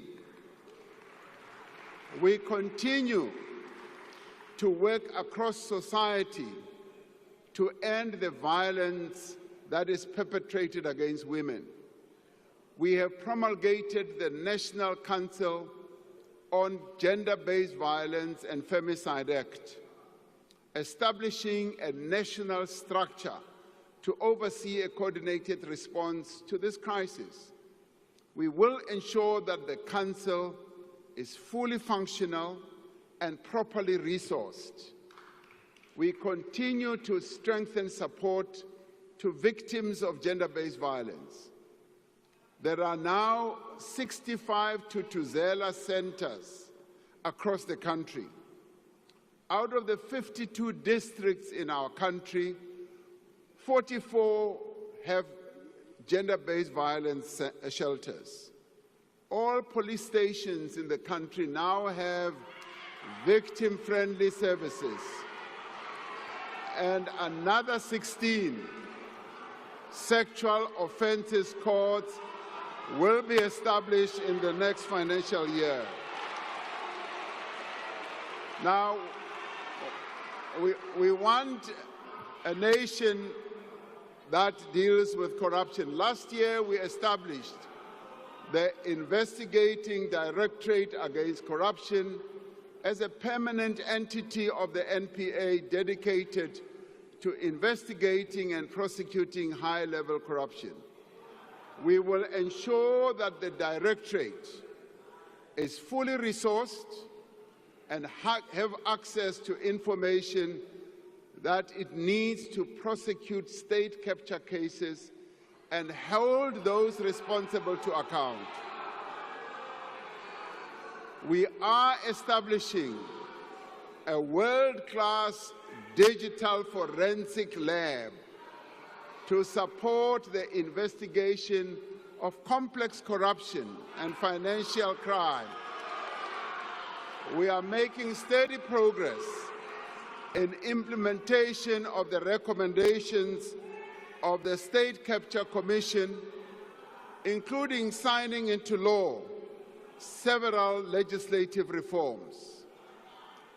The Special Investigating Unit and Asset Forfeiture Unit report that over 10 billion rand has been recovered in state capture-related cases. Now, this year, the Department of Justice and Constitutional Department will report on the review of the Anti-Corruption Architecture, National Anti-Corruption Advisory Council. This is expected to streamline legislation to eradicate duplication of mandates and foster greater cooperation between law enforcement agencies. And we will finalize the whistleblower protection framework and introduce the Whistleblower Protections Bill in Parliament during this financial year. And this year, we will strengthen South Africa's system of dealing with terror financing and further legislative systems improvements. To secure our removal from the International Financial Action Task Force grey list, we have made significant progress in addressing the weaknesses that were identified in our law enforcement system, with 16 out of 22 action items fully addressed. We want a nation that is at peace with the world. We want to continue through our international relations to advance the well-being of the people of South Africa as we seek to advance the well-being of humanity. Now, we will work to strengthen our trade relations around the world and to leverage our strong and diverse global alliances to make our economy more resilient. The key pillars of our foreign policy remain the promotion of human rights, peace and friendship, and the strengthening of fair trade and investment ties with other countries. Now, these are the principles that guide our presidency of the G20 this year. Not that much to say. We have chosen the theme of solidarity, equality, and sustainable development to underscore the need for cooperation and partnership amongst the countries of the world. For the first time in its history, the G20 is being hosted on the African continent. And this is particularly important following the admission of the African Union as a member of the G20. It is a great opportunity for us to place the needs of our continent and the rest of the global South more firmly on the international development agenda. Our G20 presidency is a valuable opportunity for South Africa to advance efforts towards greater global economic growth and sustainable development. Africa remains at the center of our foreign policy. We continue to work to strengthen the African Union, to support the achievement of peace, development, and economic integration on our continent. We know that our future prosperity is intricately linked and bound to the prosperity of the African continent. For South Africa to thrive, we must ensure that Africa does indeed thrive as well. And we must silence the guns on our continent. Now, since the advent of democracy, we've been instrumental in restoring stability in countries such as Cote d'Ivoire, Burundi, South Sudan, Lesotho. More recently, we've been part of the SADC peacekeeping mission in Mozambique that has brought relative calm and stability to the Cabo Delgado province.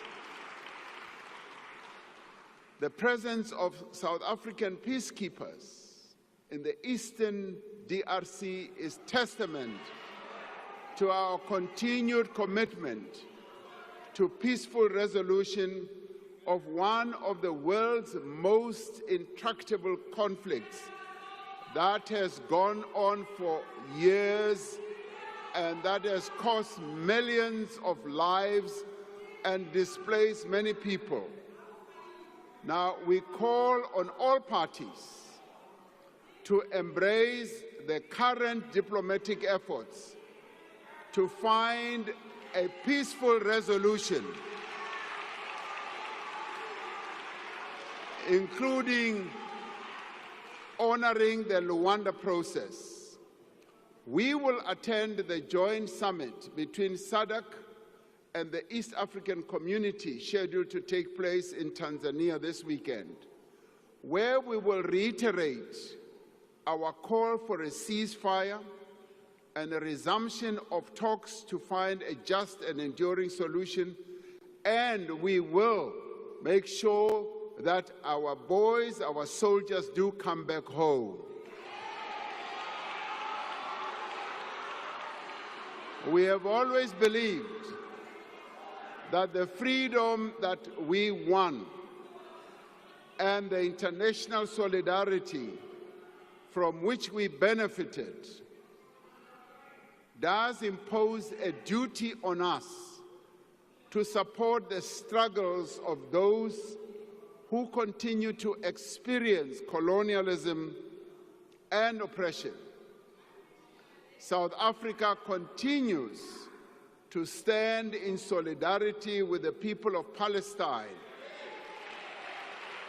who have endured decades of illegal occupation and are now experiencing indescribable suffering.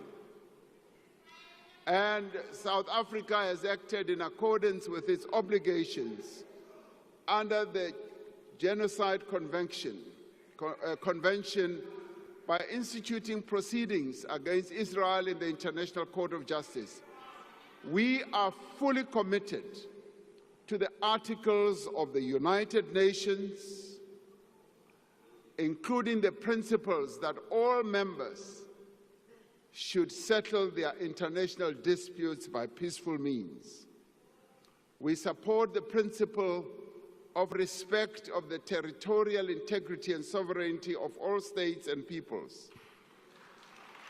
We continue to participate in the different peace processes seeking to bring about a just and lasting peace in Ukraine. South African delegations have been instrumental in developing a framework for negotiations towards a just peace in Ukraine based on the UN Charter and international law. Our country continues to advance its agenda of cooperation and multilateralism through its membership of the United Nations, the African Union, the Non-Aligned Movement, BRICS, and a number of other international bodies. As humanity confronts unprecedented challenges, we are determined that a reformed and representative United Nations must be at the center of global affairs, and we will continue to push for progress on the reform of the UN Security Council to be a more inclusive, more effective body that is able to ensure peace and security. And we will work to ensure that the needs of the people of the world are advanced.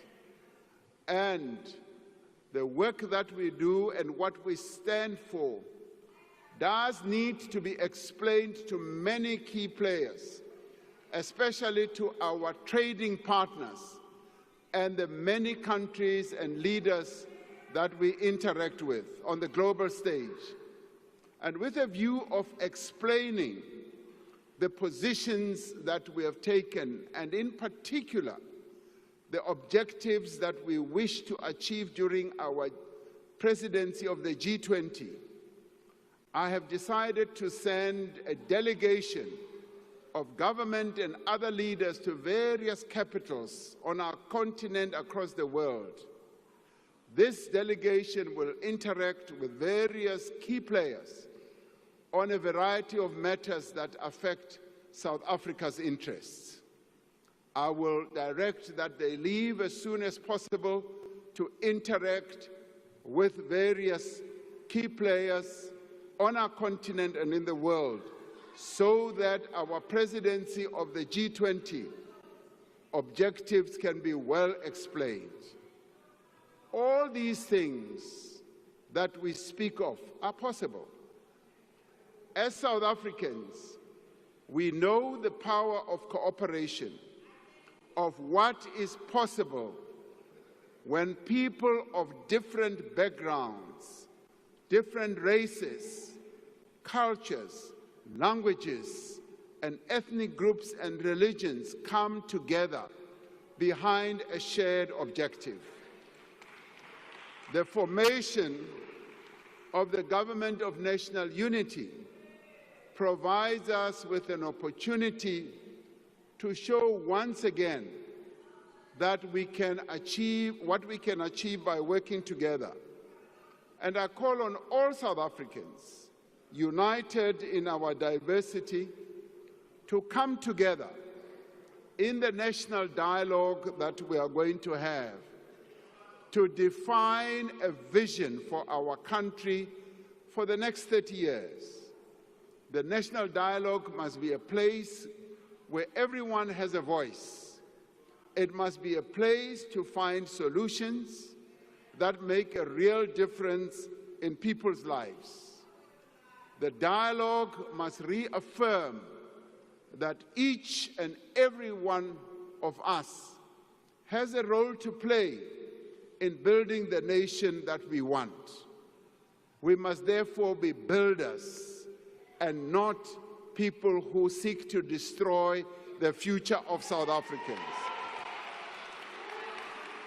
While we may differ on many issues, we agree on one thing, that we need to build a better South Africa and improve the well-being of our people, and that we should do so not by sitting on the sidelines and shouting, We should be in the scrum working to develop the lives of our people. And so, as we enter the new era in the world and in our own country, let us speak of empathy, of compassion that we have for one another. Let us speak of the pride that we have of our country and all that we have achieved. Let us speak of the determination that won us freedom and drives us forward now to a better future. With this determination, we will work together to make this an era of growth, of progress and transformation. We will work together to build the nation that we want. And we will only be able to do it by working together and not by shouting together. And we will only be able to do it by ensuring that we as the leaders ensure that those who will come after us, our children and our great children, inherit a country that we have helped to build, not to destroy. Thank you very much.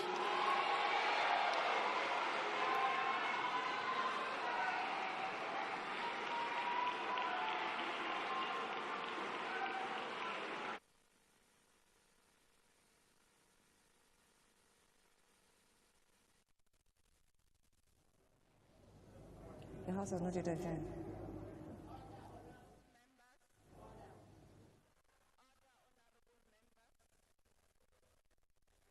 I thank the Honorable, the President. Order, honorable members. After I have adjourned the joint sitting, members should rise and remain at their places until the procession has left the chamber. The guests in the gallery should remain seated until the judiciary has left, and the ushers will indicate when the doors are open. The procession, led by the usher of the Black Rod and the acting Sergeant-at-Arms, will leave the chamber in the following order: the Speaker of the National Assembly, the Chairperson of the National Council of Provinces, the President, the Deputy Speaker of the National Assembly, the Deputy Chairperson of the National Council of Provinces, the Deputy President, the Secretary to Parliament. That concludes the business for the day, and the joint sitting is adjourned. Okay.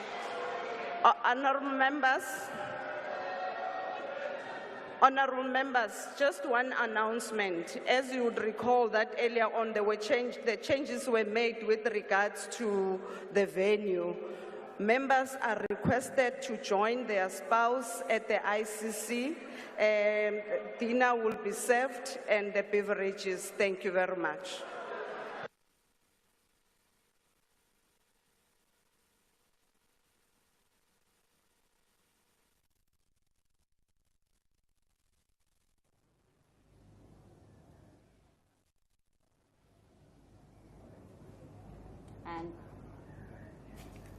And of course, that is the end of the State of the Nation address as delivered by President Cyril Ramaphosa. And of course, processions are leaving now, and that is the mace and the black rod. Of course, the chairperson of the National Council of Provinces, Ms. Refilwe Mthweni-Tsipane, outlined how the processions would leave, and she said that it would be the Speaker of the National Assembly, followed by herself, and then the one of the delegation, of course, of Parliament. Of course, we see the STP there. And of course, all the President and the Deputy President will follow, and then guests, and of course, all members. As we had said earlier on as well, that the State of the Nation address is an opportunity for the President to set priorities for that year that he's delivering the State of the Nation address. And this year, what came out for me is also his commitment to economic growth, where he committed that there will be 100 billion that will be set aside for black-owned business and businesses owned by women as part of the transformation fund that is going to be established to fund these small businesses. And also, he also made a commitment that they will women entrepreneurs will be trained so that they can also compete for tenders, you know, so that they also get to participate in the economy, and we create an economy that is inclusive to vulnerable members also for our society, meaning the disabled people. And of course, on your screen right now is members singing, of course, and obviously happy with the president, what the president had to outline. Of course, this is a yearly thing that we see, that after the State of the Nation address, members will break out in song in much of a celebration of the way that the president has paved for the year ahead. Of course, like myself said, there are some priorities that the president has outlined, including combating unemployment and ensuring that municipalities work optimally. Of course, then we are done. This was the much anticipated State of the Nation address, and we are now waiting for members to make their way out to hear their reactions as to what they think of what the president had to say. Now, obviously, we have to think about what is it that members have to say, especially members of the opposition. Yes. What reactions are they going to have? And of course, you can stay tuned to Parliament TV, and we will have those reactions for you. And it's going to happen outside at the City Hall right here in Cape Town. And they can see Minister of Sports there, also Mr. Gayton McKenzie, as well there as the members are exiting the City Hall.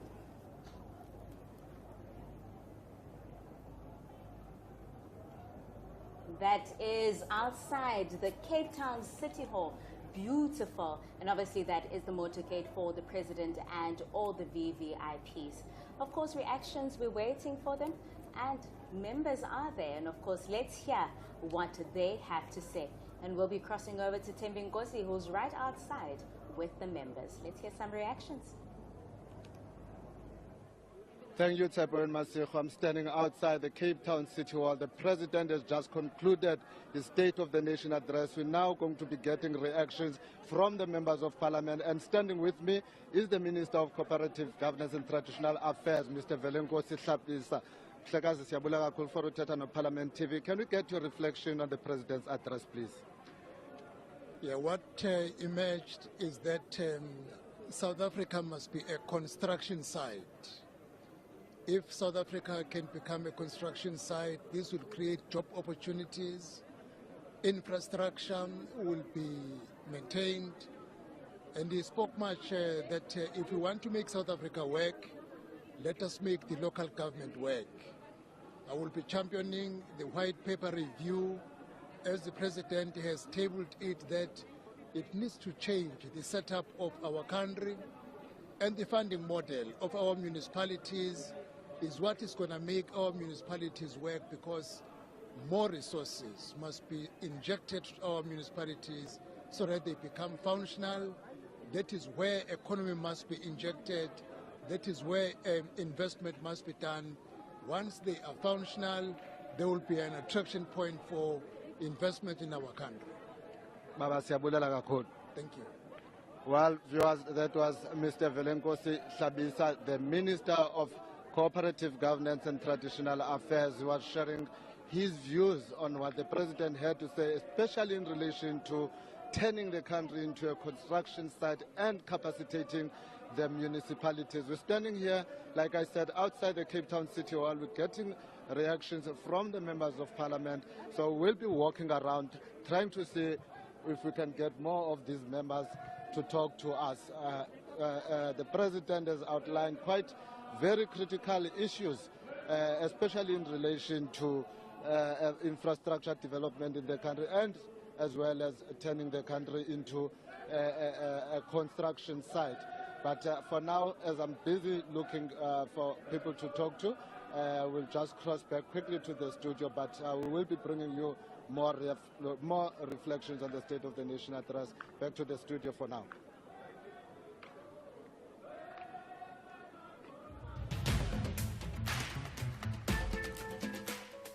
The first State of the Nation address of the 7th term of Parliament will be held on Thursday, 6 February, followed by 2 days of debate on 11 and 12 February, concluding with the reply by the President on 13 February. The State of the Nation address, commonly referred to as SONA, is one of the most important annual events in the parliamentary calendar. It is an integral part of Parliament's oversight function over the executive. Watch the address live across Parliament's platforms at 7 p.m. Follow Parliament on social media and join the conversation using hashtag SONA2025. Your Parliament, your voice, your future.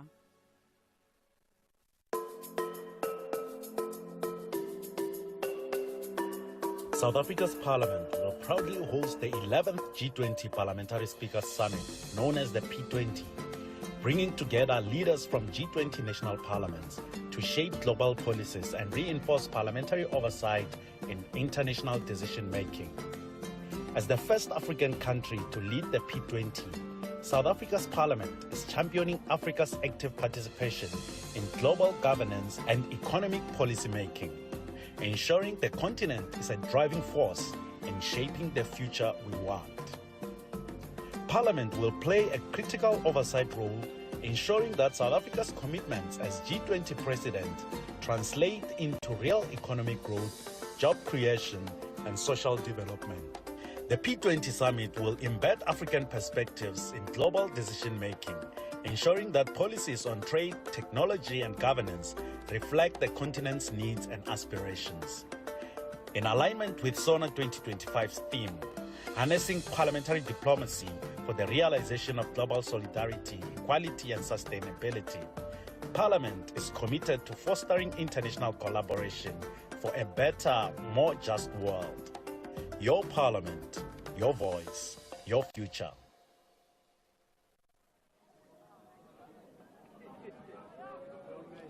Has concluded his first State of the Nation address for the 7th administration, the first under the government of national unity, and those are the cars leaving after the address. And of course, members singing outside, these are the members of Umkhonto weSizwe, and of course this is something that we're used to in terms of singing when members come out of the chamber.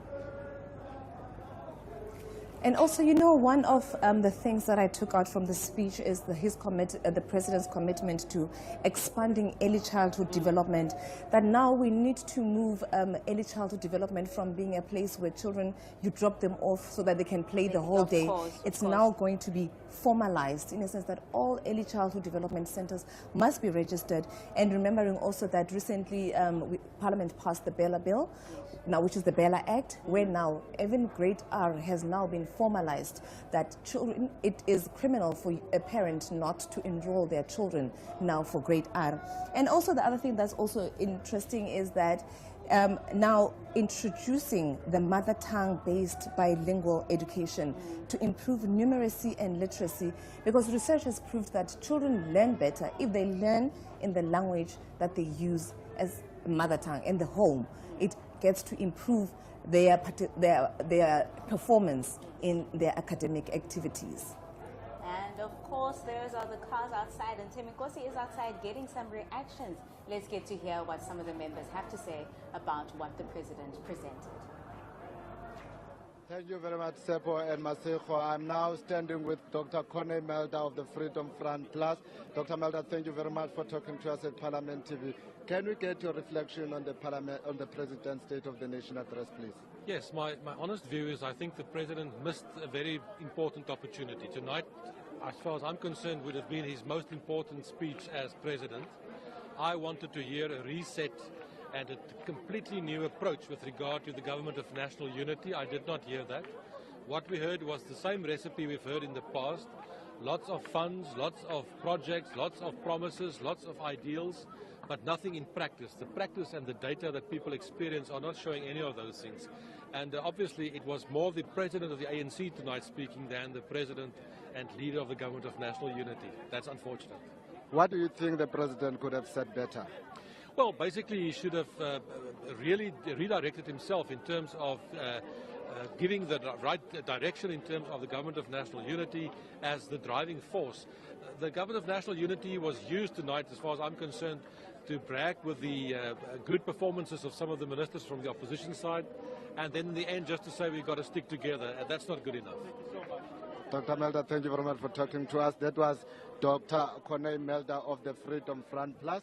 I want to see if we can speak to next. There's quite a lot of activity, a lot of media houses here, so we are fighting over the interviews of these members of parliament. So we're walking around trying to see who we can talk to as Parliament TV. We're moving now slowly towards Dr. Tron Shope, but we're going to have to wait a little bit for him to speak to other media houses. But we will be bringing you, like I said, all the reflections from the members who've been sitting in the House and waiting for the President to deliver the State of the Nation address. Now that the President is done, let's see if we cannot speak to Mr. Anthol Trollip, maybe just to get a bite. Let's see if we can't get a bite from Mr. Trollip. Mr. Trollip, thank you very much. This is Parliament TV. Where are you from? I'm from Parliament TV. Can we get your reflections?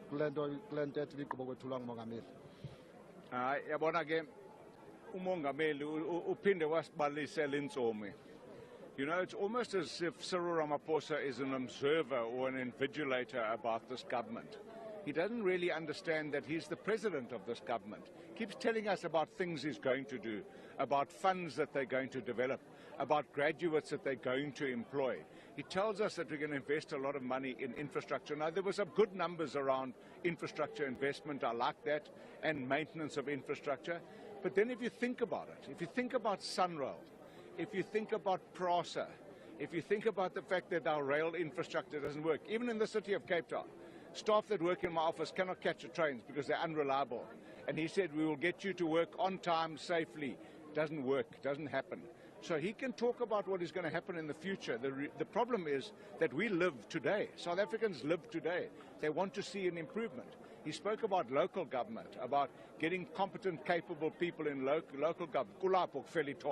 That's exactly where the problem is. Why?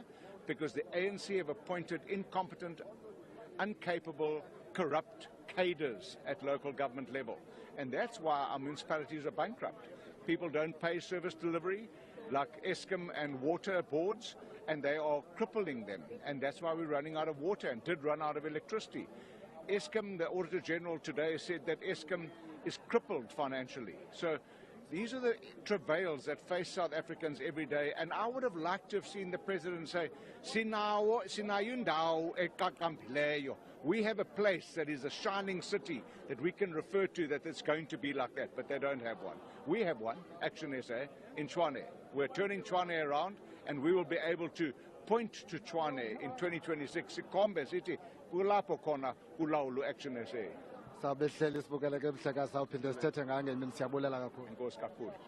Well, that was Mr. Anthol Trollip of the Action SA. And standing with me now is the President of the African Transformation Movement, Mr. Vuyo Zungula. Mr. Zungula, thank you very much for talking to Parliament TV. Can we get your reflection on the President's speech, please? Mhlekazi wami, you know, into funeka siyithethe ebantwini. Umnumzana uRamaphosa isona yesten eyenza lena. Kumnandi ukuza apha abantu banxibe kakuhle, wonke umuntu athethe ngayo isona. Kodwa umbuzo ufuneka sizibuze wona ukuba ikwimpilo zabantu phaa ezilalini, phaa nezilokishini abantu bangathathi intweni. Ingaba usukela ngo-2018 umhlekazi wangena elawulweni. What has been the difference? Because we find that as a country we get to be excitable about small things, about little things. This is the 10th SONA has been presenting.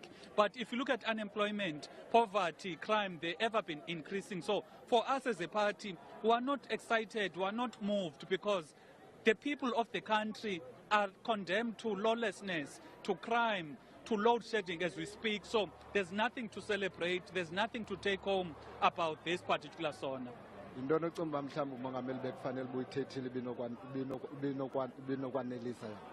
Mhlekazi wami umnumzana uRamaphosa akufunekanga athethe kakhulu engaqala aphendule ukuba kwezi zinto ebezithethile kulo nyaka ophelileyo zintoni into azenzayo. Befama uyasho ukuba ndandithe ngonyaka othile kuzoba khona i-bullet train ikhona, ndandithe ukuba kuzoba khona i-smart city sikhona, ndandithe kuzokwenzeka lena ikhona. But in the absence of him accounting on his previous promises, it would be foolish for people to think or to have hope in terms of what he's promising now for the future. Thank you. That was Mr. Vuyo Zungula, the president of the African Transformation Movement, ATM, expressing his views on the president's speech. As I had said, we will be walking around throughout the evening trying to get reflection from members. There's a lot of media houses here, but let us walk that side to see if maybe we cannot grab one member. I see there's Mr. Subrati there.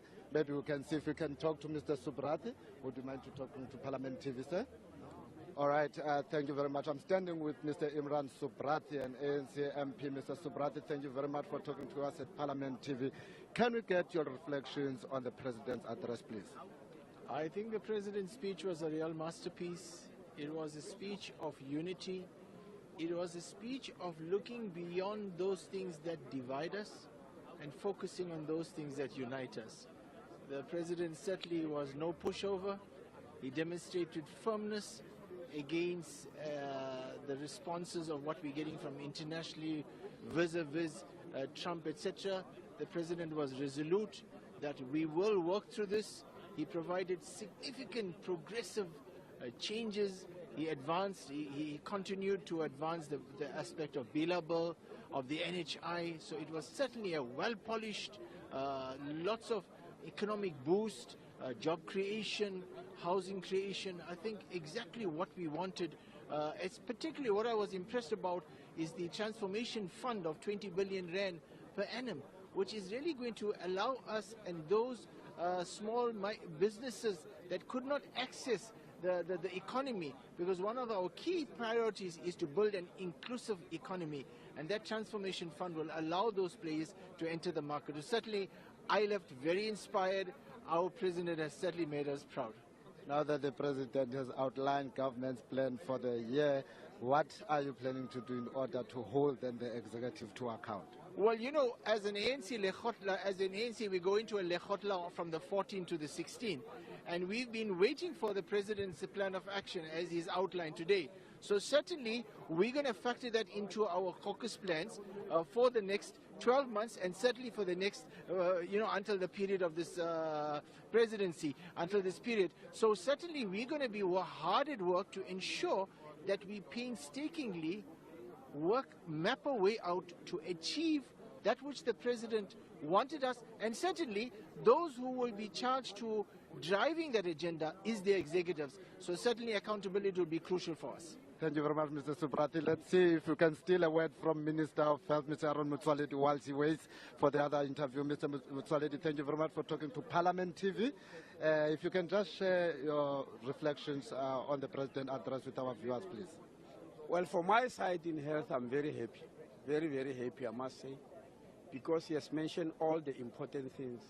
Number one, that we are forging ahead with the implementation of NHI, and that we are going to have massive infrastructure to improve the public healthcare system.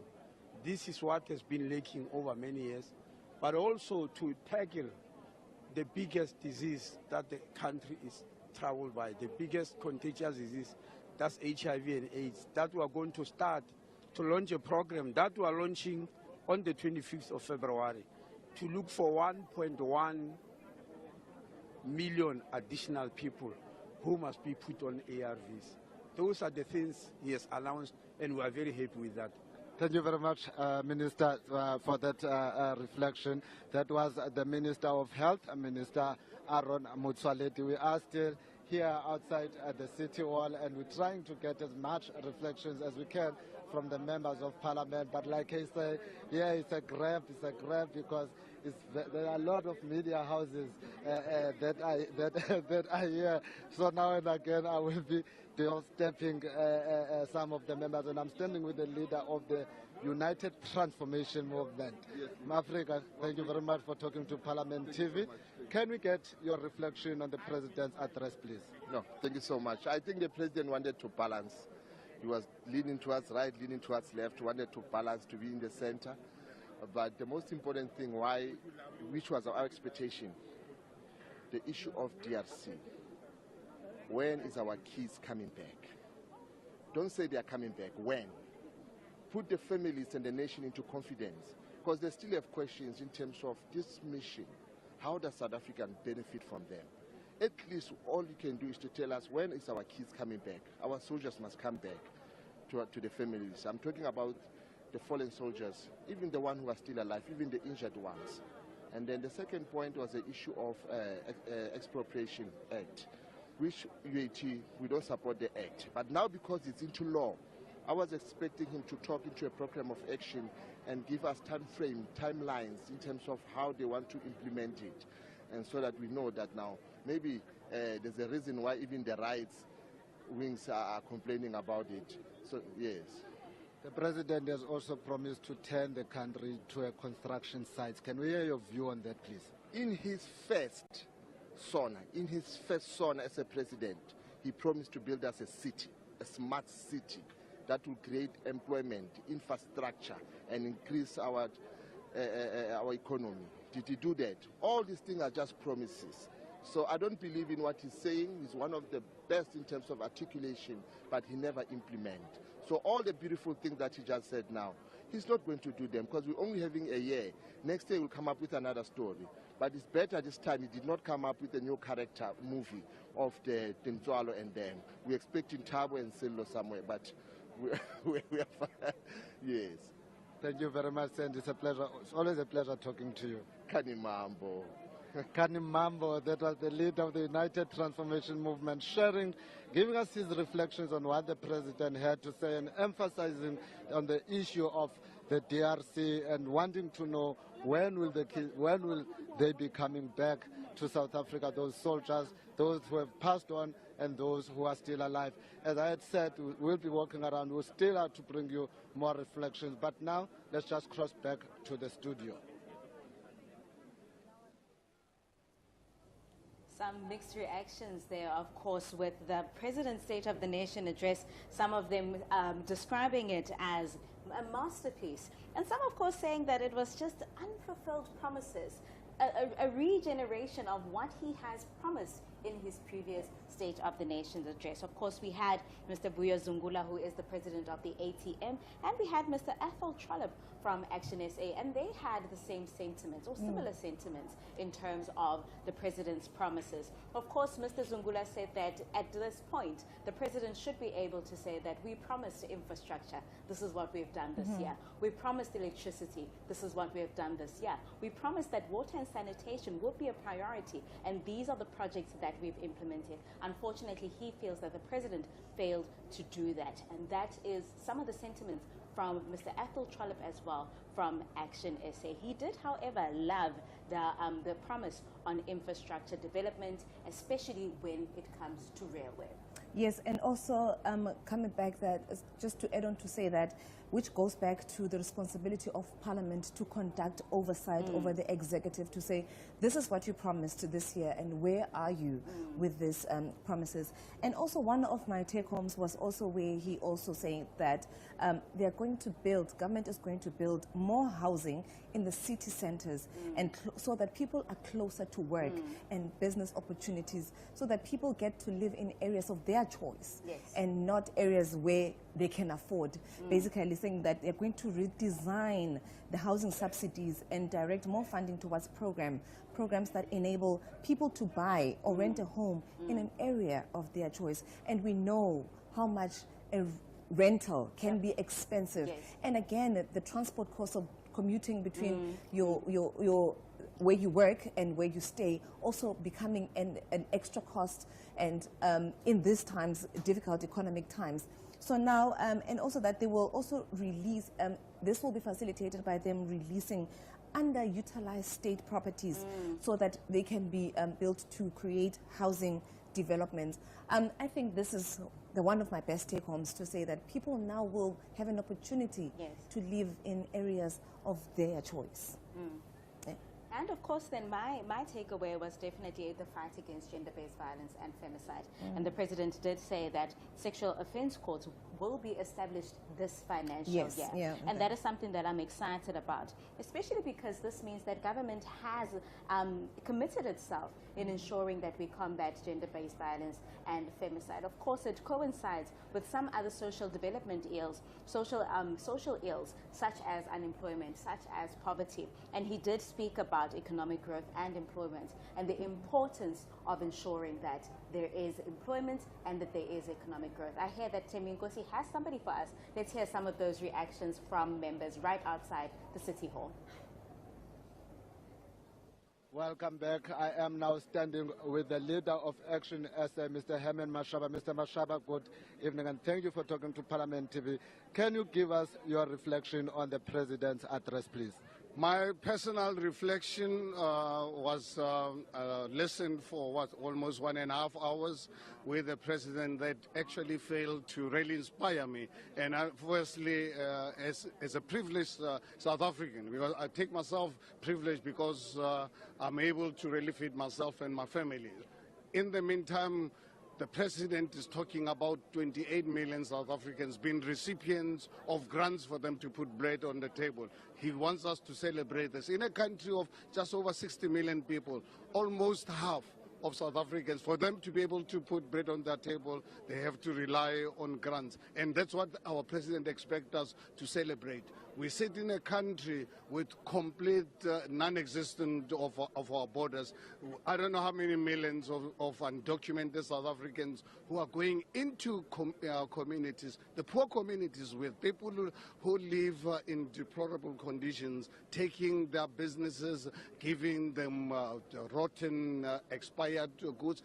Never address those matters that are affecting our people in Amanskral, here in Gugulethu, because it looks like the black communities in this country are not actually the beneficiaries of this new the government of national unity. We thought with the government having almost 70% support, they will start coming out with programs that can actually benefit the poorest of the poor.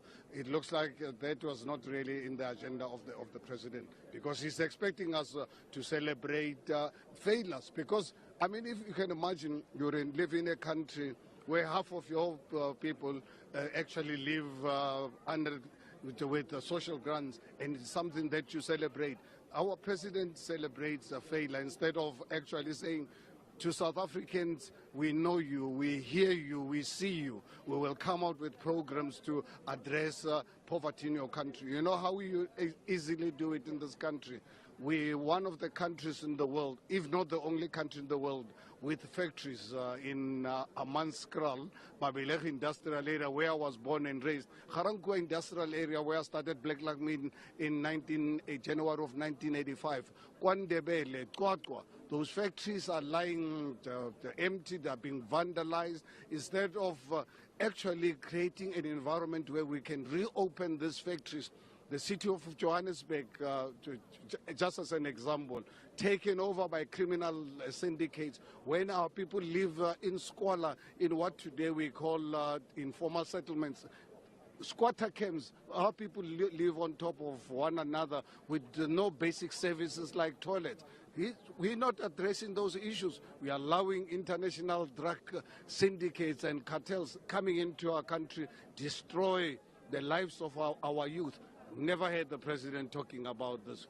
I don't really believe there's any family in this country, particularly for us as black families, where our youth are not affected by drugs. For the President, nothing to talk about that in the State of the Nation address. These are the issues that you've got to touch about. It's not about the good English you speak. It's about actually addressing the lived experience of our people. That's what the political system actually should be, or political leaders should really provide that leadership. Mr. Mashaba, thank you very much for talking to Parliament TV. Thank you so much. Well, that was Mr. Herman Mashaba, the leader of Action SA, sharing his frustrations with the president's speech, also indicating that the president could have said better when he was delivering the speech. Like I said, we're still here outside the Cape Town City Hall, where the president had concluded with his speech, had concluded talking to us, and right now, just for the sake of our viewers, please introduce yourself and then share your views with us. Sure, I'm obviously a journalist. Obviously, we heard about water and sanitation. We're standing outside City Hall, and all we can smell is a reeking drainage system. I mean, what do you say about that? But I mean, overall, we've heard.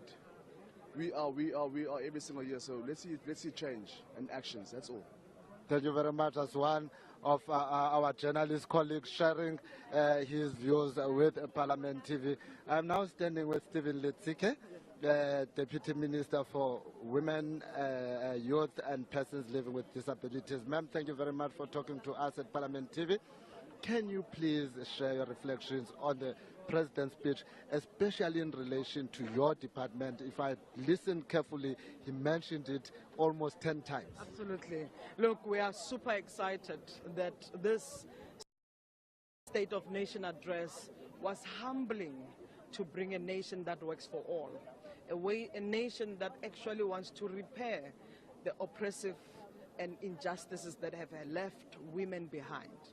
Of course, what the president is saying, everyone matters, men, women in all their diversity, but we are also going to correct the systematic things like patriarchy that has consistently put women at the receiving end.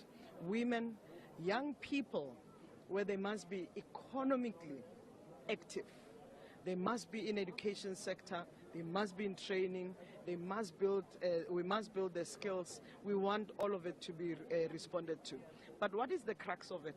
President is saying we leave no women, we leave no youth, no person with disability. And there were practical things that were at play.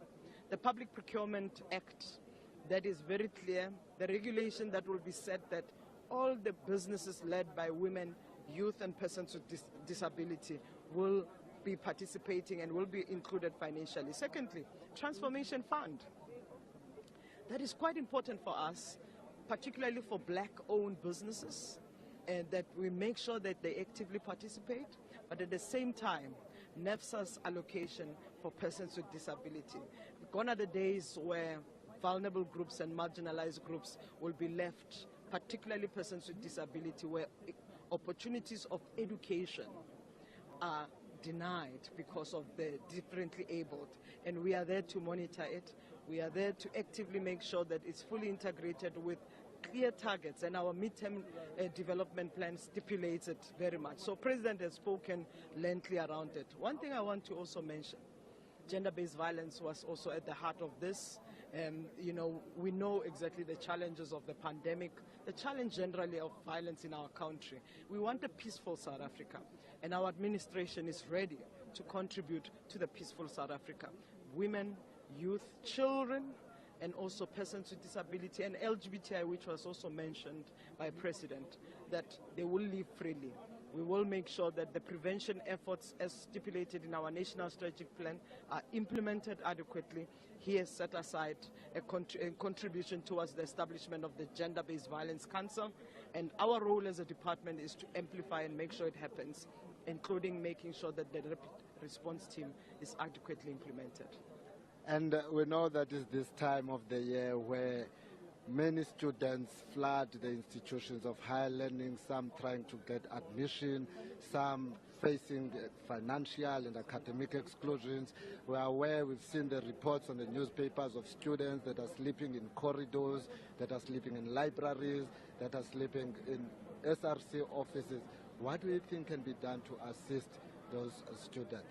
Indeed, you are correct. These are young people. This is the future of the country that is experiencing this. And in fact, when you look at even the number of students that have written matric and that have matriculated, and in fact also the challenge that sits with how much space is available. You know, 200,000 availability of space will also lock out a number of our young people, and neither will they be in employment, education and training. That worries us. But already there are efforts that are led by the Higher Education and Training Department. We've been working with the department.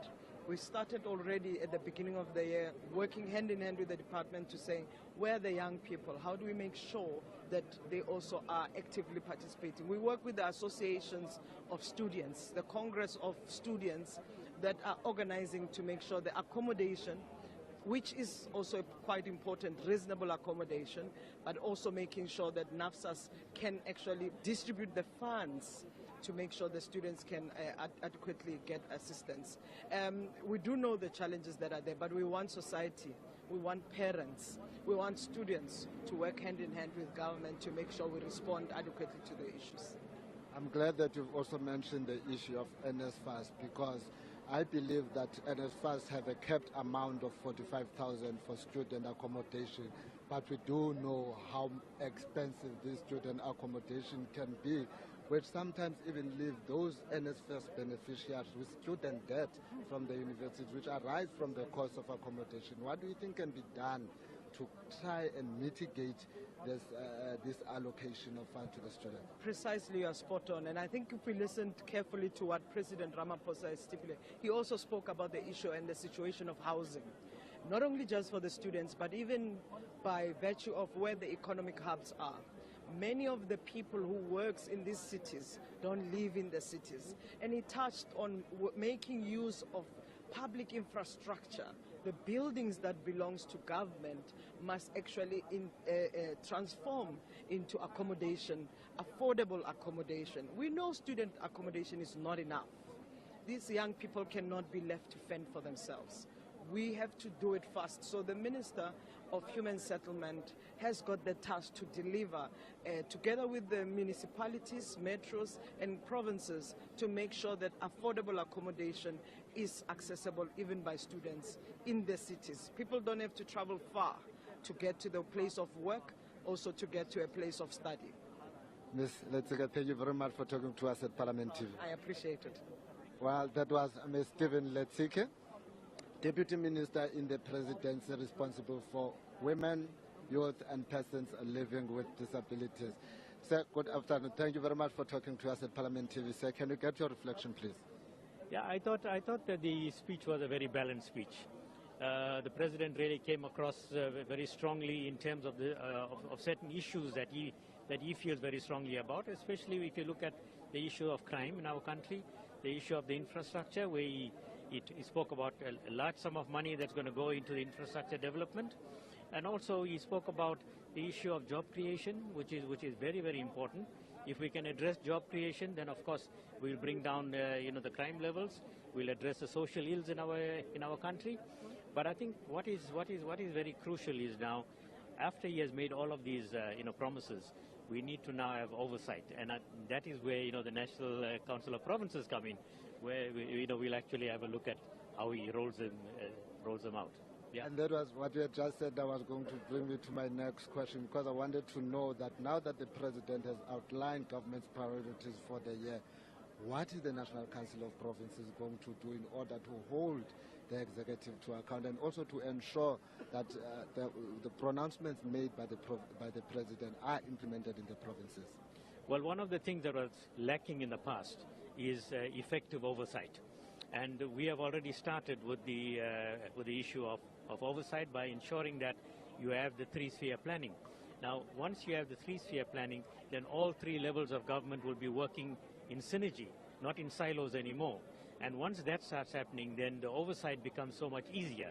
We are then able to track what was said, where's the budget, and the actual implementation on the ground, so that the people benefit eventually. So that's where the NCOP will come in, and we will have our plan. In fact, we've already got our plans in place to ensure that we track whatever was said, and also from any executive statements that come out after this, we will be able to track those. And also, SONA 2025 happens 2 months after the country assumed the presidency of the G20. How is then the NCOP going to ensure that the G20 activities are infused into the provincial programs? Well, the G20 is actually going to give us a huge boost in terms of the economy of our country and all the opportunities that are there. And the NCOP is going to feed into that. Not only the G20, but also the P20, where the speakers come together. And we're going to make sure that the NCOP becomes a part of those processes, because the opportunities that are there, we must not lose sight of that, and we must be able to take advantage of those opportunities to benefit the people of our country by ensuring that all these important role players that are coming into the G20 must be able to we must be able to derive benefit from that, and be able to promote our country to such an extent that we can actually ensure that we attract foreign direct investment, and in that way we can grow our economy, because our economy right now is below 1%, and our target is 3%. So the only time we're going to be able to achieve that is by attracting foreign direct investment into our country. Mr. Governor, thank you very much for talking to Parliament. Thank you so much. Much appreciated. Have a good evening. Thank you, sir. That was Mr. Les Governor, the Deputy Chairperson in the National Council of Provinces, also giving us his reflections from what the President had to say when he was delivering his State of the Nation address. I think from this side of the coverage, we'll have to end it here. And I'm now taking you to my colleagues in the studio, and from my side, a good night. That was Thembi Khosi on the ground. They're giving us reactions from different members of Parliament and members of the executive on their reactions from the State of the Nation address, which was delivered this evening by President Ramaphosa. Just an update on next week events in Parliament. On Tuesday and on Wednesday, the members of Parliament will debate the State of the Nation address. This will be an opportunity for various members of Parliament to unpack the address as the President has delivered it today, and also to pose questions, and also then he will get an opportunity to answer to those questions on Thursday, the 13th of February at 2 p.m. again, and the sittings will be held at the Dome, currently at the New Master Parking, just in front of Parliament buildings, Parliament Precinct. I wanted to say the word precinct. It has been a long evening, Tepo. I must say it's been a long evening, a long day, and it has been a pleasure to work with you and Thembi Khosi. And again, we're dressed by local designers. Yeah. I was dressed by Silomidu Biskalo. And I'm dressed in Mantu by the beautiful Balesa Mukubung. And of course, you can go onto our website for more information on the work of Parliament and the debates next week by using our website, which is www.parliament.gov.za. And of course, if you want to follow and like and subscribe, please do so on all our social media platforms and join the conversation by involving yourself at Parliament of RSA. From us here outside of the Cape Town City Hall, it has been a pleasure. See you next week. Bye-bye. And have a good evening and good night.